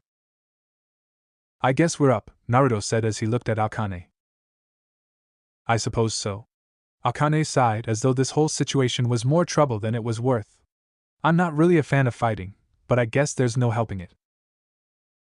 "We will deal with the reincarnated Akatsuki members," Nagato announced. Naruto wanted to ask what he could do in his condition, but he didn't. If this man said they would deal with the former Akatsuki members, then it meant he had confidence in his ability to do so. The man had the Rinnegan. He probably had some tricks up his sleeves. "We'll leave them to you," Kakashi agreed. "Naruto?" "Right." After taking a deep breath, Naruto undid the lock that kept his powers in check. The people standing near him backed off when chakra exploded from his body. It was not the blue chakra that a human possessed, nor the red chakra of a bijou. It was a dark purple, a mix between the two colors. The ground beneath his feet cracked. Fault lines spread out and widened. However, Naruto ignored that as his body transformed. His hair grew longer and went from blonde to a deep red, the whisker marks on his face turned jagged like thick scars, his eyes went from blue to purple and the rounded pupils became slits, and finally, his nails turned into sharp claws. Unknown to Naruto, 9 objects resting on the inside of his shirt began to glow the moment he unleashed his hybrid mode. Everyone who saw the transformation looked at him in shock, but that shock was nothing compared to how they acted when Akane suddenly revealed her true form. There was no exploding chakra like what happened with Naruto. A pair of fox ears simply appeared on her head. Then 9 bushy red fox tails unfurled from her back. Numerous eyes widened when they saw those, but no one dared say anything. Now wasn't the time anyway. As the chakra from Naruto surged like the rising tide, the army led by the 4 previous Hokages and Tsukumo moved. They ran across the field as though rushing to their deaths. However, given who these people were, it was clear that the euphemism didn't truly work. "Let's go, Akane. I'm right behind you." Before the eyes of everyone, Naruto and Akane vanished. There was no forewarning. They were just gone. Not even a split second after they disappeared, a massive explosion of energy and sound slammed into them. Everyone held their hands to their ears as the wind howled and the world shook. Kakashi, who also had a hand to his ears, watched with his Sharingan eye as Naruto and Akane attacked 5 of the most powerful ninjas to have graced the elemental nations. It was unlike anything he had ever seen. Naruto and Akane had appeared in front of the group with a speed that seemed unreal. Even his Sharingan had trouble keeping up with it. A small orb of spinning chakra took shape in Naruto's hand. Then Akane added her own chakra into the mix, turning the spinning purple sphere into a gigantic red ball that was easily 2 times the size of a human. Naruto slammed the sphere into the ground in front of the Hokages and Tsukumo, which detonated with a power that was unlike anything he'd ever witnessed before. Of course, the people those two were fighting were not somewhat behind the ears ninja. They reacted with instincts and reflexes honed from years of combat training and warfare. The Shodame, Sandame, and Nidame Hokages and Tsukumo leapt backward to avoid the massive explosion. Meanwhile, Minato used the space-time ninjutsu he was known for, the Hiraishin, to teleport himself away. Seconds after the attack exploded against the ground, the fierce winds from the jutsu slammed into them. Kakashi and the others had to keep themselves grounded with chakra. While many of the ninja hunkered down to avoid being blown off their feet, he stared into the attack and watched as plumes of energy rose all around the clearing. That attack might not have hit the Hokages and Tsukumo, but many of the white men were blasted off their feet and some were even caught up in the explosion. The attack eventually ended. When it did, the ninja present were able to see the damage that Naruto and Akane's collaboration Rasengan had caused. Holy shit, Temari mumbled. Kakashi couldn't disagree. Spreading out before them was a massive crater that had to be at least 50 meters wide. Kakashi couldn't guess how deep it was. However, the size of the crater was impressive on its own. That said, he knew that now wasn't the time to be impressed. Raising his hand, he signaled to everyone that it was time to fight. Charge, everyone! A fierce battle cry went up as Konoha, Kumo, and soon a ninja rushed out of the clearing to meet the army of white men. The attack from Naruto and Akane had done a good job of scattering the enemy forces. They were spread out now, which meant it would be easier to pick them off. Kunai sailed through the air. Some had exploding tags attached to them, which detonated when they struck the ground, taking out numerous white men with them. Several meters to Kakashi's left, Tenten took out 2 scrolls, opened them, and launched thousands of weapons from within. They struck more enemies, downing them with an almost insane degree of accuracy. It wasn't just projectiles that soared through the air. Several ninja had created a number of hand seals and shouted out the name of their respective jutsu. Futon, Ripusho, Wind Release, Gale Palm. Katon, Gokyaku no Jutsu. Several Suna ninja clasped their hands together, compressing the wind between their palms and transforming it into a powerful gale. As they launched the gale technique at the enemy forces, a number of Konoha shinobi inhaled deep breaths of air, and then spewed massive fireballs from their lungs. The fireballs converged, becoming bigger, and then they struck the gale technique. It was like a firestorm. The moment the combination fireball technique struck the wind, the fire expanded rapidly into a tempestuous storm that seared the very ground.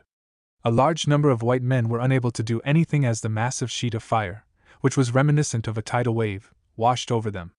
Their bodies combusted as they were reduced to ash. They didn't even get a chance to scream. Not wanting to be left out, Kakashi ran through a series of hand seals as he raced toward the white men. A spark appeared on his hand. It was followed by an intense crackling noise. The crackling turned into chirping. It was like 1,000 birds had all begun chirping at once. Raikiri, Lightning Blade. Lightning appeared on Kakashi's hand. While it looked like nothing more than a mass of electricity at first, it quickly compressed around his hand, transforming into a sharp blade. Channeling chakra into his feet, Kakashi suddenly disappeared as though he had used the Shunshin no Jutsu to randomly appear in front of a white man. He sliced through the enemy's body without mercy. As the lower and upper halves flew in separate directions, Kakashi disappeared again, only to reappear and slice his hand downward. The enemy was split open from the top of his head down to his groin.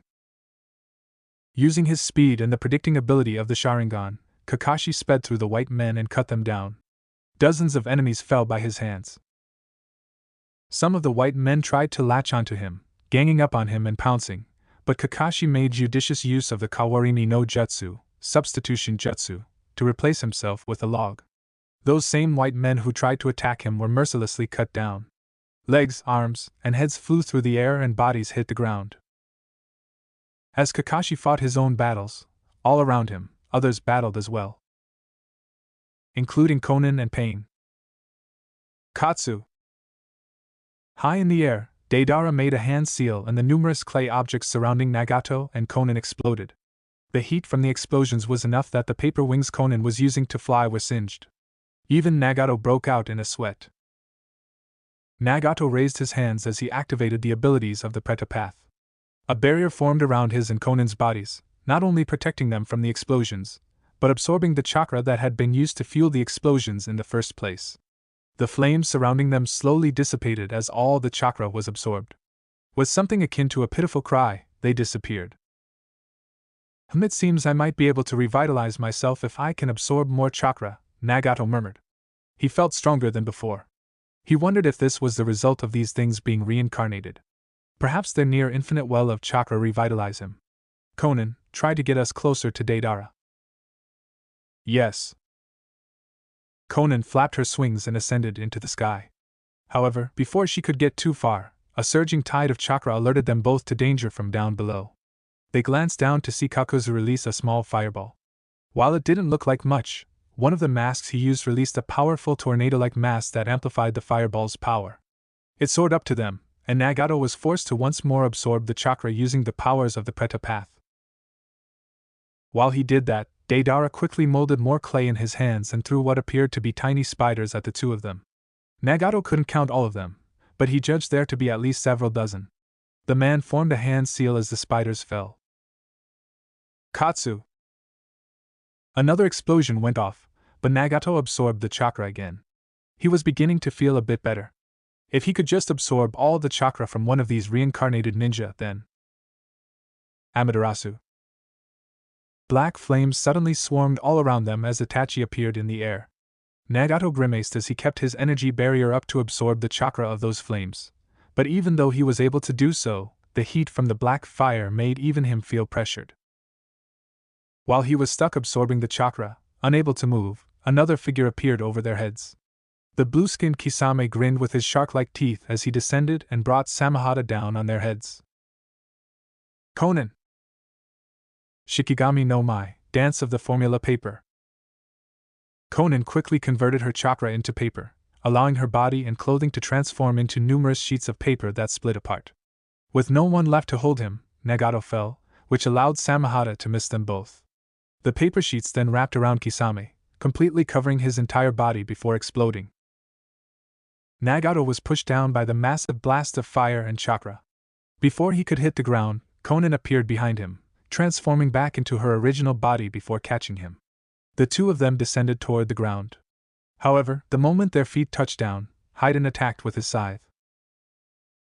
Bind him. I'm on it. At his order, Conan converted herself into paper once more. Haiden, who had raised his scythe to swing it down at them, suddenly froze as paper wrapped around his body. The paper quickly hardened to keep the man from moving. During this time, Nagato reached out and grabbed the man's face. He once more activated the Preta Path, absorbing the chakra within Haiden and using it to heal himself. Nagato's body slowly changed as he absorbed Haiden's chakra, becoming less emaciated with each passing second. His exposed rib cage soon disappeared underneath a layer of muscle and fat. His scrawny legs that seemed unable to hold his weight gained mass. It was like he'd gone from being a mummy to transforming into a young man. He wasn't able to completely recover. The chakra of a human didn't have that ability. He'd probably need to absorb a Biju's chakra to heal completely, but he looked and felt better now than he had in years. Now that he no longer needed help to stand, Nagato went through several hand seals and slammed his hands into the ground. Kuchios no Jutsu. Knowing that he needed something hard to kill, Nagato summoned a giant multi-headed dog.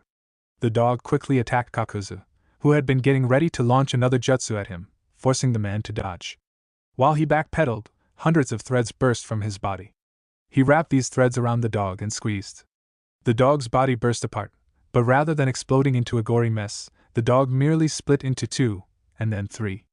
The three dogs then attacked in unison. With Kakazu being kept busy, Nagato activated the Azura Path. 4 additional arms appeared on his body. 2 of his arms transformed into cannons, which he aimed at Haiden. After taking careful aim, he fired a pair of intense chakra blasts from each cannon, and the pale blue chakra shot forward and slammed into Haiden, whose entire upper body exploded into ash. Now that Haiden was at least temporarily out of the way, Nagato turned his attention to Kisame and Itachi, who were trying to box Conan in along with Deidara. He pointed his hands at them both and switched from using the Azura Path to the Deva Path. However, before he could help her, a long metal tail shot at him from his left. Shinra Tensei. He repelled the tail with his jutsu. Several meters away was Sasori. Nagato pointed a hand at the hunchbacked figure and clenched his fists. A massive explosion went up. However, it wasn't an explosion of fire. Sasori's body just blew apart as if an invisible force had destroyed him from the inside out. A figure jumped out of the puppet, the real body of Sasori, and Nagato sent him flying with another Shinra Tensei. Once that was done, he turned back to help Konan. Bansho Tenin. Manipulating an attractive force to pull matter to him, Nagato grabbed Itachi and Kisame with this power and pulled them both toward him. The two were in mid-air as they tried to deal with Konan. With nothing beneath their feet, the two didn't stand a chance and were yanked to the ground. Amaterasu. As expected of a powerful ninja, Itachi did not waste time trying to break free from Nagato's technique. Black fire exploded from my eyes. Nagato was forced to activate the Preta path again, using the absorption ability to drain the jutsu of chakra. During that time, Kisame landed on the ground and attacked Samahata. Nagato quickly transformed from the Preta path to the Azura path. He reached out with two of his 6 arms, grabbing Samahata as it descended. A loud screeching sound echoed from where his hands met the sword. Despite the power Kisame had put into his attack, the massive shark-like sword would not budge. As the man struggled, Nagato aimed 2 more of his hands, which had been transformed into cannons, at Kisame's body. 2 massive bursts of chakra emitted from the cannons, blowing 2 holes clean through Kisame's chest. The man staggered back.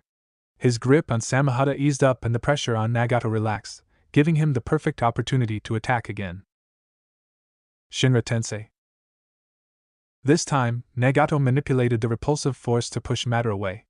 In this case, Nagato slammed this force into Kisame, who was blasted off his feet and sent flying far into the distance. With something of a free moment, Nagato took a quick chance to survey the battlefield. Numerous white men were engaged with the Konoha, Kumo, and Sunen ninja. Nagato knew they were the white half of Zetsu. Haiden had already regenerated from Nagato's last attack and Sasori was back.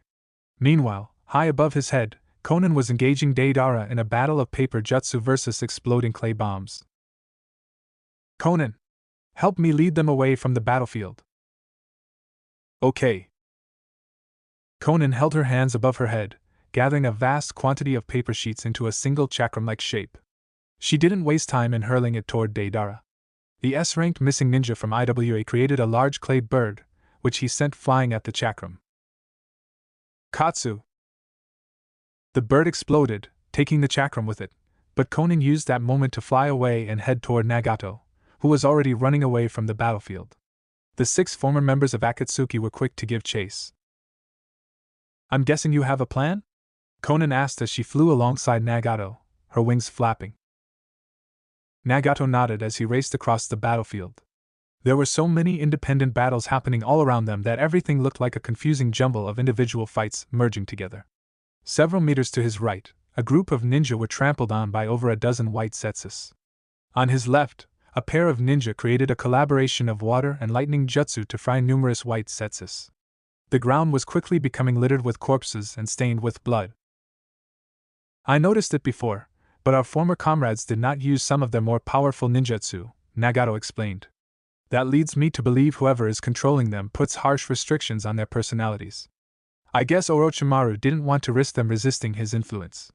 However, that means they aren't as capable now as they would normally be. Look! Even now they are chasing after us instead of attacking the surrounding ninja to thin out the enemy forces. Konan looked behind her to see what Nagato was talking about. Indeed, the 6 ninja weren't even bothering to engage any of the other ninja.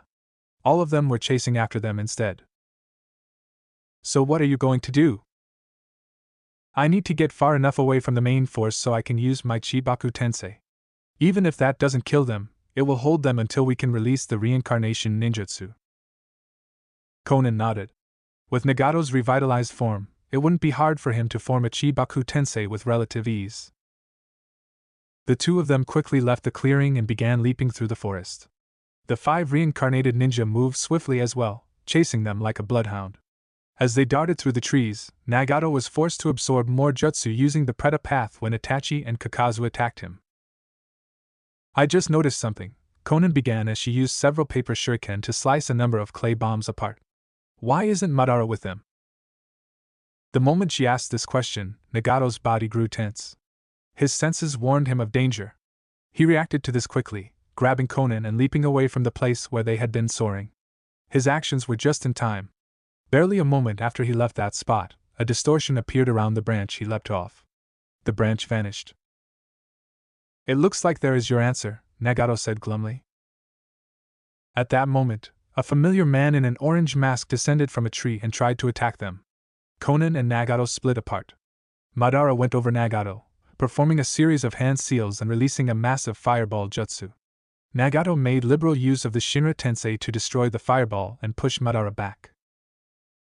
During the time when Nagato was pushing Madara back, the other 5 descended upon him. Kisame sliced at him with Samahata, but he blocked it by once again using the Azura Path's incredible strength. Kakazu tried to use a jutsu. However, the now 6 massive dogs had stuck on his tail and attacked him en masse. Itachi broke into a dozen crows and appeared before him, but Nagato recognized the genjutsu and broke it quickly. He then used Bansho Tenin to pull the man toward him before reverting to the Azura Path and kicking him in the chest. Pushing chakra into the bottom of his feet, he sent Itachi soaring backward. At the same time, he sent a Shinra Tensei towards Sasori, smashing the human puppet into a tree that broke apart on contact. Conan did an admirable job of keeping Deidara busy as they fought a moving battle. It didn't take much longer before they entered another clearing. This one wasn't as big as the one where the other battle was taking place. However, Nagato judged that it was far enough away from the main battle to suit his purpose. Reverting to the Deva path, Nagato began building his chakra as he did everything he could to avoid being killed. Black fire tried to engulf him. Waves of water attempted to crush him. Massive explosions rang through the sky, causing the air to burst. Throughout it all, he and Conan played a defensive battle. They landed on the ground back to back. Conan went through several hand seals. Thousands of paper sheets split from her body and flew around them, 2 of them, spinning so fast they looked like a miniature tornado. The paper quickly covered them like a dome. Multiple explosions came from outside. Then black fire began eating away at the paper. "You had better hurry," Conan grunted. "This defensive measure won't last much longer." Nagato didn't say anything as he clapped his hands together. His chakra surged between his palms as he slowly drew his hands back, revealing a small black sphere. He gritted his teeth as he summoned as much chakra into this technique as he dared. 1 sphere turned into 2, which became 3, then 4, 5, 6, and finally 7. "I can't hold on any longer," Conan shouted as the paper domes suddenly evaporated, eaten by the black flames. "I'm done! Chibaku Tensei!" At that moment, Nagato released all 7 spheres into the air. Nagato had never used the Chibaku Tensei like this. The 7 spheres swiftly flew into the air. Each black sphere acted as its own center of attraction, drawing in everything around it. The air distorted as the sucking force ripped massive chunks of earth from the ground. Nagato grabbed Conan and used the Azura Path to propel them both away from the center of his technique. The former members of Akatsuki weren't so lucky. Turning around to watch what was happening, Nagato was able to witness each member of Akatsuki get pulled up by the respective heavenly body that had grabbed them. They did try to escape. However, the attraction force was far too strong. Along with the massive amounts of earth, numerous trees were ripped from their roots. Nagato eyed one large piece of land that was torn from the ground, broke apart, and slammed into the sphere that contained Itachi. Almost a minute after he performed the jutsu, the technique was complete, and 7 spheres several times the size of a person hovered in the air. "That should hold them," Nagato muttered with a heavy sigh. "Are you okay?" asked Conan. "Yes." He smiled. "I am just tired." "Then let's rest for now," she suggested. "Our part in this battle is done anyway." "Yes." Lowering himself to the ground, Nagato winced as he bent his stiff legs. It had been so long since he had used them that they felt awkward. Conan also sat down beside him. Together, the 2 of them looked into the sky at the floating satellites overhead. Running away was harder than it looked when the people chasing after you were Kage-level opponents. Mokutan, Mokuryu no Jutsu, Wood Release, Wood Dragon Jutsu. From their left, a massive dragon made of wood burst out of the trees and charged toward them. Its long, serpentine body had to be at least 20 feet long.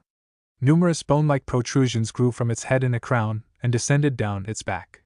This massive beast, which flew toward them with its jaws wide open as though seeking to devour them, was met by Akane. Ha!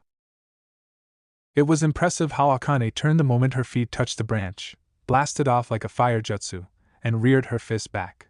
The air around her fist distorted as she channeled vast amounts of chakra into it. Then she brought it down on the dragon's head. It exploded.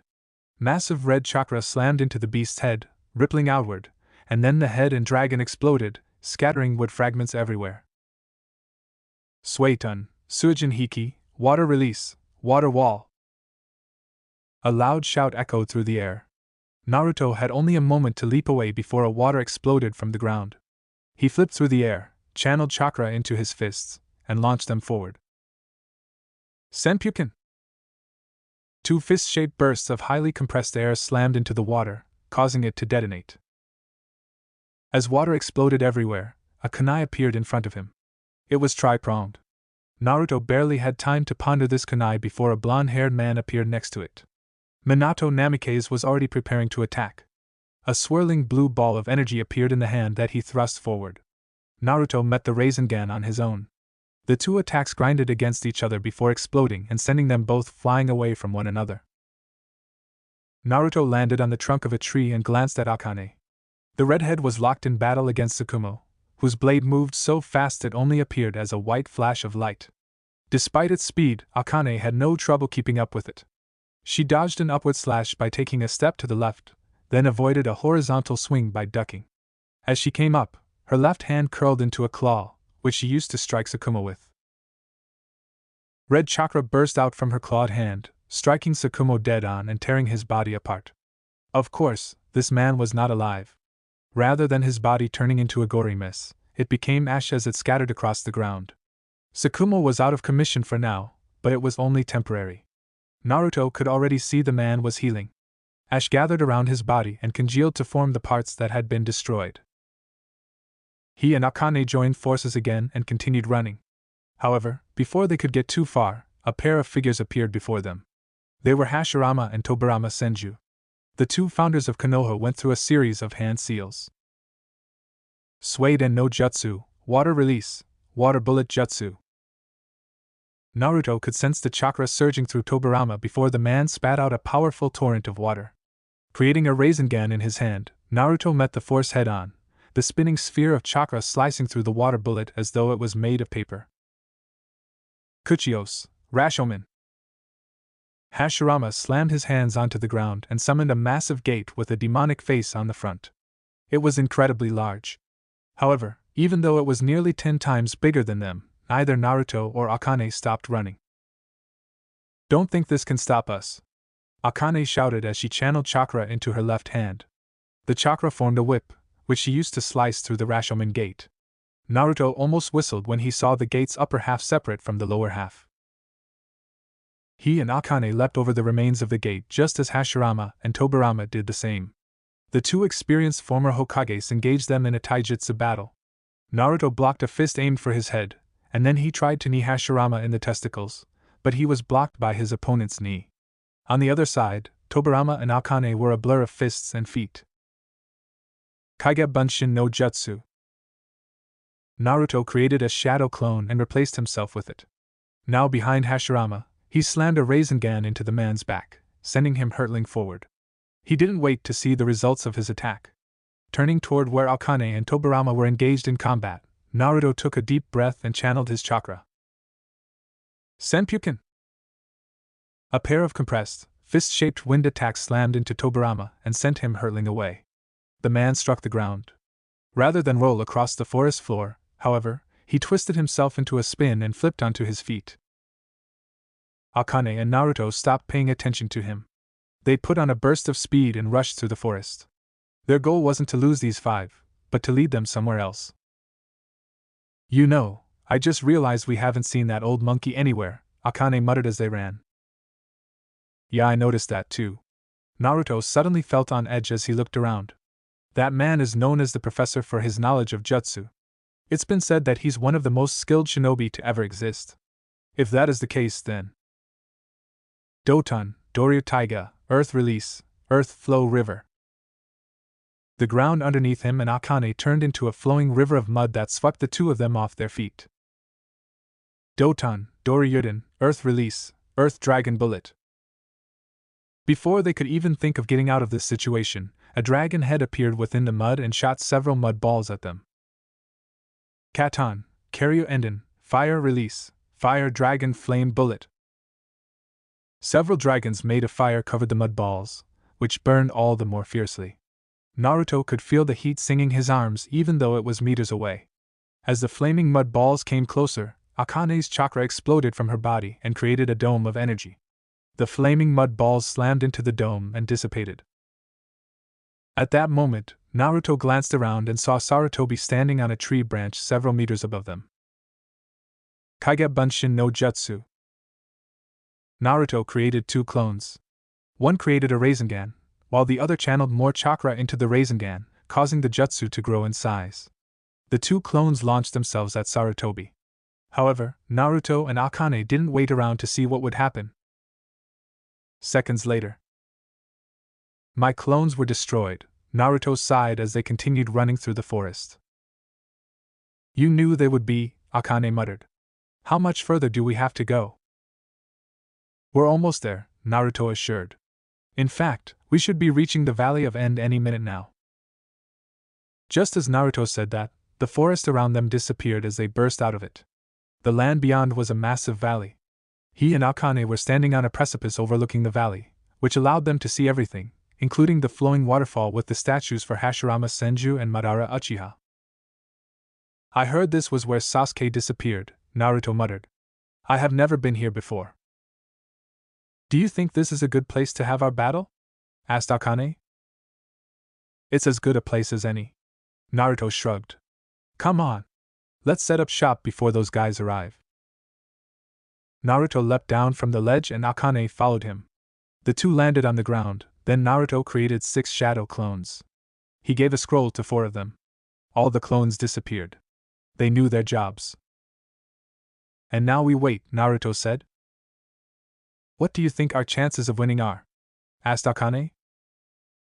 What are you saying? Naruto grinned at the lady. Chances of winning? We're going to kick their asses. Akane shook her head as a resigned smile lit her lips. Where does that confidence come from, I wonder? You realize our opponents are 5 Kage-level ninjas, right? So? Naruto raised an eyebrow. You have 10 times more chakra than all of them. That doesn't mean much. She frowned. That Hashirama has some weird ability that stops me from using my powers. If I get caught by him, it's pretty much over. I'll fight him, Naruto said. If you can take on his brother, Sakumo, and Sarutobi, I'll deal with the Shodan Hokage and my old man. Giving me more opponents? I figured the all-powerful Kyuubi would prefer to fight more people. As the two of them bantered, the 5 ninja they had been fighting appeared on the ledge they had jumped off several minutes ago. Naruto was surprised it had taken so long for them to arrive. The two groups stared at each other, one from down low and the others high above. Then the group of 5 descended from the ledge and landed on the ground. These two are quite powerful, Tobirama murmured. Indeed, Hashirama said. I was most surprised that such young individuals could hold all 5 of us off so well. While Hashirama, Tobirama, and Sakumo didn't have any feelings for him and Akane one way or the other, Sarutobi and Minato looked at Naruto like they had seen a ghost. Considering what they were, Naruto found that slightly ironic. Naruto, is that really you? Asked Sarutobi. In the flesh, old man Naruto spread his arms and smiled. It's been a while, hasn't it? Sarutobi smiled and slowly shook his head. Although it only feels like seconds have passed for me, I can see that you have already grown up. You've become quite powerful. Obviously. Naruto thrust out his chest and grinned. You are looking at the number 1 most powerful ninja of the elemental nations. Of the elemental nations, huh? Said Sarutobi. That is a bold claim. Minato mumbled. Yo, Dad. Naruto raised a hand in greeting. Naruto, you've become so big. Despite his face being fairly emotionless, perhaps due to the controls placed on him via the reincarnation jutsu, tears welled up in his eyes. You were just this little thing when I last saw you. Ugh, if you're going to tell baby stories, then I'm leaving, Naruto grumbled. While Sarutobi snorted, Minato's lips actually twitched a bit. However, it seemed whatever controls had been placed on these five was strong. His face still didn't display much emotion. That said, he got a better reaction from Minato and Sarutobi than he did Hashirama, Tobirama, and Tsukumo. He didn't know if those three had more control seals on them, or if they just didn't care because they had no idea who he was. Naruto, Sarutobi suddenly asked. Do you mind if I ask who that woman with you is? Woman? Minato suddenly focused on Akane. Now that you mention it, I am also curious. It seems you and she are close. I guess that means you share my taste for redheads. Well, kinda, Naruto skirted around the issue. What do you mean kinda? Asked Minato. Our relationship is complicated, Akane said at last. It is also none of your business. As she spoke, the fox ears on her head suddenly twitched, and the 9 tails writhing behind her became a flurry of activity. The 5 Kage-level ninja quickly spotted these appendages. While they seemed confused at first, enlightenment entered their eyes moments later. I thought I recognized that chakra, Minato muttered in shock. You are the Kyuubi? That's right, Akane said. Minato cupped a hand to his chin. I had no idea you were a woman. Neither Akane nor Naruto bothered to explain that she technically wasn't male or female. She could theoretically choose whatever form she wanted. Akane had chosen a female form because her observations had shown her that it was easier to manipulate people if she was a woman. Having decided that the time for conversation was over, Naruto and Akane rushed forward. Minato, the fastest among them, threw his kunai and appeared between the two. It was way too fast. Had they been anyone else, neither of them would have been able to respond. However, they had already known what to expect, so when Minato appeared between them, a Rasengan in each hand, Naruto and Akane slammed their feet into his face. Minato was launched clean backward. He slammed into the cliff wall, which broke upon impact and sent a massive amount of rubble tumbling down. That moment initiated the battle. Chojo Kabutsu, top transformed Buddha. After going through a series of hand seals, Hashirama created several gigantic wooden statues, each of which had hundreds and even thousands of hands. Naruto raced toward Hashirama. The man commanded the hands to descend upon him. There were so many that it should have been impossible for anyone to dodge. Naruto vanished on the spot. The hands slammed down, and then Naruto reappeared on top of the long arms. With a slice of his hands, he created a wind blade that cut straight through the wooden arms. However, more hands were coming. They rose into the sky and flew down swiftly, forcing Naruto to perform his disappearing act several more times. The ground around them shook and broke apart, with massive fault lines spreading out all around Naruto. Each one was large enough that he was afraid of falling in. He did his best to focus on dodging the hands as they came, but there were so many, and the longer he continued to avoid them, the closer they came to hitting him. Hashirama is getting my timing down. He only realized a few seconds too late what the man was trying to do. Just as this thought flashed through his mind, several hands crashed into him. The force of the assault was so powerful that Naruto felt like he was being crushed. Each hand slammed into him like a tsunami crashing into a small village. Gritting his teeth as he endured the pain, Naruto released a massive burst of dark purple chakra. It was nothing more than him exercising his excess power. However, his chakra had a unique corrosive effect on other jutsu. The wooden fists attacking him decayed and burned away as though they'd been ducked in acid. Once he destroyed the hands, Naruto attacked the statues. He created one shadow clone for each statue. The shadow clones created a Rasengan with wind chakra enhancing them, and then they attacked while Naruto went after Hashirama. With a ferocious yell, Naruto engaged Hashirama in a taijutsu battle. He swung at the man with a sloppy corkscrew punch. His opponent, seemingly shocked that he would use such a sloppy technique, easily avoided the attack in a manner that was almost lazy. Naruto used that moment to surprise his opponent by stomping on the ground and releasing a burst of chakra. The ground shook, Hashirama stumbled, and Naruto slammed a Rasengan into his face. It's just as I thought. He isn't as strong as he should be. Orochimaru probably has a tighter leash on the Kages and Tsukumo to keep them from resisting. However, that came at the price of making them less powerful. As this thought flashed through his mind, 6 tri-pronged kunai suddenly appeared around him. Naruto sensed the air currents shift and spun around. He raised his arm to block Minato's attack, a powerful punch that jolted his arm. Before he could consider retaliating, his dad disappeared and pain suddenly erupted from his spinal cord. Gnashing his teeth together, Naruto spun around and sent a wind blade at his opponent, but Minato had disappeared by then. It wasn't long after the initial attack that Minato began flashing around Naruto at speeds he just couldn't keep up with. The man was so fast he was like lightning.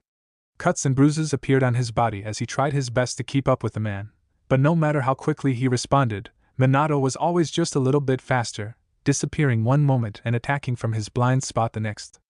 All he could do was move to avoid letting his vitals be attacked. Mokutan, Daijirin no Jutsu, would release, Great Forest Technique. While Naruto was busy engaging Minato in a losing battle, Hashirama's arms suddenly transformed into giant trees. The trees rapidly grew, lengthening at a baffling speed as they forked into many branches. Then the branches transformed into sharp stakes. At that moment, Minato leapt back and allowed the stakes to attack Naruto. They pierced his body numerous times. However, just as the attacks stabbed into him, the Naruto in front of them was replaced by a log. Before either of them could begin searching for Naruto, a loud screeching noise echoed from above them. They looked up. Naruto was hovering in mid-air. He had raised his hand eye over his head, where a swirling ball of bright purple chakra spun around in all directions. The Rasengan was much larger than a normal one. Aside from being nearly twice as large, it also had several pointed blades spinning around it, making the jutsu look like a Fuma shuriken. Futon, Rasen Shuriken. With the power granted to him through his hybrid form, Naruto lobbed the attack toward Minato and Hashirama. The pair's eyes widened just as the speeding technique slammed into the ground between them. After striking the ground, the central sphere of the Rasen Shuriken detonated with a powerful destructive force. A vortex of wind spread across the area. This purple-white vortex expanded rapidly, growing until it was about 15 meters in diameter. Even though the amount of destruction was contained to just the vortex, the jutsu was so powerful that Naruto was pushed backward and dust flew everywhere. He landed on the cliff wall and was stuck there with chakra. As he knelt upon the wall to catch his breath, he glared into the vortex to see if the two had survived. While Naruto was battling against Hashirama and Minato, Akane had taken to engaging the other 3 Kage-level ninja. She used no ninjutsu in her attacks. She didn't need to. Her 9 tails grew until they were nearly 10 times their original size and slammed into the ground, creating earthquakes with every attack. Sarutobi, Sakumo, and Tobirama were constantly being forced to leap around in order to avoid the attacks. Whenever one leapt into the air, Akane would launch a compressed ball of chakra that slammed into their bodies and detonated with a destructive force that didn't lose out to his Rasen Shuriken. That woman. It was clear from how well she was doing that Akane really did have more destructive potential than him. Her control over her own chakra was fantastic. He wondered if he'd be able to use his chakra like she did eventually. As he eyed their battle out of the corner of his eyes, Naruto watched as Tobirama and Sarutobi created a water/lightning combination attack. The powerful beam of energy that formed from their 2 jutsu raced toward Akane. However, just when it looked like the beam of destruction would slam into her, a red barrier appeared and took the attack. Despite the attack being blocked, the ground underneath her feet shattered, which caused Akane to lose her footing. At that moment, Sakumo appeared and thrust out his sword, which Naruto realized was coated in lightning chakra. It looked like his attack would pierce her chest. Yet Akane raised her hand just before it hit. The white blade slammed into her palm but didn't penetrate it. Naruto wondered why at first, but then he saw the red chakra being emitted from her palm and realized it was because she had created a thin layer of chakra to form a protective shield. As Naruto was admiring Akane's supreme chakra control, the vortex of swirling wind energy disappeared. He looked at the giant crater his attack had formed. It was about 15 meters across and probably 5 or 10 deep. Minato and Hashirama weren't there.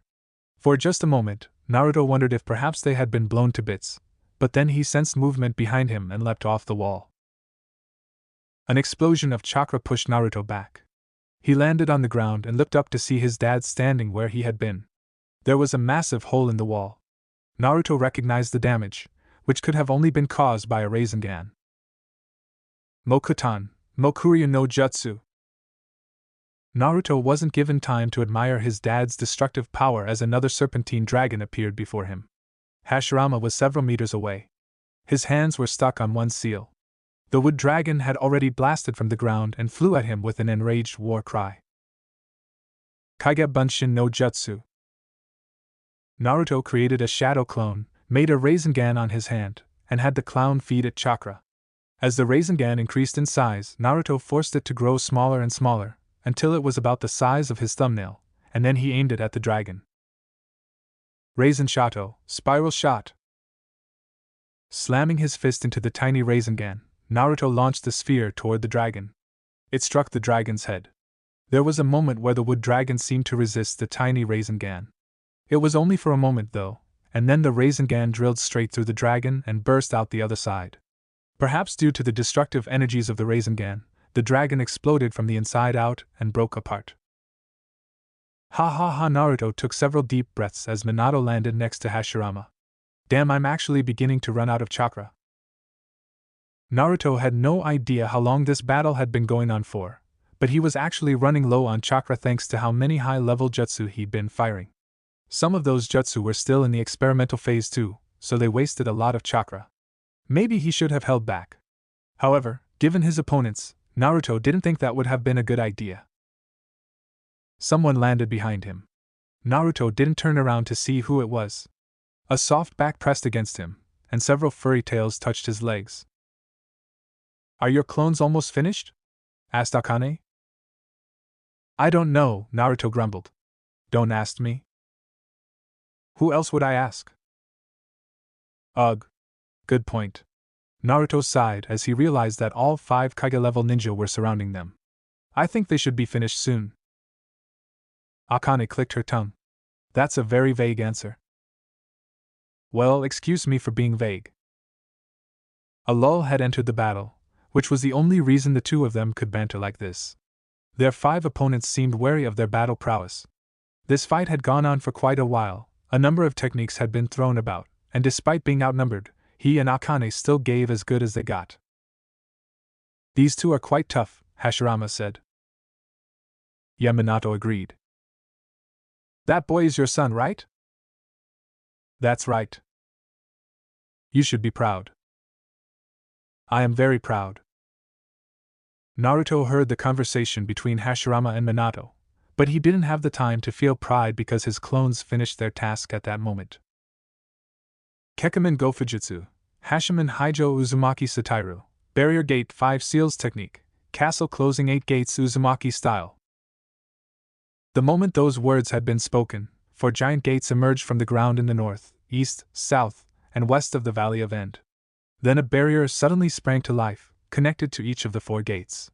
Naruto, Akane, and their 5 opponents were trapped in the center of this technique. This technique, Hashirama mumbled. It's quite the strong barrier technique. It's a modified version of the Kekimen Go Jutsu, Hashimen Haijo, Naruto said. I performed the jutsu using my shadow clones, who each have a map of the specified area where the jutsu will be used. It uses up all of their chakra, but in exchange, the jutsu not only lasts for 12 hours, it can't be broken no matter who tries to break through it. An ingenious technique, no doubt. Tobirama nodded. However, you are now trapped here with us. In the end, nothing has changed. Of course it has. Naruto grinned. I made 6 clones. This technique only requires 4. What do you think the other 2 clones are for? At that moment, Naruto and Akane were replaced by Naruto's shadow clones.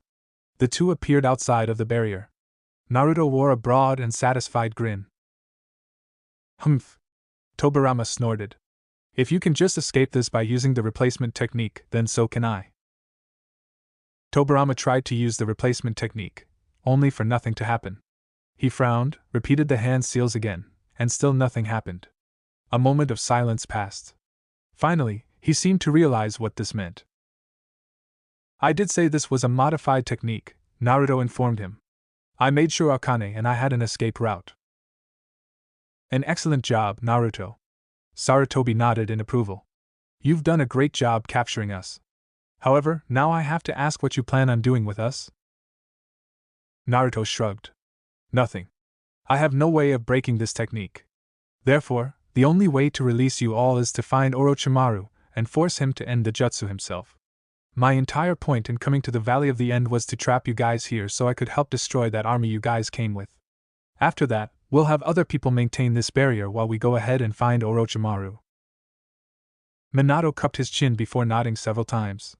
You've thought this out well. I'm very impressed. It looks like there is nothing we can do to escape from this. Tsukumo spoke for the first time. I guess that means we failed.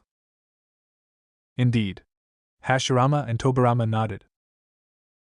Anyway, you five can just stay there, Naruto said. Hang out and play shogi or something. Akane and I have to help finish off that army. Naruto didn't give the 5 Kage-level ninja time to respond as he and Akane leapt onto the cliff wall, ran up it, and disappeared. As they vanished from sight, the 5 looked at each other. What should we do now? Asked Minato. I like that kid's suggestion, Hashirama said. Anyone up for a game of shogi? Chapter 66. The Heat of Battle. Fascinating, Orochimaru murmured as he studied the demonic statue with his Sharingan eyes. It seems this thing can normally only be controlled by someone who has the Rinnegan. Placing his hand on the massive statue, he allowed his chakra to flow through it and smiled. But of course, one doesn't need to control the statue to release the bijou inside of it. The demonic statue was a giant, earthen-colored humanoid with a decayed appearance. It looked like a robe had been draped over its body, and a number of spiky protrusions emerged from its back. 9 ghastly eyes sat on a hideous face. 6 of them were currently with a light blue iris and pupil. Chains wrapped around its wrists and ankles, binding it in some way that seemed symbolic, perhaps. Meanwhile, there was a scroll in its mouth, which it was biting down on. The scroll was being held in place by 2 ropes that extended to either side of its head. Yes, I believe I can use this, Orochimaru said with a nod. Just then, a noise caused his ears to perk up. It was the sound of footsteps. The walk was neither hurried nor slow. Calm and collected, they drew ever closer. Orochimaru turned around in time to see Kabuto walking over with something slung over his shoulders. Ah, my prodigal apprentice returns, and I see you have brought me a gift. As if in response to his words, Kabuto tossed the object he was carrying to the ground, allowing what Orochimaru recognized as a body to hit the floor with a harsh thud. As the body flopped over, Orochimaru gazed down at it. He recognized that face and pineapple-shaped haircut. I see you've brought little Enko here, Orochimaru praised. Kabuto shrugged. She was snooping around. I assumed she wanted to locate our hideout. He looked down at the woman and snorted. I thought she might prove useful to you, so I brought her along with me instead of just killing her. I might be able to find some use for her. Currently he doesn't have one, but perhaps he could experiment on her later. How is the battle going? After hesitating for a moment, Kabuto sighed. Not as well as we had assumed, I think. The 4 Hokages and Tsukumo have been neutralized by Naruto and that woman who is with him. It seems they created a unique barrier ninjutsu specifically for the purpose of containing them. Orochimaru stroked his chin. That Naruto is becoming more of a pain with each passing day. What about the members of Akatsuki? There was another pause. They were defeated by pain. Orochimaru actually felt his heart leap a little. By pain, you say? You mean the former leader of Akatsuki? The very same. Kabuto nodded.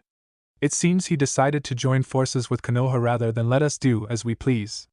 He and that blue-haired woman with them fought off the 6 members of Akatsuki and trapped them in floating spheres of earth. A sigh unwillingly escaped Orochimaru's mouth. The powers of the Rinnegan are indeed vast. I had been hoping to get my hands on it, but Pain and Konan disappeared after their fight with Jiraiya and Amigakure. Given the situation, perhaps he should not be so surprised. However, he still found it unexpected that Pain would agree to help Konoha, or that Konoha would actually team up with him. Would wonders never cease? What should we do, Lord Orochimaru? Asked Kabuto. Orochimaru frowned for a moment, then glanced at the demonic statue before slowly shifting his gaze to Anko. Kneeling before the woman, he placed his hand on her neck. He touched the seal there. It was the seal he had placed on her a long time ago. Channeling his chakra, He attached a small thread to the seal, and then pulled. A smile split his face as the chakra and the seal slowly flowed along the thread he had created. The seal disappeared not long after that. Kabuto, Orochimaru said as he stood up. I would like you to prepare the bodies of the 5 that are sealed in storage plus 1 extra. Also, set the experiments loose on the ninja of Konoha. Yes, Lord Orochimaru. Kabuto didn't dare disobey. After giving his master a nod, he turned around and rushed out to prepare the bodies, leaving Orochimaru alone with the unconscious Enko. I suppose it is time I head out to the battlefield as well, Orochimaru mused to himself as he walked back into the laboratory. He wandered over to one section of the wall that was separated from the rest. There were 9 large sliding doors on this side. Unlike the other part of the wall that contained eyes, these doors contained something else. He slid the doors open one by one. Each container that opened had a scroll resting inside. It didn't look like much, but they were quite large, almost the same size as a person. He smiled. But first, I need to prepare some insurance, he said to himself. Yujito's body was covered in fiery blue chakra as she raced across the battlefield. A number of white Zetsus appeared in her path. One of them tried to attack her using taijutsu, but she ducked underneath the blow, and then came up with a powerful upper claw attack. Her elongated nails tore the white Zetsu's face to shreds. The creature didn't even have time to scream before his body lit up like a bonfire.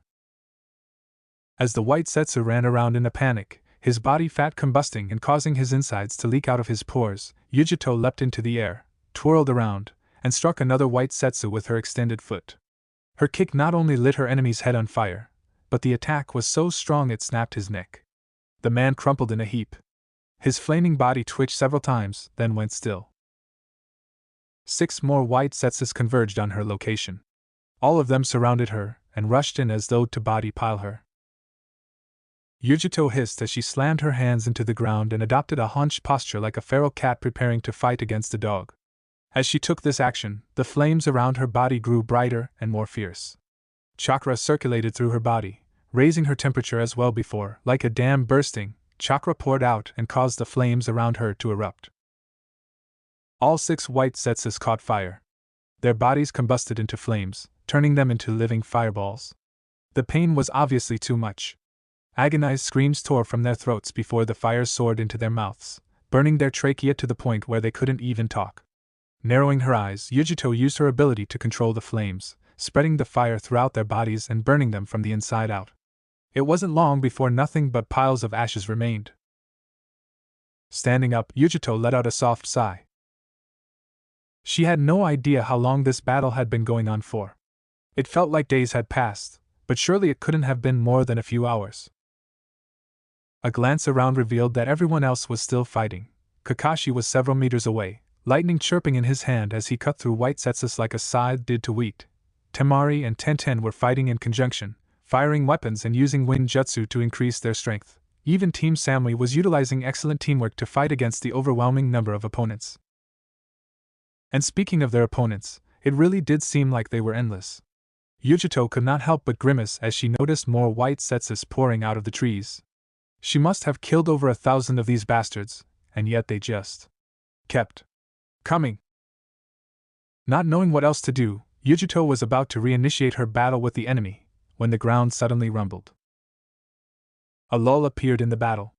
A pause. Everyone, including the white Zetsus, looked to where the source of the rumble had come from. Yujito turned her head and gaped when she saw numerous large chunks of land rising from the ground several kilometers away. She'd never seen anything quite like it. The earth was rising from the ground, being crushed into thousands of tiny pieces, and then converging on 7 locations. Several seconds passed before 7 floating spheres soon converged on those 7 locations. What is that? Asked Yujito quietly.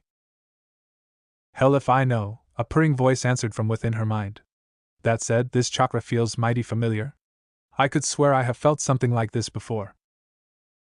I guess now isn't the time to worry about such things, Yujito murmured as she looked back at the battlefield.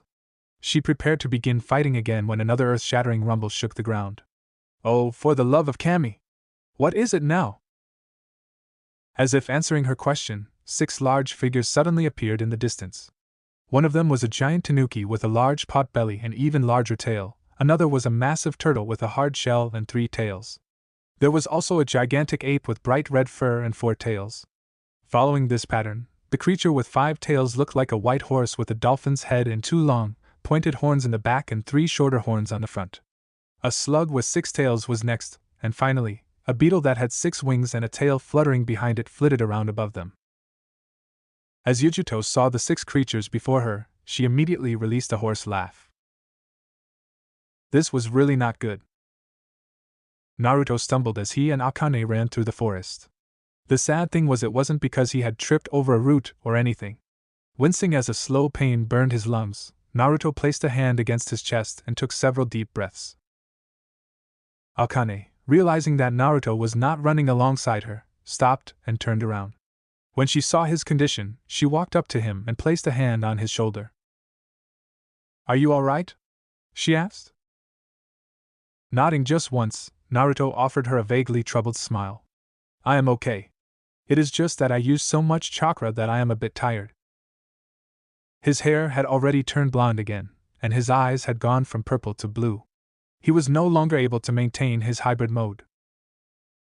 "That battle against those 5 ninja did expend more chakra than you ever used before." Placing her palm flat on his back, she rubbed his spine up and down. "While I can still feel plenty of chakra circulating through your body, your chakra coils are not used to channeling so much for such a long period of time. I imagine it feels rather like your insides are burning." "Yes. More or less." "Then let us rest here for a bit." Akane stopped rubbing his back so she could grab his hand and tug him over to a tree. "In your current state, you won't be able to run very far for very long, and even if you manage to reach the battlefield, you won't be much help. Of course, that is assuming the battle isn't already over."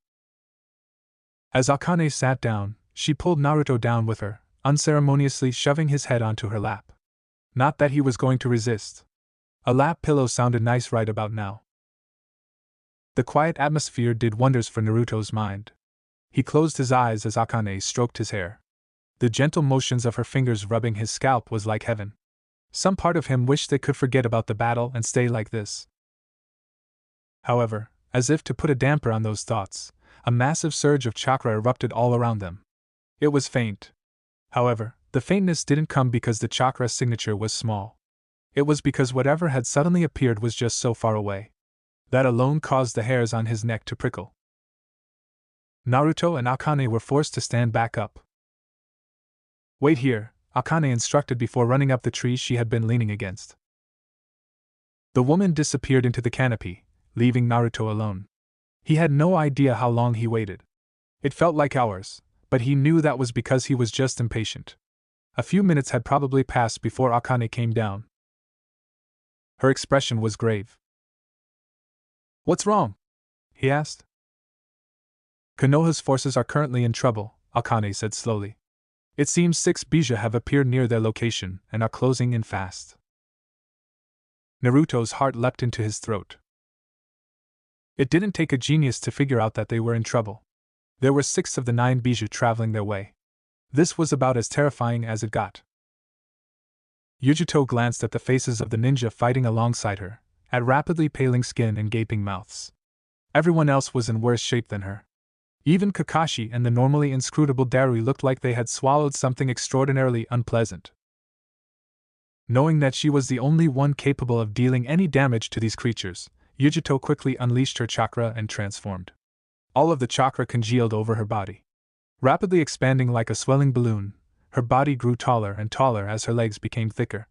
It did not take very long, and before anyone else knew it, there was a giant fire cat with 2 tails standing in their midst.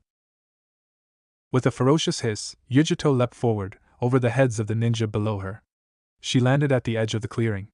From where she stood, she could see the other Bijou much more clearly. They were still a couple of kilometers out. It was just as well.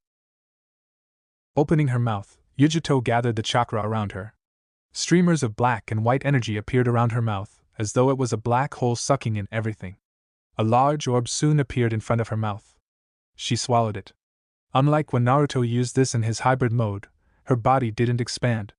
Seconds later, she opened her mouth and unleashed an enormous beam of condensed energy at the 6 Bijou traveling toward them.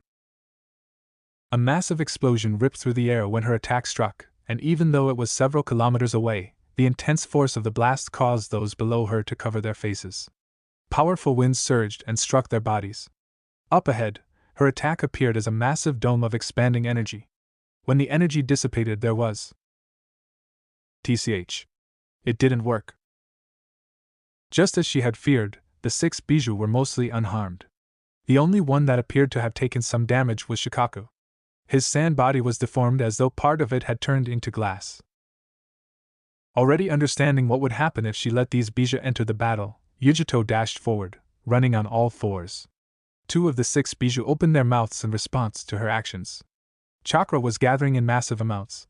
Grimacing, she unleashed 2 bolts of fire that flew from her tails like arrows. They struck the condensed spheres. The energy from her chakra disrupted the spheres and caused them to detonate prematurely. She smiled when she noticed how the attack had blown off a chunk of their faces. By this point, she had finally reached these new enemies. Yujito didn't hesitate to wrap one of her 2 tails around Shikaku. The bijou shrieked as it tried to escape, but she tossed it into the air and launched a massive, blue fireball at it. While the fireball hit and damaged the bijou's massive body, her attention had unfortunately been focused on Shikaku. She didn't even see the danger until a blast of intense steam so hot it was like acid struck her in the side. A pained hiss escaped her lips. Turning, she saw the gobi staring at her. She was just about to attack when something strong clamped onto her left hind leg. Screaming in pain, she turned her head and glanced down. The sandbai had chomped on her leg. She tried to shake him off, but then the giant fist of a red-furred ape slammed into her face.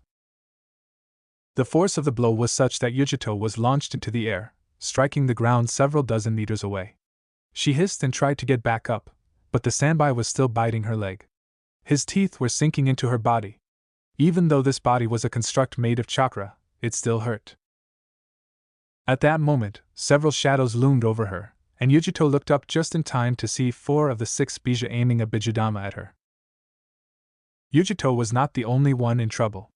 Barely a moment had passed since she raced forward to protect the ninja from this new threat when several thousand figures emerged from the forest. They were not the white setsus that everyone had been fighting before. These creatures didn't even look remotely human.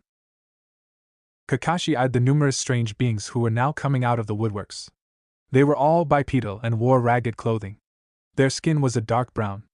Each one of them had strange growths on their bodies. One had frills around his neck similar to a kind of lizard.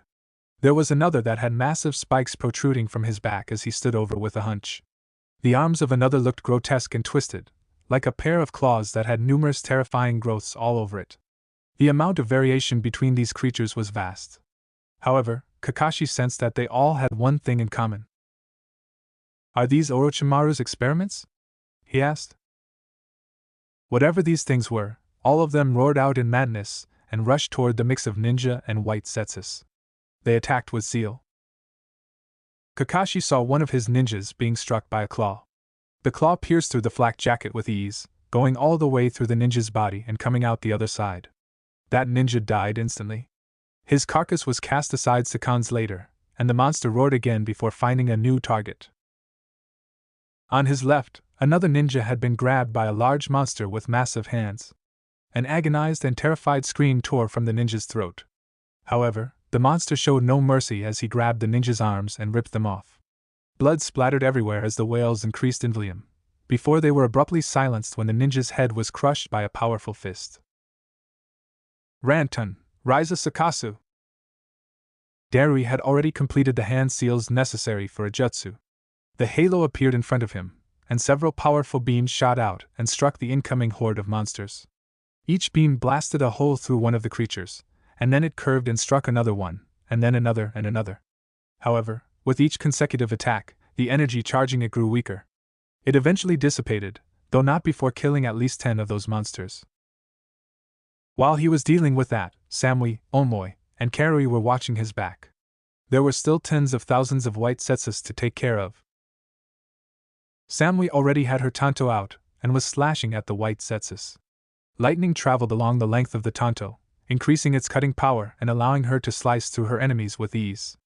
Beside her, Omo was also taking down as many white setsus as he could, even as he argued with Karui, whose fierce attacks were powerful enough that she could shear off limbs even without adding lightning chakra to her sword. Shoshoryu. Kamaitachi no Jutsu, Sickle Weasel Technique. Far to his left, Tenten and Temari had leapt into the air. A pair of scrolls were spinning around Tenten's body. Hundreds or maybe even thousands of weapons were suddenly launched from the scrolls. During this time, Temari swung her giant folding fan, manipulating the air currents, causing a powerful tornado to shoot from her fan. The tornado struck the weapons, increasing their speed and encasing them in cutting winds. All of those weapons were aimed with pinpoint precision at an enemy. They struck White Zetsus and those new experiments of Orochimaru's with incredible accuracy, and then went straight through their bodies. Nearly 100 enemies were felled in less than 2 seconds, and more were dying as the pair kept up their combination attack. At that moment, Tsum and her squad came in from behind the group and rushed out to meet them. Their attack was premature, but given the situation, she had probably realized they could no longer afford to hold any cards back. She and her ninja dog charged into the enemy lines, their bodies spinning around with a savage ferocity as they tore apart anything that stood in their way. Teams 8 and 10 were also with her. Kiba and Akamaru were mimicking Tsum in how they assaulted everything with powerful claws and their collaboration techniques. Meanwhile, Hinata was using her Juken and Shino was backing her up by having his Kikaichu drain the chakra of nearby enemies. They would swarm out, converge on one enemy, drain them dry, and then attack something else. While Team 8 was mostly using frontal assault tactics, Team 10 used restraining tactics. Shikamaru would use his shadow ninjutsu to hold them in place, and then Chuji would slam into them by enlarging his fists and attacking with an incredibly powerful punch. Several of their enemies would try to sneak up on them during this time. However, Ino would use one of her mind jutsu to control an enemy from afar, forcing them to attack their allies. The two teams were Asuma and Kurenai. They formed an odd pair that worked well in conjunction with each other. Kurenai would quickly trap White Setsu and those monsters in a genjutsu, and Asuma would finish them off with his chakra blades. Unwilling to just stand around, Kakashi redid the hand seals required to activate the Raikiri. Lightning surged onto his hand. He grimaced as the drain on his chakra increased. How many times had he been forced to use this jutsu today? It seemed he would run out of chakra soon if this kept up. Taking a deep breath, Kakashi plunged headlong into the battle once again. Naruto and Akane could no longer afford to wait for his chakra to recover. Against his will, Akane was carrying him in her arms. He felt like a newlywed bride being carried to her new home. It was kind of humiliating, actually. Akane was blasting from tree to tree at a speed most ninja would have never been able to keep up with, her body enhanced with chakra. Even Naruto was impressed with her speed. It seemed she had been holding back on account of him not being as fast as her when the 5 Kage-level ninja had been chasing them. "How much longer do you think it will take to reach the battle?" he asked. "Probably about an hour or so," Akane admitted. Unlike before, her breathing was now quite heavy as she ran. She must have been going all out.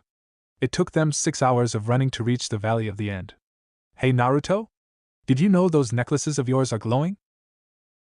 "Huh?" Naruto looked down at her words and felt a shock jolt his body upon seeing that, indeed, the necklaces around his neck were glowing. He pulled them out. There were 9 necklaces in total, and all of them looked the same.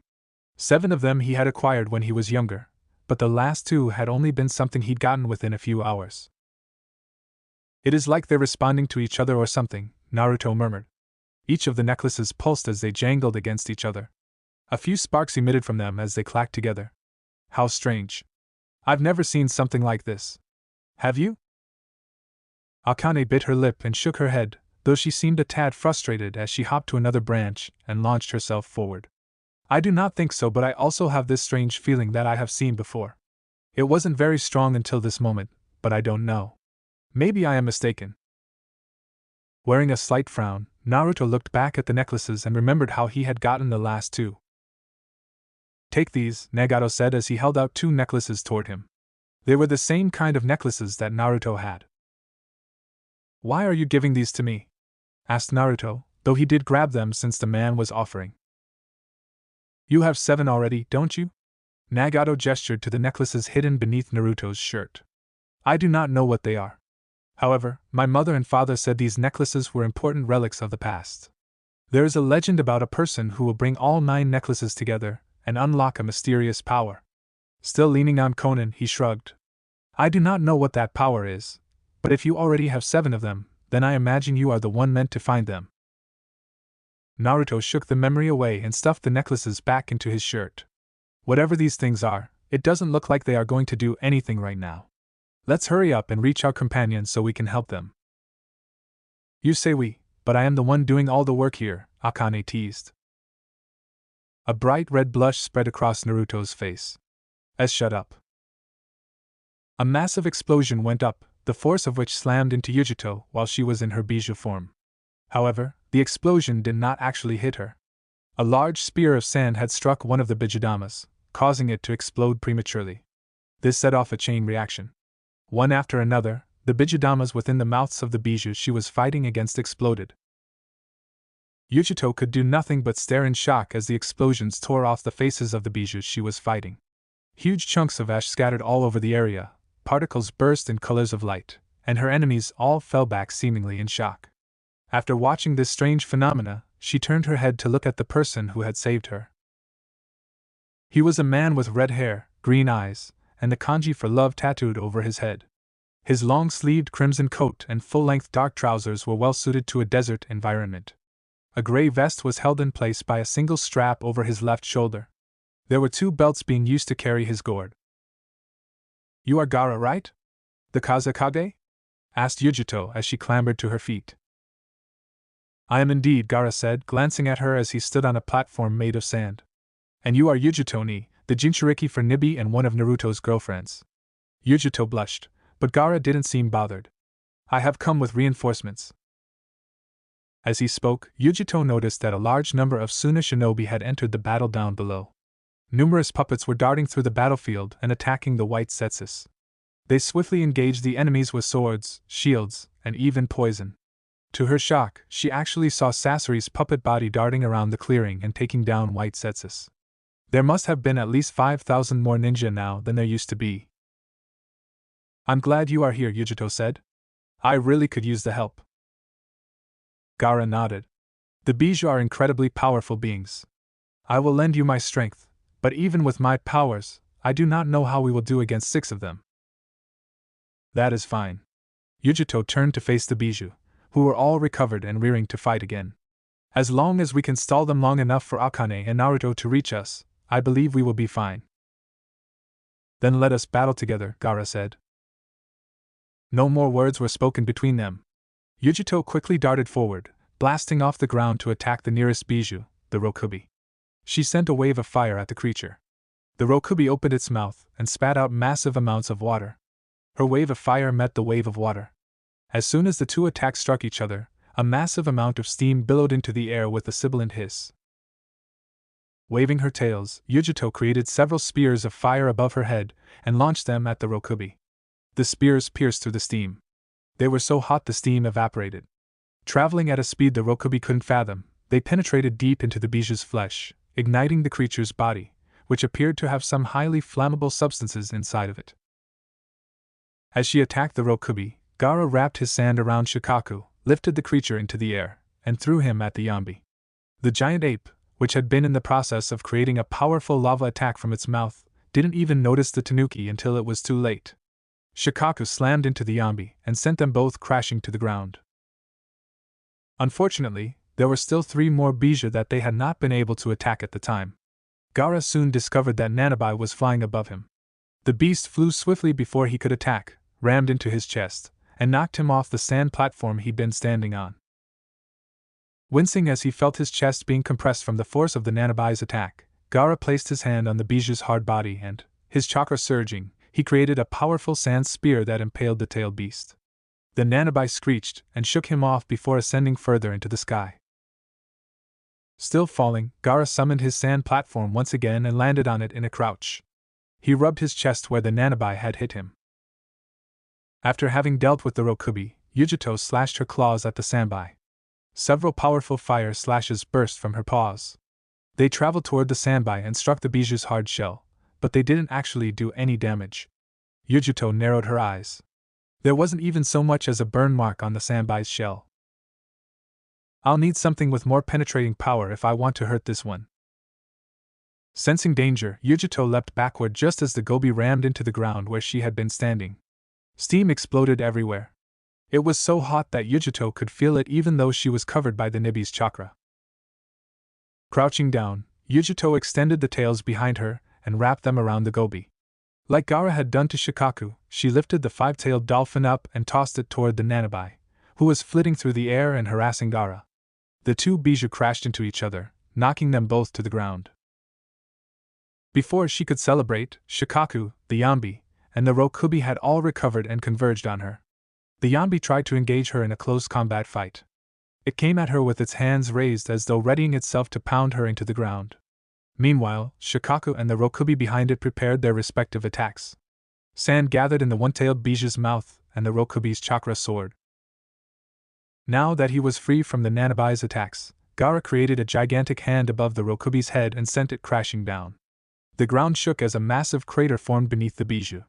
The Rokubi itself was crushed into the ground, its body flattening as if it was made of jelly.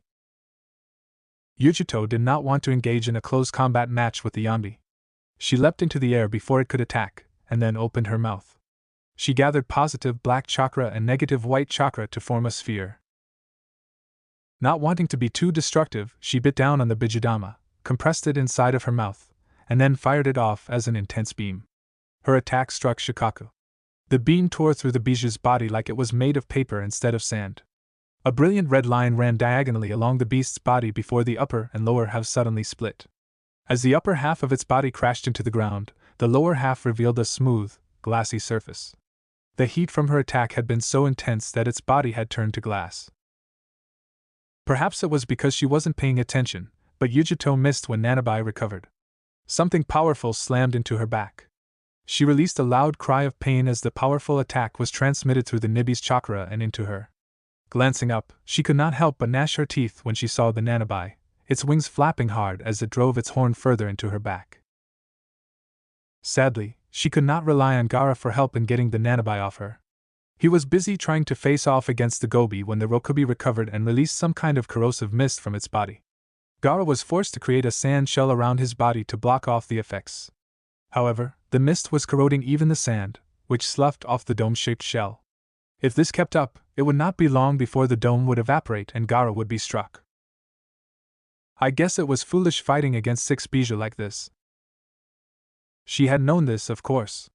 It was incredibly dumb. Yujito was one Jinchuriki. Even if she had confidence in her own abilities, she knew there was a limit to how much she could do herself. In a one-on-one battle, she had confidence in her ability to take down a single bijou, but that was only if she could fight just one of them. Add in a second and she knew she'd lose. Fighting against 6 was basically suicide. Even with the added help of Gaara, the chances of their victory were slim. However, it wasn't like she could just give up either. She couldn't allow these creatures to attack the army behind her. Once they entered the battle, it would all be over. Yujito let out a roar as she smacked the Nanabi away with her flaming tails. Getting up, she launched a quick Bijudama at the Yambi before it could attack her. The bullet-shaped jutsu slammed into the bijou's face and sent it back. However, before she could get another attack off, the sandbai rolled itself into a ball and spun toward her. She managed to dodge the attack, but a sharp pain stabbed her side as the gobi rammed into her torso. The attack was so powerful that she was lifted into the air and slammed against the ground several dozen meters away. As she struggled to her feet, Yujito saw that all 6 bijou were preparing to fire off their Bijudama. She winced as she stood up and prepared her own Bijudama. Sadly, even she knew there was no way her one attack could defeat their 6. It was more than just a matter of power. It was a matter of numbers.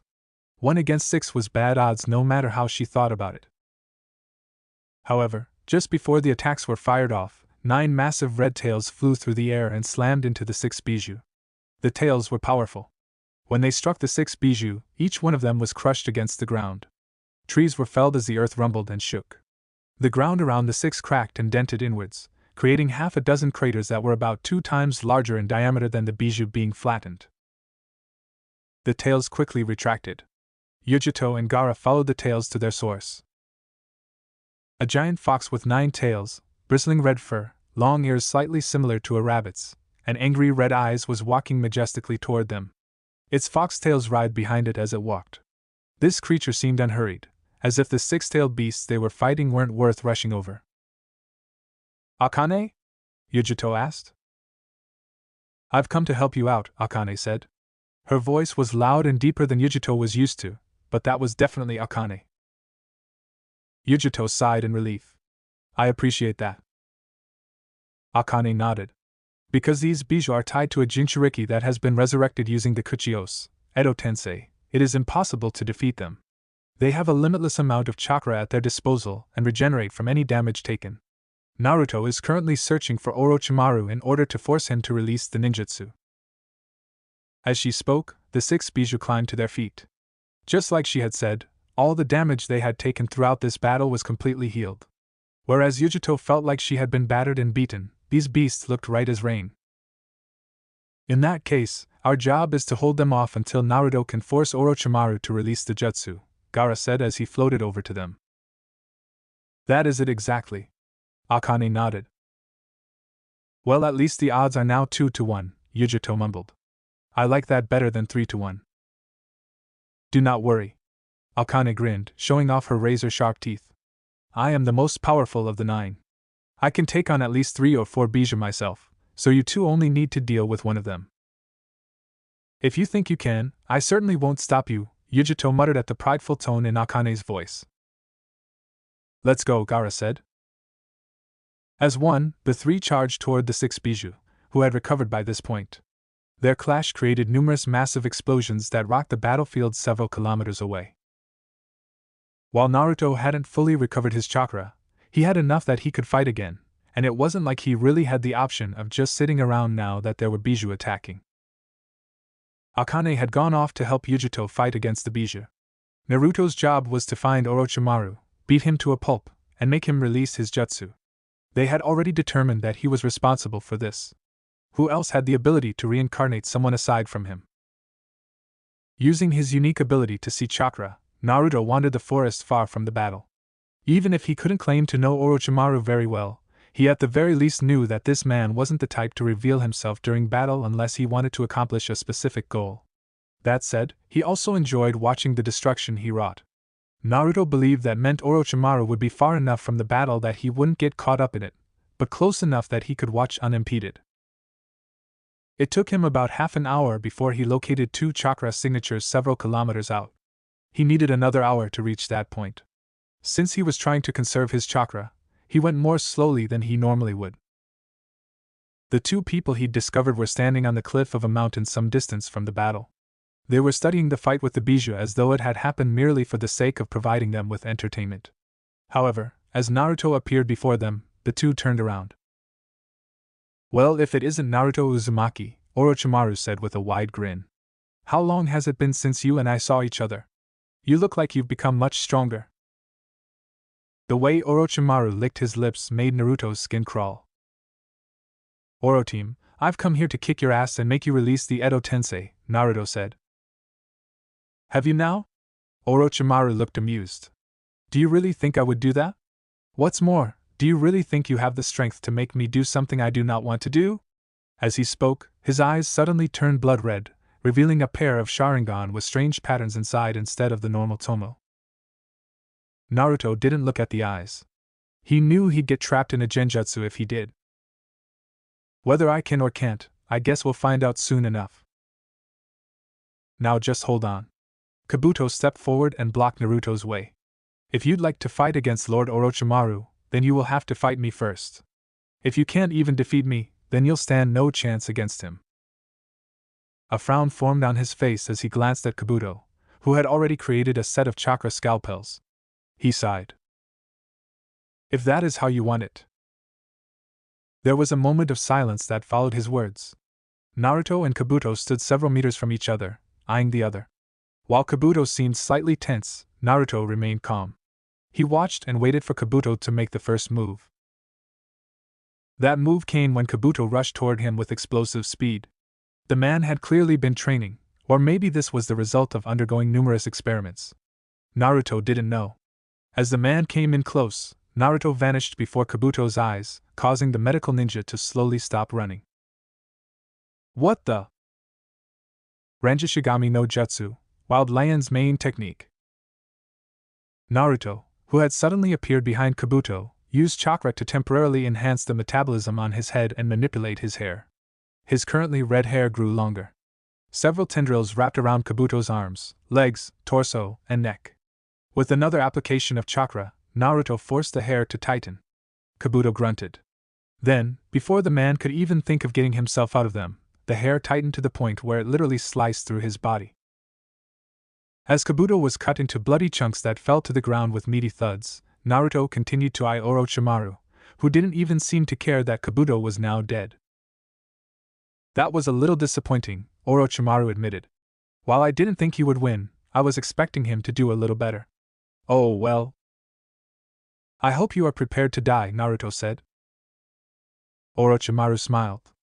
I do not believe I am, but that is okay because I also do not think you have the strength needed to kill me. I guess we'll just have to see. Naruto closed his eyes as he adopted an orthodox fighting stance. Releasing his chakra just a bit, he channeled the wind around him to create an invisible dome that covered a 10-kilometer radius. This allowed him to see everything without the need to use his eyes. He could see the way Orochimaru was studying his ninjutsu, and even see the slight smile that man was wearing. My, what an interesting jutsu, Orochimaru murmured. By emitting a constant amount of wind chakra from your body and manipulating it, you can create a dome that acts as an incredibly detailed sonar to see everything. Only someone with your monstrous reserves would dare to think of using such a chakra-intensive jutsu. Of course, because your eyes are now closed, I cannot manipulate you with a genjutsu. That is correct. Naruto almost clicked his tongue. Fire ninjutsu also doesn't work since there isn't enough wind to fan the flames of a jutsu. Indeed. I noticed that. Naruto took a deep breath as he prepared to fight against Orochimaru, whose strength had no doubt increased far beyond what it had been before he acquired the Sharingan. There was no telling how many jutsu this man now knew. The silence between them was soon broken when Orochimaru thrust out his hands. Shinai Tajashi. A large number of snakes shot from Orochimaru's sleeves. They twined around each other to create two sturdy-looking pillars that nearly slammed into Naruto, who used his immense speed to get out of the way. Instead of crashing into him, they merely hit the tree behind him after passing through his after-image. Naruto appeared again and was already closing the distance between them.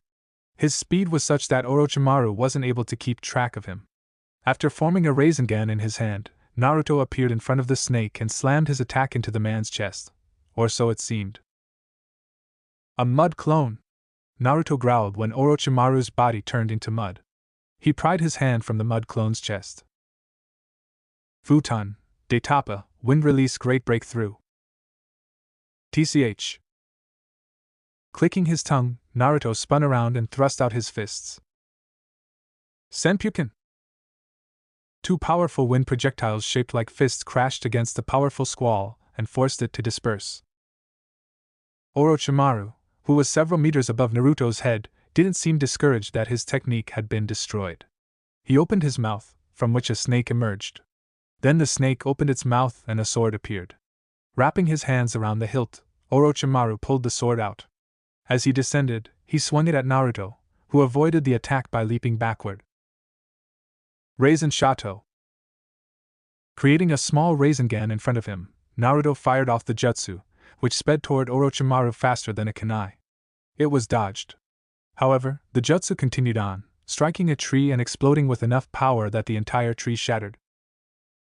Naruto used his attack as a distraction to close the distance between them and engage Orochimaru in a taijutsu battle. He thrust his left fist at Orochimaru. The man tilted his head to the side, avoiding the powerful blow, and then he knocked the hand away and took a single step forward. He thrust out his own hand, which had been tucked into his torso. The powerful palm thrust was blocked when Naruto leapt back and kicked it. Hand met foot and created a powerful shockwave that pushed the two of them back. Just then, Orochimaru threw the Kusanagi at Naruto. He ducked to dodge the attack, and then he rushed toward the snake, but he immediately diverted his course when the snake twitched his fingers. A whistling sound appeared behind him. Naruto turned his head and saw the Kusanagi passing through the spot where he'd been standing. It seems you have quick reflexes, Orochimaru complimented as he grabbed the Kusanagi. Naruto didn't respond as he swung his hand down and created a powerful series of wind blades that shot toward Orochimaru. The man dodged them in a boneless manner. His body twisted and bent in ways that just didn't seem human. Closing the distance, Naruto kicked at Orochimaru's head, but it was avoided when the man's neck suddenly grew longer. After finishing a full rotation, Naruto slammed his foot against the ground and used that momentum to launch another kick at Orochimaru. This one was also blocked. He retracted his foot before Orochimaru could grab it, and then proceeded to fire off a series of rapid punches. I do hope you don't think these weak attacks can do me in, Orochimaru taunted with a chuckle. Even if you have closed your eyes, the Sharingan's ability to predict your every move is not something you can avoid. I can see all of your attacks before you even make them. Can you really? Asked Naruto. Orochimaru frowned, and in that instant, something struck him from behind. As the man stumbled forward, Naruto used that moment to slam a Rasengan into his face. Unfortunately, it turned out that Orochimaru was just a mud clone. Clicking his tongue as Naruto realized this, he turned around to face his opponent, who stood several meters away. Of course I can. Orochimaru grinned. Did you really think I wouldn't see you trying to attack me with your hair? It was a good idea, but I've already seen this jutsu from Jiraiya many times. A sneak attack like that won't work on me. Naruto clicked his tongue. Orochimaru's smile widened. Now then, I would like to see how you deal with this Amaterasu. As black fire poured from Orochimaru's eyes, Naruto found himself being forced to run backward. He was well aware of how powerful this black fire was. While he ran, he created a Rasengan in his hand, which he launched at the Amaterasu flames. His Rasengan struck the flames and detonated. However, it didn't disperse them. The black flames coagulated again and continued chasing after him.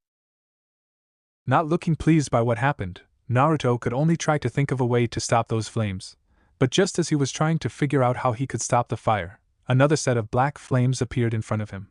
Naruto was left with no time to dodge as the flames consumed him. Then he disappeared in a puff of smoke. Orochimaru still wore a smile as he turned around. Naruto rushed over and once more tried to engage him in a taijutsu battle. However, Orochimaru used the Kusanagi to keep him at bay. Naruto frowned as he tried to seek out an opening in Orochimaru's defense. Finally, he found one when the snake overextended himself. He took a single step forward, created a Rasengan, and thrust it at Orochimaru. What? A hole suddenly erupted in Orochimaru's chest. Naruto's hand went straight through it. Then the hole closed around him and trapped his entire arm inside. Naruto was so shocked that he didn't have time to express his surprise when pain erupted in his chest. Looking down, he stared at the Kusanagi that was piercing him all the way up to the hilt. Ku. You really are quite talented, Orochimaru complimented. If I had the same level of strength I used to have back then, I'm sure you would have been capable of killing me. However, now that I have the Sharingan, there is no way someone like you can defeat me. Now a pair of snakes suddenly emerged from Orochimaru's sleeves. Let's open those eyes of yours, HM? Naruto tried to think of how he could escape from this situation, but before he had the chance, Orochimaru's snakes wrapped around him, and then Orochimaru pried his eyelids open. Now forced to stare into his enemy's Sharingan eyes, he had no defense against what was going to happen.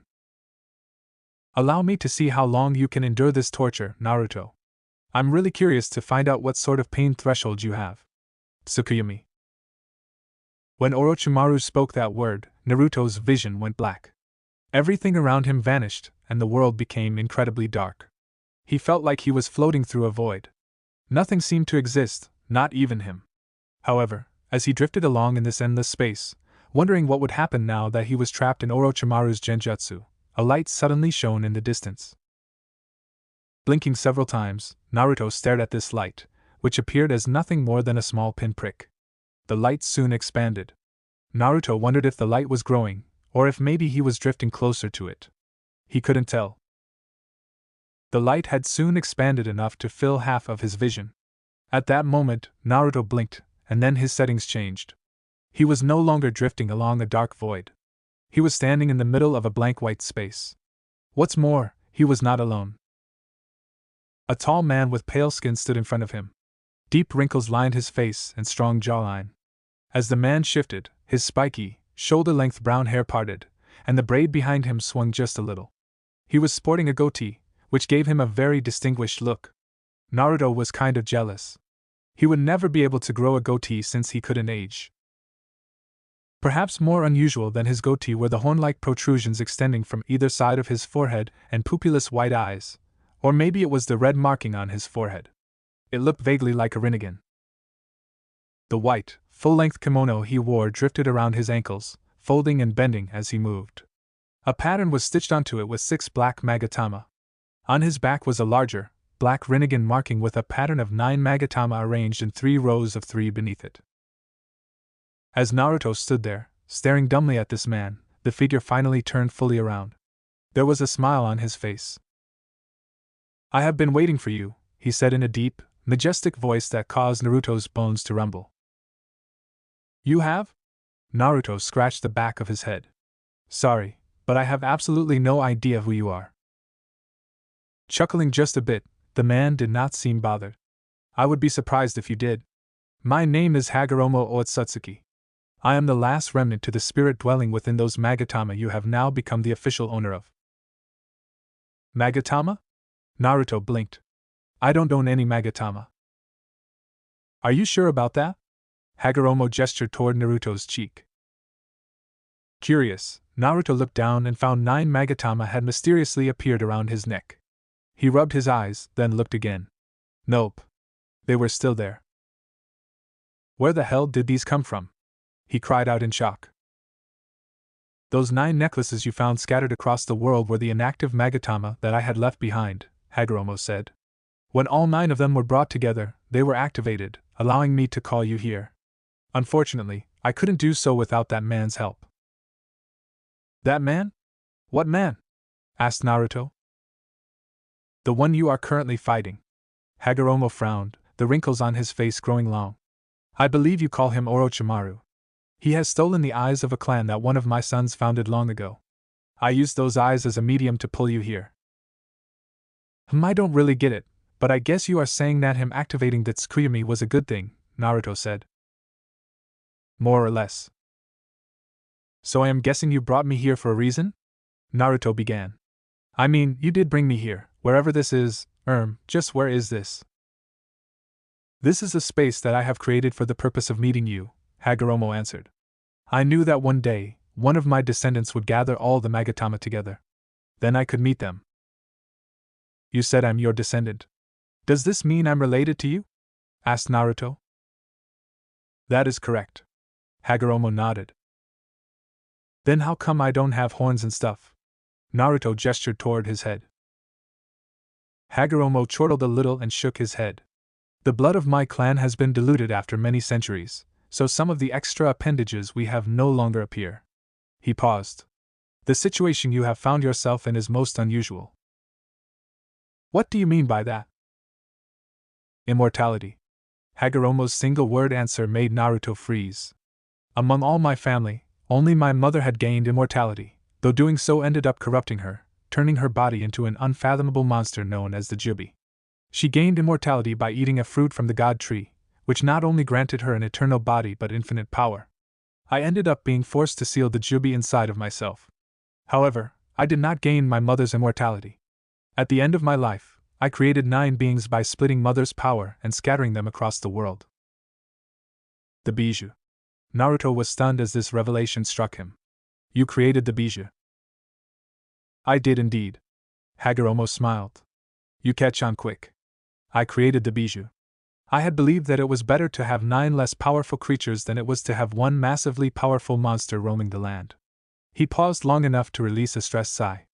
"I did not expect people to begin sealing them away in order to use them as weapons." "You probably should have. People aren't that smart." As they spoke, Hagoromo's expression became a tad more wry. Naruto glanced at the white space they were in again. "Perhaps you are right," Hagoromo said at last. "However, I wanted to have faith in humanity. In either event, your situation is wholly unique. After having the Kyuubi sealed inside of you, Orochimaru forcefully messed with the seal, not knowing what he was actually doing, which caused the Kyuubi's chakra to forcibly transform your body into something that more closely resembles my mother." That last sentence of his made Naruto freeze. What does that mean exactly? It means that you gained the immortality my mother has. Hagoromo hummed softly to himself for a moment. Kyubi, or I suppose I should say Akane, has the largest portion of my mother's power. This includes the incredible regeneration abilities that grant her an immortal body. The forcible transformation you underwent stimulated your cells and granted them a form of unlimited regeneration. In other words, immortality. Of course, you could only gain this immortality because you are of my blood. Had you been a normal ninja like that lady friend of yours, this transformation process would have killed you. Huh. I guess it's a good thing I'm not normal then. Naruto scratched the back of his head. A very good thing indeed. Hagoromo nodded. So, I hate to force this along, but I really am in a hurry. Naruto frowned at the man. What exactly am I here for? You are here because I needed to pass my powers along to someone, Hagoromo said. The last remnants of my soul have been trapped within these magatamas for a long time. I am tired and wish to rest. You, who have inherited my blood, are the person I wish to pass on this power to. Oh, Naruto needed a moment to figure out what he should say. Cool. Hagoromo rolled his eyes and sighed. What an enthusiastic response. Sorry for not acting super peppy. I was in the middle of a battle when I got sucked in here. Yes. I know. Let me just transfer my power to you, and then you can be on your way. Before Naruto could respond, an intense pressure suddenly slammed into him, forcing his knees to bend as he gritted his teeth. This feeling was unlike anything he'd ever experienced. It was a power so vast the pressure had become physical. What's more, an intense agony filled his head as the sensation of something being crammed into his brain eroded his ability to think. Images and thoughts raced through his mind. Names and theories. Knowledge. So much was crammed into his head. By the time the process had finished, Naruto was gasping for air as sweat poured down his face. What the fuck was that? Naruto shouted. That was all the knowledge you need in order to wield this power. Hagoromo walked up to him. And now that you have it, it is time for you to leave. Naruto opened his mouth to say something, but then Hagoromo slammed a palm into his face, and his body was jerked backward as if he was being lassoed by ninja wire. He soared out of that white space, back into the darkness, and then his physical body suddenly jerked. Once again the eyes of Orochimaru stared into his eyes. He blinked. Orochimaru blinked. Why is my Tsukuyami not working? Asked a confused Orochimaru. Hell if I know, Naruto responded. Maybe you are just bad at using it. Despite being confused as hell, Naruto didn't let himself get distracted. He knew what he needed to do. Rearing his head back, Naruto suddenly shoved it forward and slammed his noggin into Orochimaru's nose. There was a loud cracking sound as the man stumbled back. He let go of the sword in the process, which allowed Naruto to pull it out of his chest and shove its blade first into the ground. All right. Let's see if I can use that old man's powers. Calling up the knowledge that had been shoved into his head with little regard to his migraine, Naruto allowed his chakra to surge. He was surprised when it exploded from his body. It felt even more powerful than before. However, when he began creating those Gudadama, truth-seeking balls, that were a part of the knowledge he'd acquired, he only managed to make 2 instead of the 10 that Hagoromo could create. The fuck? This is lame. Lame. Naruto grumbled as he looked at the 2 tiny spheres. He sighed. I guess even with all the knowledge I have, without actually practicing it, using this jutsu is too difficult. So that means what? More training? What sort of jutsu is that? Asked Orochimaru, and Naruto totally remembered that he was in a battle. The snake was looking at his Gudadama with the obsessed fascination of a jutsu fanatic. I have never seen something like this before? What is it? How does that work? The chakra appears to be made of yin and yang elements. Would that make this an Omniatan jutsu? Is such a thing even possible? Don't know. Naruto reached out and grabbed the 2 black spheres, which suddenly transformed into a pair of long katana. Does it matter? This jutsu, Orochimaru mumbled. I must see more of it. Then why don't you come over here, and I'll show it to you when I shove it down your throat. Naruto gestured toward Orochimaru. The snake was really too curious for his own good. He rushed at Naruto and tried to attack by relying on his Sharingan's perception abilities to stay ahead of his attacks. However, Naruto was far stronger now that he had inherited Hagoromo's power. His speed, strength, and reflexes had also grown along with his knowledge. "Why is it that you suddenly seem so much more powerful?" asked Orochimaru. "Tell me." "It's because of Nanya," Naruto said as he dodged Orochimaru's palm thrusts. "Nanya?" Orochimaru frowned. "What is Nanya?" "It means Nanya damn business." Using the man's confusion, Naruto swung his two swords, slicing off Orochimaru's arms. The man released a sudden scream as he stumbled back. Then Naruto rushed up and stabbed him in the chest. From the spot where Orochimaru was stabbed, a blackness seeped out, spreading from his chest to the rest of his body at a slow pace. Naruto thought it was blood at first, but that wasn't the case. As the blackness spread, he realized the skin itself was turning black as though it had begun rotting. It was like the flesh was undergoing necrosis. Orochimaru tried to speak. His mouth opened and closed, but perhaps because of what was happening to him, he couldn't do much more than that. Frowning a bit more, Naruto used the second blade in his other hand, swinging it horizontally and slicing Orochimaru's head clean off. He pulled his other sword out and watched as the head flew through the hair. It landed on the ground some meters away, rolling a bit before coming to a stop. Meanwhile, Orochimaru's body swayed before falling to the ground. After staring at the body and head, which he realized was actually Sasuke's, Naruto turned around and darted away from Orochimaru. He had a battle to fight. Naruto arrived at the site of the battlefield to see that Akane had joined Yujito in fighting against the Bijou. Gaara was also with them, which surprised him a bit, but he put that out of his mind and quickly leapt into the air. Using wind chakra to propel himself forward, Naruto rushed toward the battle between giants. His red hair whipped around his face. He narrowed his purple eyes as he closed the distance. Holding out his hand, Naruto manipulated one of the Gudadama and sent it racing toward the nearest Bijou, which happened to be the ape with 4 tails. His attack went straight through its body. The Yambi paused as a hole appeared in its chest, and then, quite slowly, its body became ashen and gray before it crumpled into dust. A lull entered the large battle as Akane, Yujito, and Gaara turned to look at him. "Naruto!" Akane cried out in shock. "Hey!" Naruto waved at her. "Hold on a second while I take care of this." Akane looked like she was going to ask Naruto what he meant, but he was already in the process of manipulating both Gudadama, which trembled a little before blasting off. His next 2 targets were the Gobi and Shikaku. His 2 black balls pierced the Bijou and, just like what happened with the Yambi, they disintegrated into ash. The remaining 3 Bijou seemed to recognize the danger of his powers, and they quickly moved to avoid his attacks. However, Naruto was beginning to get the hang of these things. He quickly transformed one of the Gudadama into a massive Fuma shuriken that cut through the leg of the Sanbai. Even though his attack only lopped off a limb, this was enough to make it lose cohesion. It quickly crumpled. Then Naruto sent his other Gudadama to Rokubi. The slug shot some kind of liquid at, but his Gudadama was made of yin-yang chakra. It sliced through the jutsu before slicing off the giant slug's head. Having seemed to realize it had met its match, the Nanabi flapped its wings and tried to run away. "Oh no you don't!" Channeling wind chakra into his feet, Naruto created what appeared to be 2 tornadoes against his soles as he shot forward at speeds that made his gums flap. With his eyes narrowed, he summoned his Gudadama to him. Grabbing one with each hand, he transformed them into a pair of swords, which he crossed as he closed the distance between him and the Nanabi. Ha!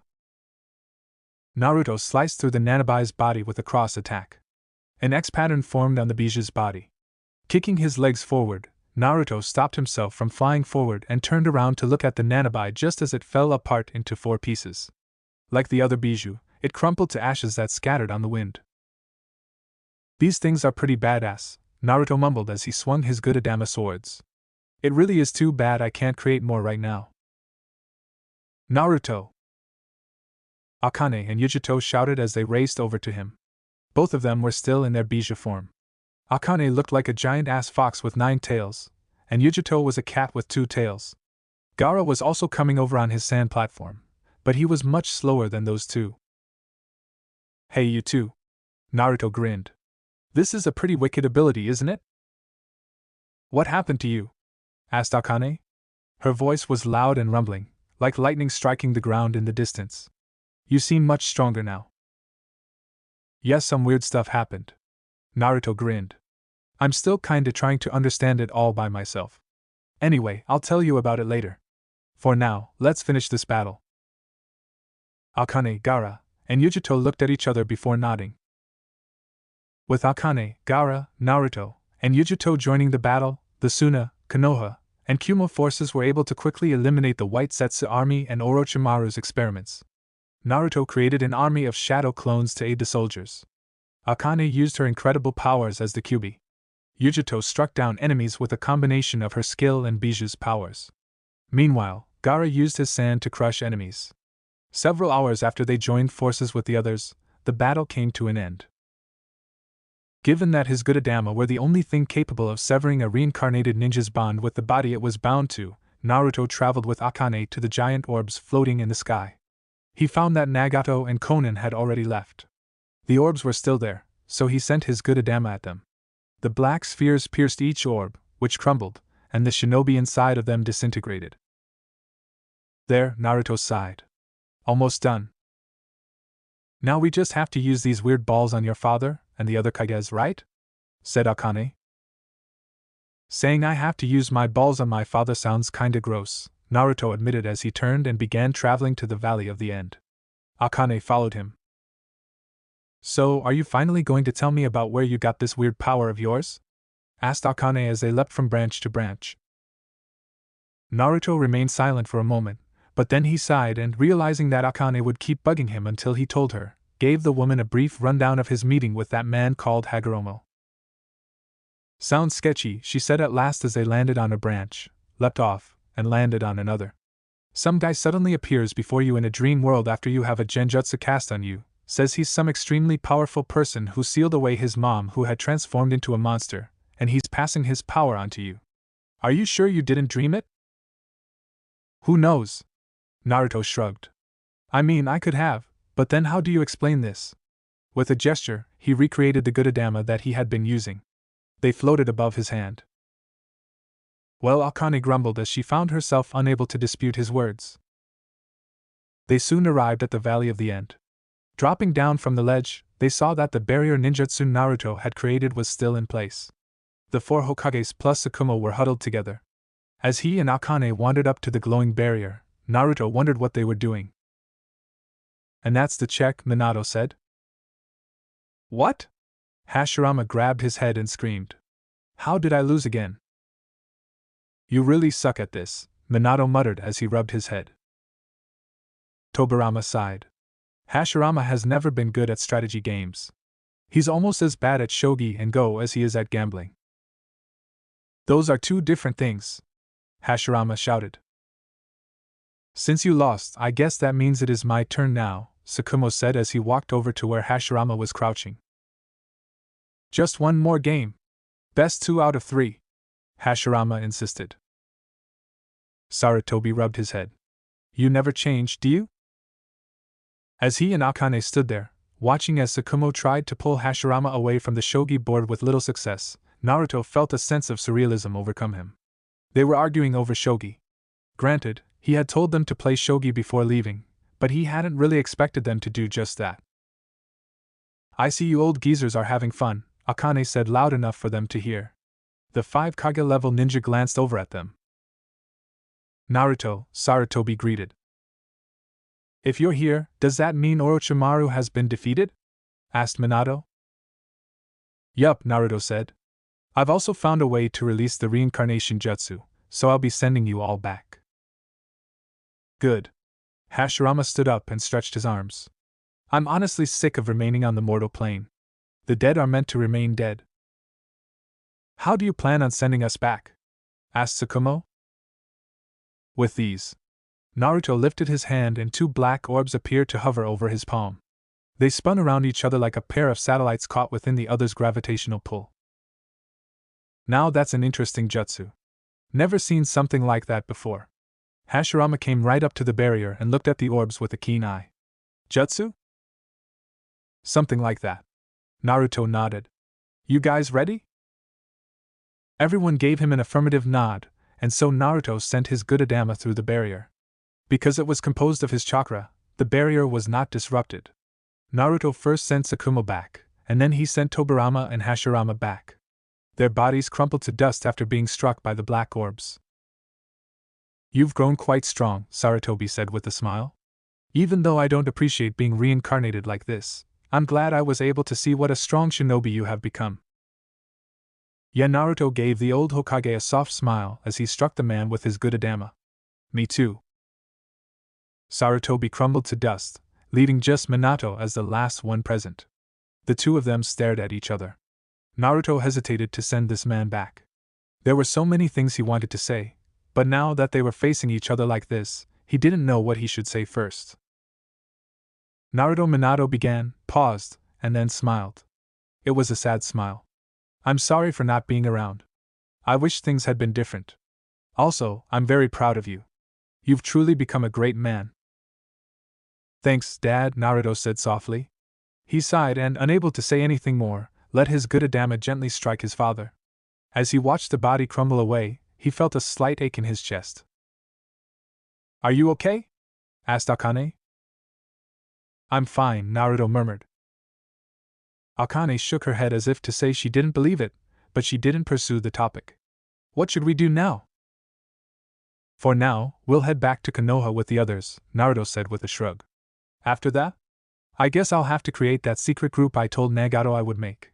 Why did I say something so stupid again? Because you're an idiot? Ouch. Harsh much? With matching smiles, the two of them bickered all the way to the clearing. Two cloaked figures stood in front of a large bridge called the Naruto Bridge. Neither of them were wearing their hoods. One of them, a man with blonde hair, blue eyes, and whisker marks, smiled as he looked at the bridge. The other, a gorgeous redhead with red eyes and pale skin, merely sighed. I'm surprised this thing is still standing after 100 years, she said. With a name like this, of course it's going to withstand the test of time, the man laughed.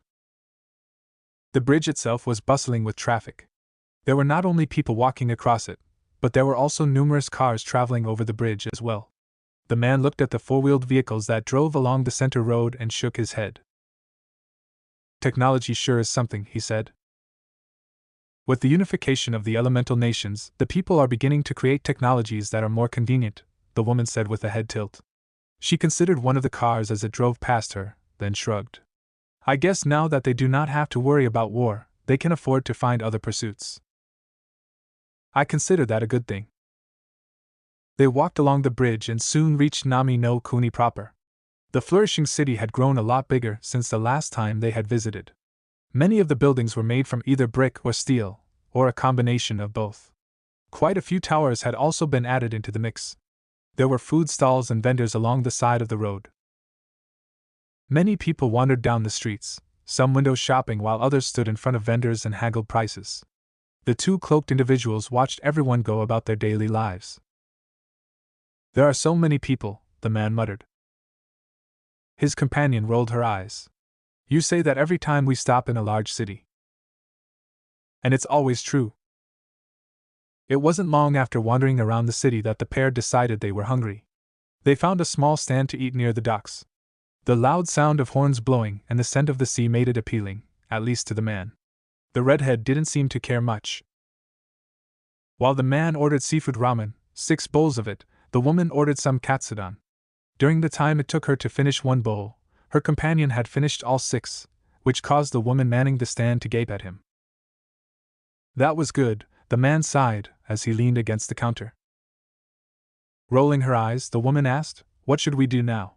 Get a place to stay the night before wandering around? I don't know. The man frowned as he looked outside of the stand. There hasn't been a war in the last 50 years, and I haven't actually been required to do anything personally in the last 40. All you and I have done these days is travel. I'm pretty sure there isn't a single place in the elemental nations that we haven't been to at least 100 times. Probably not, the woman agreed. Numerous people wandered past the stand.